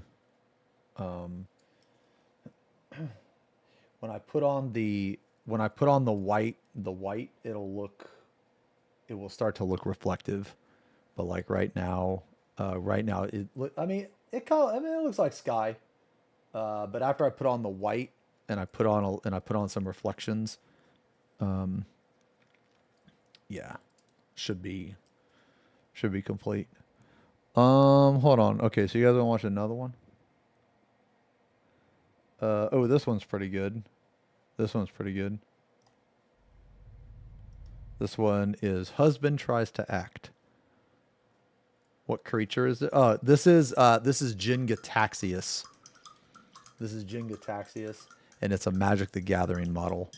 Let me use the bathroom though. Let me use the bathroom real quick.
Oh, shit. Okay. All right, ready? According to CBS News, 50-year-old stay-at-home husband David Tronis desperately wanted to appear on reality television. Oh, shit. Sorry. Let me explain this top part. This top part is essentially the same as the bottom part, except for on smaller scale. So the top part right here doesn't really matter as much. Because of the way you're going to look at the model, like it does matter, yes, but there's not going to be as many variations of color in this top part as there is the bottom part. Late April of 2018, he managed to secure himself a spot on the show Zombie House Flipping, where he would be featured renovating his newly bought house with his then-wife, 39-year-old financial consultant Shanti Cooper. The only problem was that Shanti wasn't nearly as interested in being on TV, so she refused to sign off on the program, which resulted in David beating and then strangling her to death in the early hours of the following morning. He called 911 roughly 12 hours later at 3:51 p.m. Hello? She's not breathing. I'm trying to do CPR. I can't. Okay, listen to me.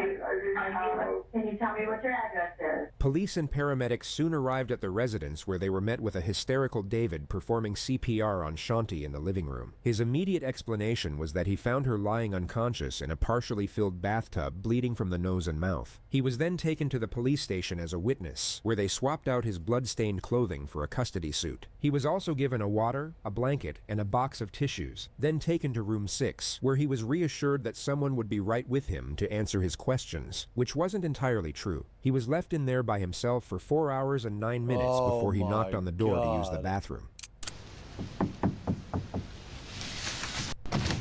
Yes, sir. I'm sorry to bother you. May I go to the bathroom? Yeah, absolutely. Thank you.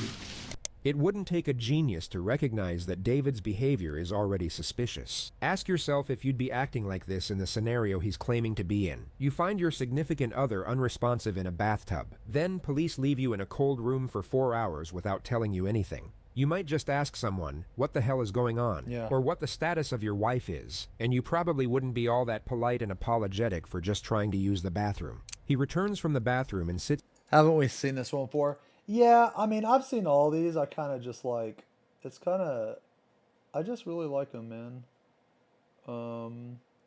Yeah, but I feel like there's some people that haven't seen them, you know?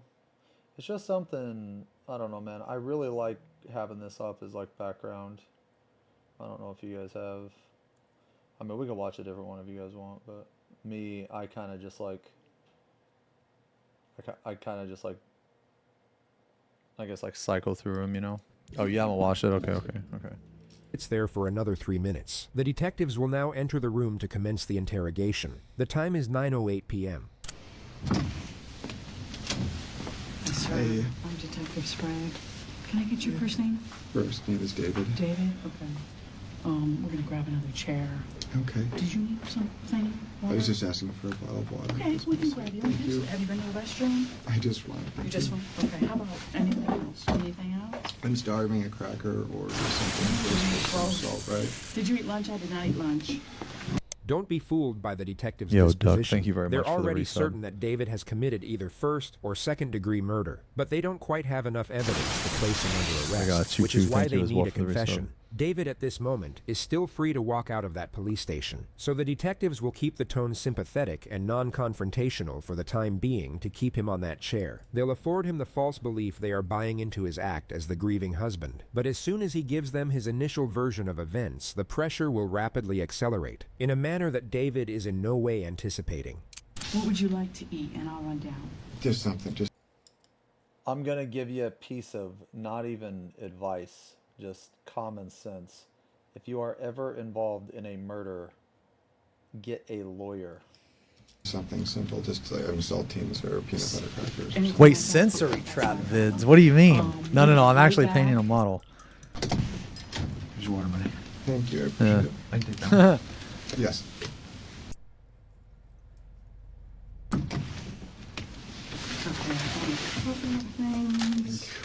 Okay, is that good? Okay, all right. I'm with you. I haven't eaten since this morning. I'm sorry this is taking so long. You are David, I believe? Okay, all right. I'm Detective Teresa Sprague, and this is Detective Barb McClelland. First of all, on behalf of the Atlanta Police Department, we want to say how sorry we are for your loss. So this is the first, out of a total 11, of David's fake cries. Their intensity level will peak about halfway through this video, during some of the more embarrassing performances you're ever likely to witness on the internet. But from that moment on, you'll notice these acts steadily diminish, as the detective makes it more and more abundantly obvious that she knows he's lying. David, and also for everything that you're going through. I know this is very traumatic for you. Okay. They start by collecting David's basic information. Okay. Blonde or brown hair? Below. Okay. Okay. Hazel eyes, maybe? I'll take hazel. Blue? Hazel? Okay. They're dirty blue, yeah. Okay. Is there a home phone? There is. Okay. I can't remember the last four digits. Who the fuck has a home phone? 407. The next three are usually 704, the opposite. And I never call it. The next three are 704? It's 407, 704, and then I think it's 2808. It might be 2406, but I have it in my phone. I haven't. We've had it since we were at Briarcliff. And when did you move to Florida? In 2013. Okay. About 5 months after I met Shanti. Did you meet her here or there? No, online. You met online? Jesus. Can you tell me what year that was? Oh, satisfying clips of stuff. Oh, right. Yeah. It's okay. No, I know what you mean. It's like, what's a good example? Fuck. I know what you mean. It's like when you cut something perfectly or you position something perfectly. Yeah. I know what you mean. Okay. Oh my God. Wait a minute. You thought that, wait, hold on. You thought that about this? Did you mean that in the way? You know what? I don't even care if you meant it in that way. I'm taking it that way. That's very nice. And about 5 months later, did you move here and move in with her or just? Okay, sorry. So I'm pretty sure I think this is good. I think it looks pretty much the same on both sides. I think the blending's pretty solid. Now what we're gonna do is, you see this white outline right here? Now the thing that really matters is this contrast part. You have this this dark part meet with the pure white. Yeah. Oh, you did mean that? Oh my God. Okay, that's a huge compliment. Thank you. Thank you very much. Yeah, so we're gonna outline this with white, and it's to basically give to show that there's different sections or plates. You know what I mean? Move here. I'll try to be as accurate as possible. I believe it's the end of September. So you guys knew each other approximately 5 years this month. So, sorry, what I do on this is I only highlight pure white on very rare spot, or not rare, but the part of the brightest, I guess, light or reflection. So like this is very bright right here. But since this is metal, since we're wanting it to look like a metal, we need to use more white than normal. I've never been more in love. I'm so happy. Okay. If you don't, I know you've probably never been through anything like this in your life, okay? And I'm going to help you get through it. If you have questions, you want to stop me, please do so, okay? But I do need you to understand your rights before we ask you about anything that happened in that home today, okay? All right. You have the right to remain silent. Do you understand that? I'm sorry? Yes. Sorry. Yes. Okay. Anything you say may be used against you in court. Do you understand that? Yes. Would you raise your right hand, please? All right, boys. This is the hard part. This is the part where if you fuck it up, it's going to take you like 3 hours to fix it. Do you solemnly swear or affirm that the testimony you shall give in this case shall be the truth, the whole truth, and nothing but the truth? Absolutely. Absolutely? Okay. All right. So I need you to we're going to continue down this path about how you all met.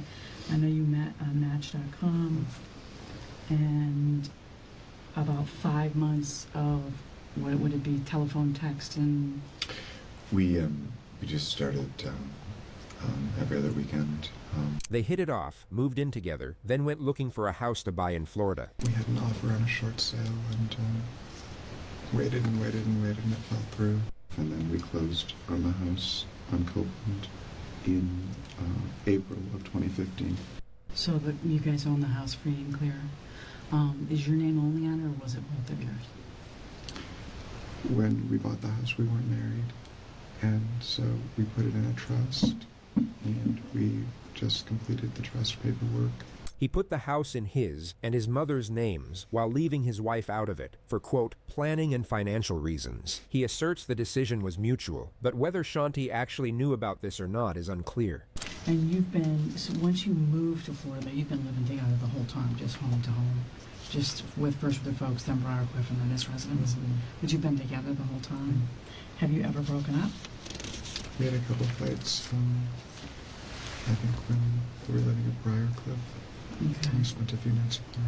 He says that he just spent a few nights with his mom, then drifts off into a statement about how Shanti was dedicated to work. The detective will now cut him off and steer the line of questioning back to the argument. But she's so when you guys would argue, when you would go to your mom's, it was just because she was busy all the time, or what would the beef be? Work had a lot of stress involved, and she would sometimes. We always agreed, later that she was just overworked and tired, and so she'd get a little snippy or short or yell, scream, what? Just irritable. Irritable. Just irritability. And sometimes it just, that's not really, I don't really do that. It's not really, I just stand there. So I just, I would just say, why don't we take a break, or just let it, a little cool down period. And every time we did it, we came back. I think we only did it twice, but we were stronger. Okay. And has that happened since you moved where you are now? Because now we've got the added stress of the renovation? No, we love it. We love the... This is Keith Ory, the producer of the house flipping show that David wanted to be on. When you would be interacting with the Torontos related to your work on the house and also the show, who was your primary point of contact? Oh, Dave was. He would communicate her desires. I would see her, but it was more like Dave's full-time job, almost, I guess I would say. Did you ever know during your time that you knew Dave to have any other job? I was aware that he had explained to me that he'd worked for a chemical company up north somewhere. I actually never knew what Dave did for a living. When my husband had asked him, he said he was into sales, but I don't really know what that means. David never worked in sales or at a chemical company. You're now about to see Keith explain that he insisted on having a formal sit-down with Shanti to make sure that she was fully on board. It was difficult to get them both together, but I explained ultimately that we couldn't go forward if I wasn't able to sit down with them both. Ultimately, you're able to get this sit-down scheduled. Tell the jury about that meeting. I arrived at the house to meet Dave and Shanti, and she was... by my estimation, unhappy to be there. And it was in a sort of a tense state. It was obvious that she was unhappy with something, and she was only there as long as she absolutely had to be, and then left. This all occurred 6 days before Shanti was murdered.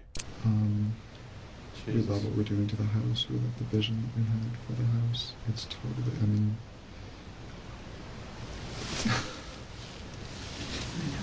she wanted divorce, but she wanted so bad. It made me happy. It made her happy. It was a thing that we did together. She wanted to quit her job. When we got the house done, or just kind of, slowly phase out of it. She thought, a couple of times that she would really need to take a break, and definitely slow down, and definitely not add a whole lot more work. But she could do more if she wanted to. I'm sorry, I can't talk about it. That's fine. And that's very normal. That's very normal. because you're not going to process this for a really long time. So I know it feels like a really bad day. Dude, if you guys think this guy sounds bad, you should have heard Lionel in court crying in front of a judge. Now notice how quickly he manages to pull himself out of the depths of despair and into casually talking about his house flipping show. Keith also just, our lives are busy. I'm so sorry. I know you're asking simple questions, but Keith does a TV show, a home improvement. Keith, the guy you mentioned, Ori? Okay. It's called Zombie House Flipping. Keith asked them to be on the show. Which meant that we would get a lot of what they call trade-outs and promotional sponsorship to do. Any financial incentive to do that? Big. That's what they call trade-out. I'm sorry, that's what they call trade-outs. So their sponsors, that's one of the things I was working on yesterday, was putting together a list of the sponsorships, the windows, doors, cabinets, and so maybe instead of getting granite, you get quartz, or maybe instead of getting, middle range cabinets, you get high-end stuff. And we're also working on kind of just an amazing open concept stairway in the middle of the house that was going to go all the way up to the loft. And so they'd come in and start filming? Mm-hmm. Would they film you all or just the work? No. Yeah, it's just the house. They're the stars. Pay no attention to David's no. He fully understood that he would be featured prominently on the show as the main builder construction guy. The so-called stars he's talking about are the hosts. The detective will now establish a timeline. So when she comes home Sunday, it's you, Jackson, and Shanti, and you just stay at home and have a pool get together? We only have them every other Sunday. It's our family day, and we do like to have an early meal, watch a movie. So, do you recall Sunday night about what time everybody goes to sleep, since you're all We go the to same? bed early on school nights, so 8:30 we're winding down, 9 o'clock lights are low. Shanti's son gets picked up the next day at around 5 p.m. 5 p.m.-ish, okay. All right, and then do you guys go anywhere, do anything, or you stay at home? We made dinner together that night. And, So that would have been Monday night. Did you watch TV? I did. Any idea what? American Idol. Okay, so you wake up Tuesday morning and you're in the garage on the couch? I usually wait for her to come down. She came down after 7 o'clock, probably almost 7:30. Shanti went back upstairs and David started doing chores around the house. He's now about to mention the last time he supposedly saw Shanti alive, and then break into another fake hysteric. Yet this time, he will get no reassuring feedback from the detective, and the charade will rapidly dissipate. Oh my God. We should come down again. Yo, Uber, thank you very much for the resub. I'm sorry. I'm sorry I didn't see that right away, man. She came down again, and what happened? Came down, and I've thought about it. I've tried to think exactly what time it is, but I don't know exactly. I would say probably 9. All right. Yo, what do you guys think of that, man? I think it turned out pretty good.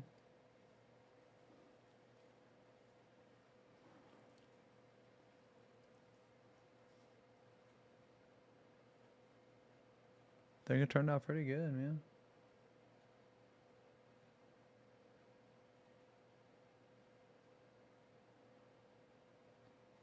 I could start this part. Probably. Oh, mono blue gen cataxias. Yeah. We can try this shoulder, I guess. Try this shoulder. Okay. Oh man, is it tearing it? Oh no, it's okay. All right. 15 and wait. I'm gonna try something a little different with this one. Instead of value sketching, I'm gonna layer this and I'm gonna see how it turns out. The reason I know that is She said she was going to the dentist, and he said he was going for a walk. He now attempts another fake cry, but gets ignored again. And Did you take the dogs for a walk? I went for a walk. By yourself? By myself. And where'd you go? I went around Lake Lucerne and I went to Orange. He comes back home and feeds the dogs. That's all that I can remember until I went upstairs to see when we were going to pick up Jackson.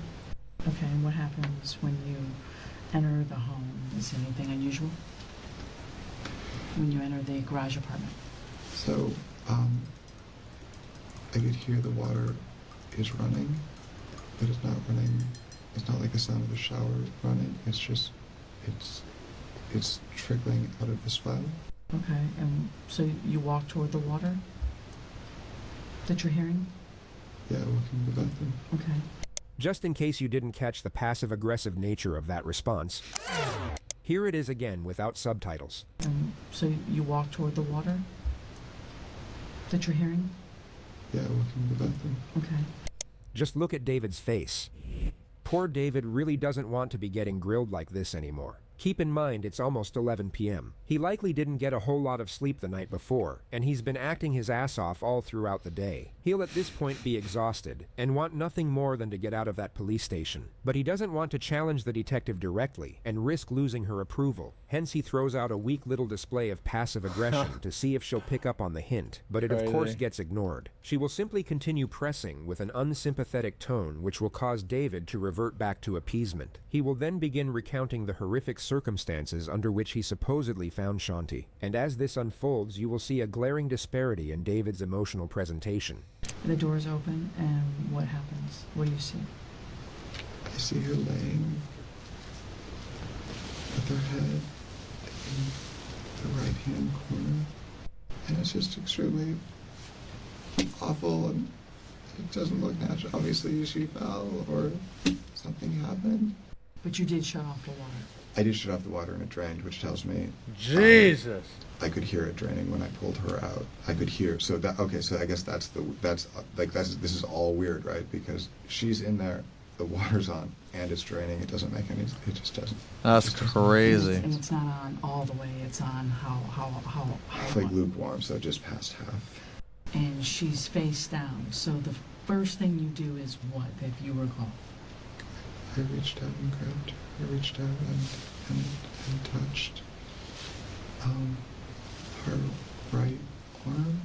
The water is rose colored, so there's blood in the water itself. I can see a spot of blood. And you pull her by her arms? So I grabbed someplace on her arm, tried to get kind of under it a little bit. And you said she seemed stiff? Yeah. Hard to move.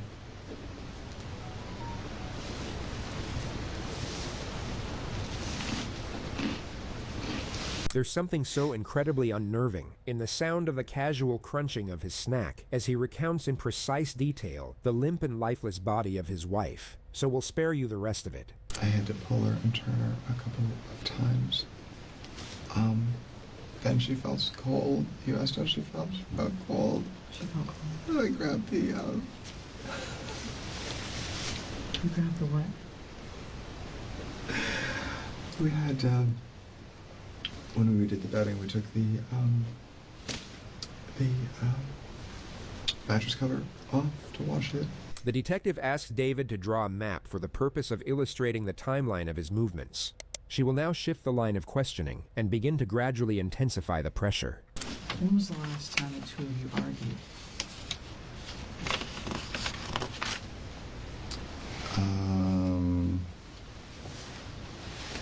Very briefly on Saturday, right before we left. The argument was over the renovation. David likely admitted to this because Shanti's son was there for it. The upstairs floor was very wavy, and the point of contention probably was, do we tear all of that out and put in new structure and trusses so we have a perfectly flat floor and then a perfectly flat ceiling? But I don't think it's an argument if Shanti and I are both on the same page and we're both just in agreement and upset reasonably and yeah, this guy's fucking weird. Justifiably upset that it's taking longer. Shanti and I aren't fighting about it. Mm-hmm. We're both upset about the same thing. Does she feel as though you don't listen to her? No, I don't think so. She knows I listen. Has any fight ever turned physical between the two of you? No. Okay. Has she ever hurt you, hit you, struck you, threw anything at you? No. No. Have you ever harmed her physically? No. David continues to pretend that he doesn't notice the accusatory nature of the questioning, so the detective will now intensify the pressure to a significant degree. She sheds. She seems to shed. Her injuries to me, David, seem really significant. More significant than from a soft tissue fall. More significant than from me tripping and falling and hitting my head and being knocked unconscious. She elaborates on the inconsistencies while David just sits there and nods. The issue I'm having with it is I absolutely think that she was deceased before you left to go to the park. She repeats what she said a few more times, while David just keeps doing what he's doing. That's crazy. So, I think that you've told us a significant amount of information. You've been very cooperative. But I also think that you've left some stuff out. Wow. And I think you've left some stuff out that is maybe something got out of hand. Maybe you didn't mean for it to happen. Maybe you got upset. Maybe... But there's something that happened between the two of you before you left that house. Because she was deceased, or on her way to being deceased, before you left that house. Now, if there's an explanation, I want to hear it. I told you everything. Yeah, but you've left out something, David, because this woman has significant injuries. Okay, this is not from a fall. Did you harm Shanti in any way? Absolutely not. Did you choke her? Absolutely not. Did you strangle her? Without question, no. Did you beat her? No. Did you hit her with anything? Absolutely not. Okay. Do you have injuries? I do not. I do have some scratches from the bromeliads and from the bougainvillea. Okay. I do trim them myself. Aside from the scratches from his plants, David had no injuries that could indicate a struggle. But this might explain why. You noticed a single earring on the nightstand? A single what? A single diamond earring on the nightstand. Yes. And what was the significance of that? Looks like she removed it before bed and didn't get a chance to remove the other one. Because you believe that's when the attack occurred. On the edge of the bed, where the blood was found on the side rail. Yes. And I think when she turned to take that earring out, she didn't see it coming. Would you mind, just for me to be able to You say... know, that's like really... a perfect gentleman and is in the clear and did not harm his wife. Would you mind taking what's a the word? polygraph and proving that to us? Absolutely. Very perceptive. Okay. Would that be a possibility? Yeah. Okay. All right. The detective asks David if he wants another water, to which he says, sure. So she brings him a water and tells him they'll be right back with a polygraph machine. But instead of coming right back, they leave him in there for just over 2 hours, during which Jesus time they fucking decide not to Christ. proceed with the polygraph, but simply ramp up the confrontation. Dude, they're just fucking with him at this point. I mean, honestly, good. Hi. You doing okay? Yeah, it was just... Did you sleep a little? I did. Yeah. I know you've got to be exhausted. Or at least mentally. Yeah. I just want to point out some things to you that I think are unusual. There's so many, I really don't know where to begin, to be perfectly honest with you. I think that I find that the living arrangement, I find to be completely unusual for you to be primarily living downstairs. I'm not primarily living downstairs. Well, sleeping. What I said is that I sleep down there, but I don't go down there till we're done with dinner, we're done watching TV, or we're done for the evening. Okay, just hear me out. Okay. So you don't go upstairs during the day while she's working. You leave her alone. And then Not entirely. I do go up there. Okay. But I don't work up there while she's on the phone because it's distracting. Can you It's shut the fuck up? I think that I've explained extremely well. She didn't sleep. She did, but you said. He continues defending the fact that he was exiled to the garage. I think it's Jesus, a dude. transition that she didn't feel like she could make right now because she couldn't afford the time that it would take. But she's sleeping in the only part of the residence that's semi-comfortable. You're sleeping in the garage with the dogs. how do you explain this woman's head being swollen, her eyes being black? And would never, ever hurt her. So when you pulled her out of the tub, you agreed with me that the water came out of the tub. There's not a spot of water on the floor, David. The carpet isn't wet. The carpet isn't wet from where she was pulled out of the bathtub, sopping wet, all the way around to the front of the couch. The carpet's not wet. There's no blood on the carpet. Notice how little David moves compared to the detective. It doesn't correlate with anything in particular. It's just sort of interesting to watch. My guess is she wasn't treating me very well.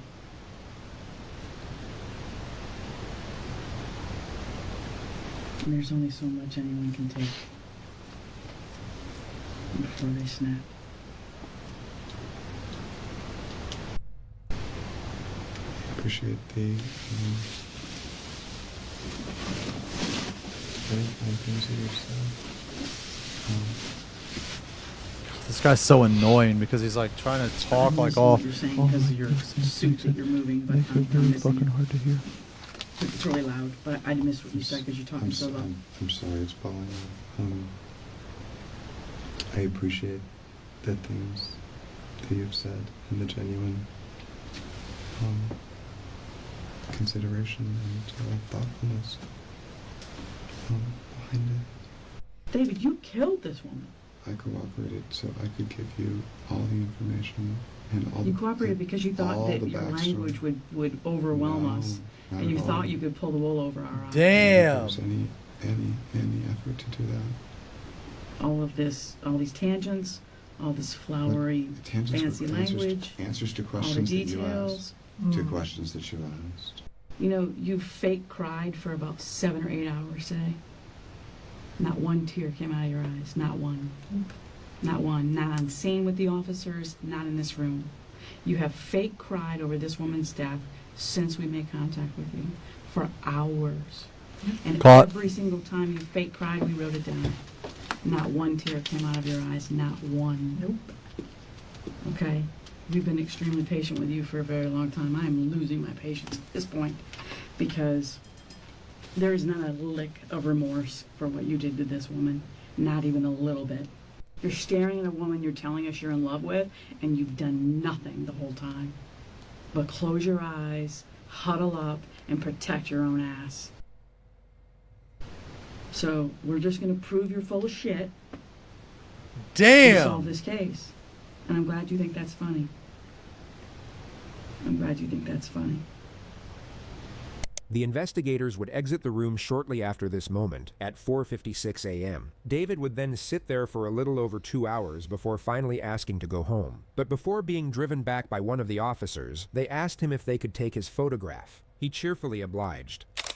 Judging by his expression, he may have thought he had just gotten away with murder. Holy The grand jury fuck. indicted him 4 months later, and he was arrested at his mother's house. When he was told he was facing life imprisonment and that the evidence against him was overwhelming, he started acting crazy and went for the insanity defense. He was then sent to a maximum security psych unit, where he spent 5 years before a judge ruled him competent to stand trial. This is what he looked like on the day he was transferred back to jail. His trial began on October 12th and lasted 6 days. He maintained his plea of not guilty, with his official defense being that he was out of the house walking the dogs while an unknown intruder broke in and murdered Shanti. You heard about the sleeping arrangement. You heard how the defendant was sleeping in the garage with the dogs while Shanti was staying in the essential, one-bedroom apartment separate and apart from him. And this had been going on, for over a year. This was an intentional killing. You know, a random stranger that comes into a house isn't going to, you know, take the time that it takes to strangle a person, to move them to a tub. Not take anything? Doesn't make any sense. Leave no sign behind, no fingerprints, no DNA? That doesn't make any sense. You have the severe beating of Shanti. You have the injuries to both sides of her face. You have the fractured skull, the swollen shut eye, the damaged eye on the other side. That you saw the, you know, intense bruising and bleeding in both sides of her mouth. This was a beating. So at some point in that beating, the defendant, and you can infer this from the facts, intended to cause the death. And he did it with a premeditated design. We ask that you convict him of first-degree murder. Thank you. The defense mainly tries to evoke empathy for the defendant, but it ends up just roasting the fake crazy out of him. Shanti's the only source of the income. She's the breadwinner. He does nothing other than take care of the pool and the dogs. It's about circumstantial evidence, pure supposition, all steered by Teresa Sprague, who prejudged this case based upon a phone call received from her from an officer at the scene about these crocodile tears. This is just a hunch. A hunch. If you hear horses, if you hear hooves, think horses, not zebras, sort of thing. Because that's the point. You don't get to fit a square peg in a round hole because it's convenient. And that's what happened here. With the rush to judgment, with the confirmational bias, those two detectives went into a room with David Tronis and worked him over. He sat there for 16 hours, bared his soul to them, literally and figuratively, told them what he knew, told them what he saw. The government's the one spinning here. The government's the one taking the insignificant and stacking them into a pyramid, and I'm confident that after carefully deliberating, that you'll come back and return the only just verdict in this case, and that's a verdict of not guilty. Thank you. Verdict reads, we, the jury, find the defendant guilty of first-degree murder as charged in the indictment. So says we all, dated at Orange County, Florida, on the 18th day of October, 2023, signed by the foreperson. In the midst of this tragedy, Shanti's impact as a mother was shown through her son Jackson. His victim impact statement was both heartrending and dignified. My family and I have been waiting for about 5 years for justice. That's I miss fucking her so sad, much. man. I would have never thought the day before was the last time I would see my mother alive. I miss the times where we would go to Universal, or just the simple times, like walking the dogs or going to the park. She was the best mom I could ever ask for. That's it. That's sad, man. Defense, any questions? No, Your Honor. Can't imagine doing that as a kid. Mr. Tronis, anything you wish to say prior to sentencing?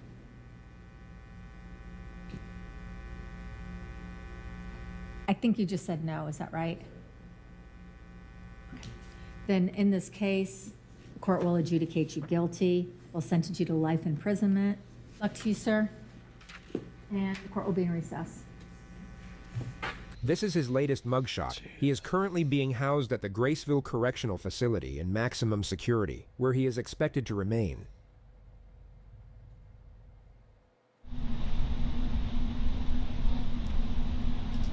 Oh shit. Jesus.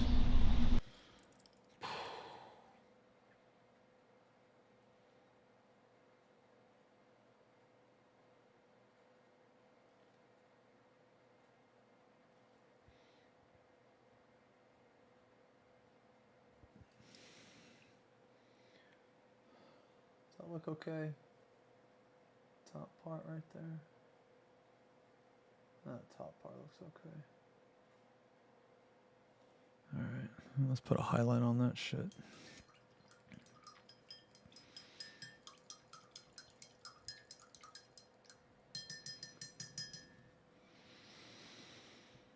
Oh, thanks a lot, Aurelia. Looks okay? Looks select?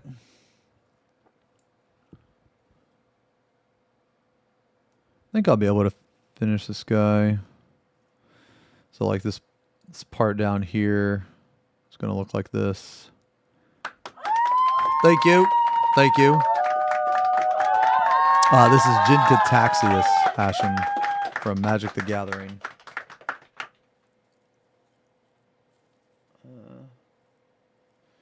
I can blend this a little bit more. Let me just blend this a little bit more. I don't think I have time to watch another one, guys.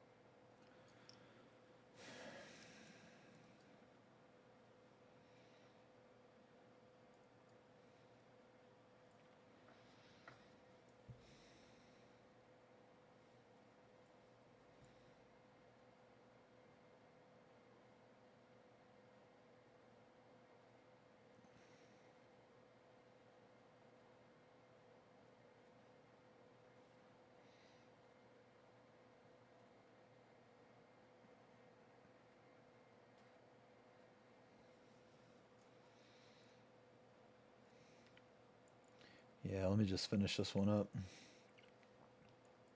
going to throw a highlight on it after this.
Okay. Yeah. I guess that looks all right. All right. Let's put a highlight on it. You just got here. Can you have some late kissies?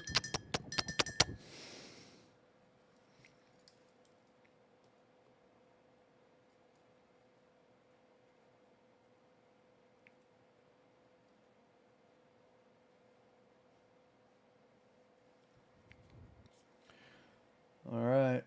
Here we go.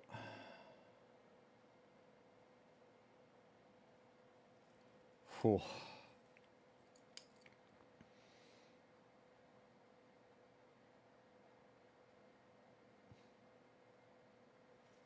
Jesus. Ooh, buddy. Ooh, buddy.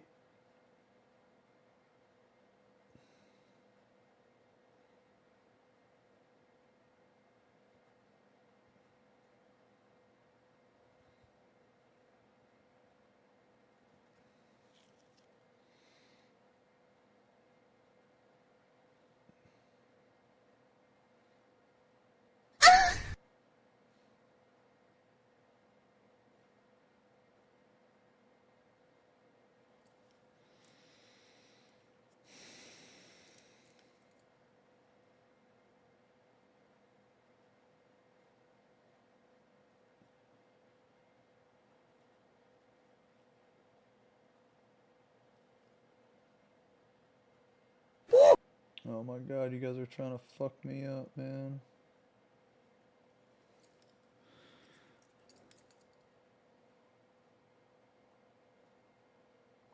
Ooh, all right.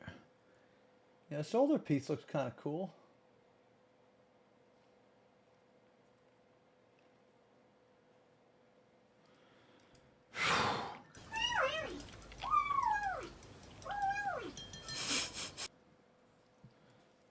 All Alright, I got one more thing to do on the shoulder piece. One more thing to do. Oh, buddy.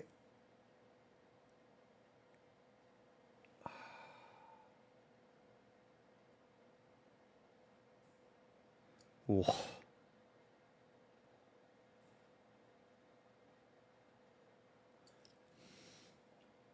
All right. Well, look at that.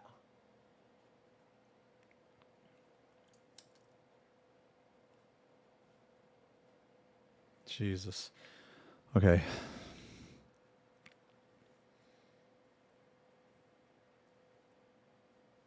All right. I think that's good for today. Did with top panel to the shoulder. It's coming along. I still am not sure what I want right here, man. I don't know. I don't know what's going to go right there.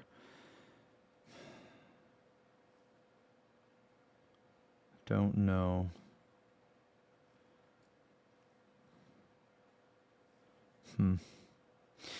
That's for another day. Yeah. I don't know. I need to get a reference photo because if I'm going to have reflections, then I'm actually going to have to draw what this rag is right here. I'm going to have to paint it right there.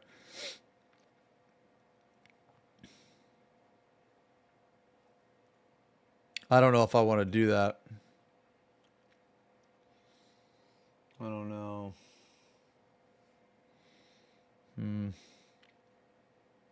Yeah, well. Oh. Thanks a lot. Thanks a lot, Fusion. Just put my bald head on it. Yeah. Yeah. Oh, all right. Well, I didn't plan on streaming today. Oh, shit. All right. I think that turned out pretty decent. That turned out pretty good.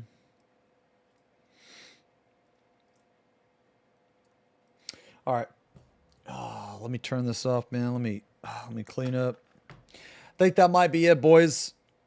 I think that might be it. I think I need to eat. I need to chill. Let me see what's going on here. Hold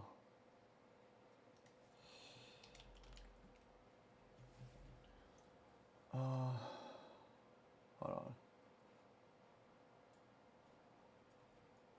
Oh, wait, that was...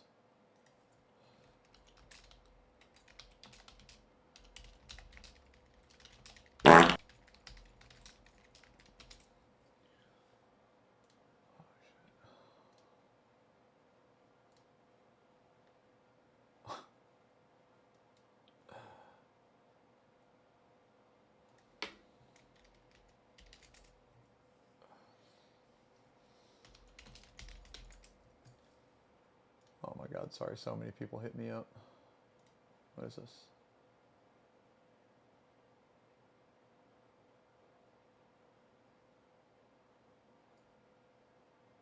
Okay. All right. Sorry. How long does it usually take me to finish a figure? It just depends. Depends on the figure. Yeah, it just depends. This guy, how long did we paint today? How long have I been streaming? 5 hours. So this took me what, like 3? So that's probably like 3. This and this is probably like 2. That's probably like 4. Around 10 hours so far. 10 hours I want to say on this guy. Probably take me...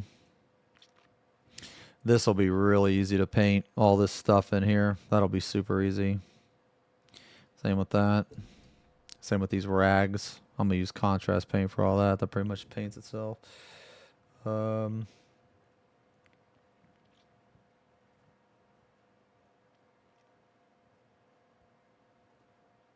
Yeah. I don't know. This might take me like 15, 20. Yeah, there's more magic miniatures. Zerv gave this to me. Yeah, Zerv gave it to me. Yeah, so I think this one will probably take me around like 15 total. Yeah, but all right, dudes.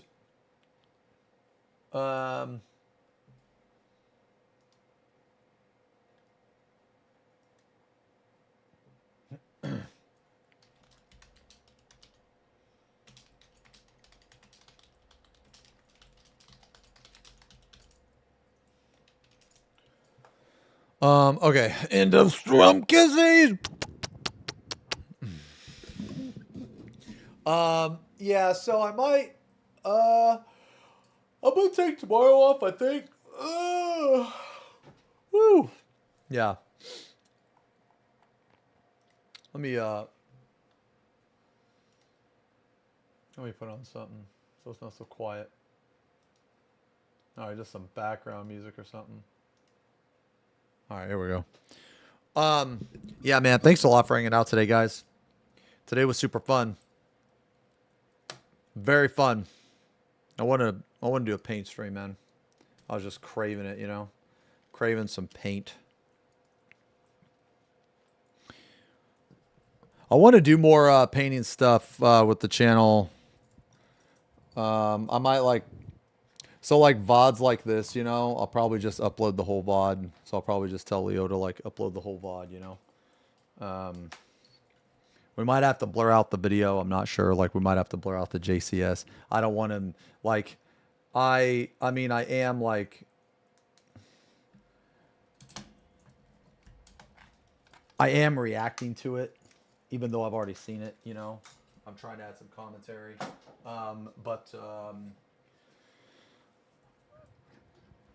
Like, you know what I'm saying? I don't want to come off as like, you know, I'm fucking, you know, being cringe or anything. So I don't know. We'll see. So I might like block out the video. I'm not sure. I'll talk to Leo about it. We'll figure it out. But I am going to do more painting stuff with the stream. I might actually do some like fucking tutorials or something, man. I don't know. I'm not sure yet. I feel confident in my abilities, but there's also much better painters than me out there, so I don't know, man. But I feel like if I can provide any type of commentary or any type of advice or technique at all that would help someone improve, I think it's worth it, you know? But wait till I watch it without you. We watched it, you know? I am going to do that. I'm going to try to get a custom character. I'm going to try to get the Bald American. I'm going to try to paint him, yeah. But anyway, guys, I am going to take tomorrow off. I'm like 99.9% sure I'm taking tomorrow off. Monday, I'm going to try to be on, but I have some RL stuff on Monday, and I don't know when it is. If it's early in the day, I can knock it out and then stream. But if it's like in the afternoon, I'm going to have to take care of it. Okay? So like, no, Tuesday I'll be on for sure. But Monday, I'm not sure. Okay, guys? So, yeah, but I am going to take tomorrow off. So hopefully I'll be able to take care of that stuff on Monday. I should be able to. But I won't know until Monday. So anyway, thank you guys very much for hanging out. As always, I appreciate the subs, the resubs, man, the gifties. Thank you guys so much for that. The paint streams, man, I really like. So the fact you guys like hanging out on them, means a lot because I really like doing this. I really like these chill streams. But anyway, guys, you guys have a great weekend. I fucking love you guys. Have an amazing weekend. I'll see you guys definitely Tuesday, but hopefully Monday. So, wherever you are in the world, have a great day. Have a great night. And I'll see you later. K-Soot. K-Soot. Peace. Did you see it?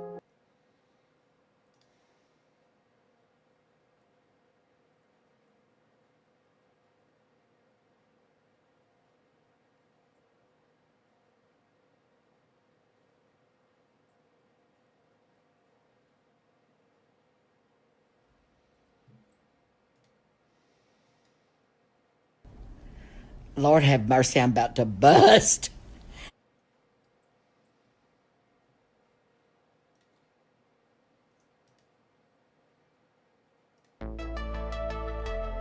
Is he insane?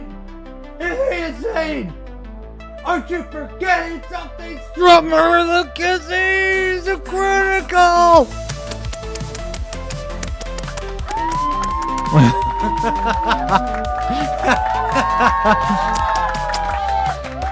No Max, no copy. Wallers. Seed wall. Kissy wall. Wallers assemble. T-Paw go. FP Pong sit.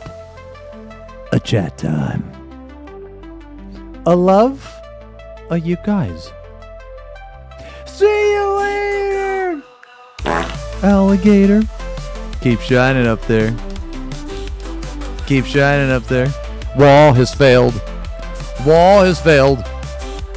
Penetration.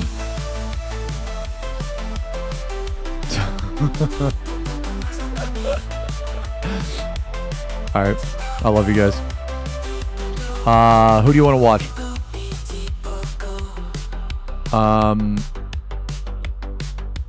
You want to cheer my friend Church on?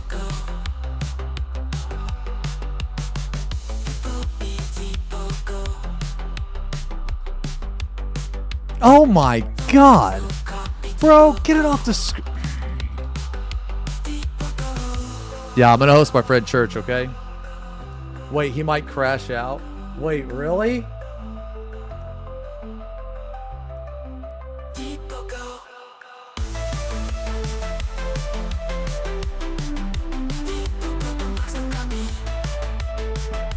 All right.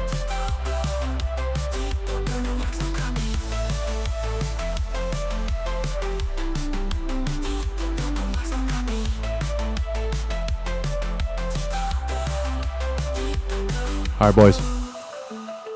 I'm host my friend Church. He's working on M12. Let's cheer him on, man. Let's cheer him on. Thank you guys again for hanging out on the paint strum. I'll be around in Discord, be around in game, be around in offline chat. Fucking love you guys. You guys have a great weekend. I'll see you later.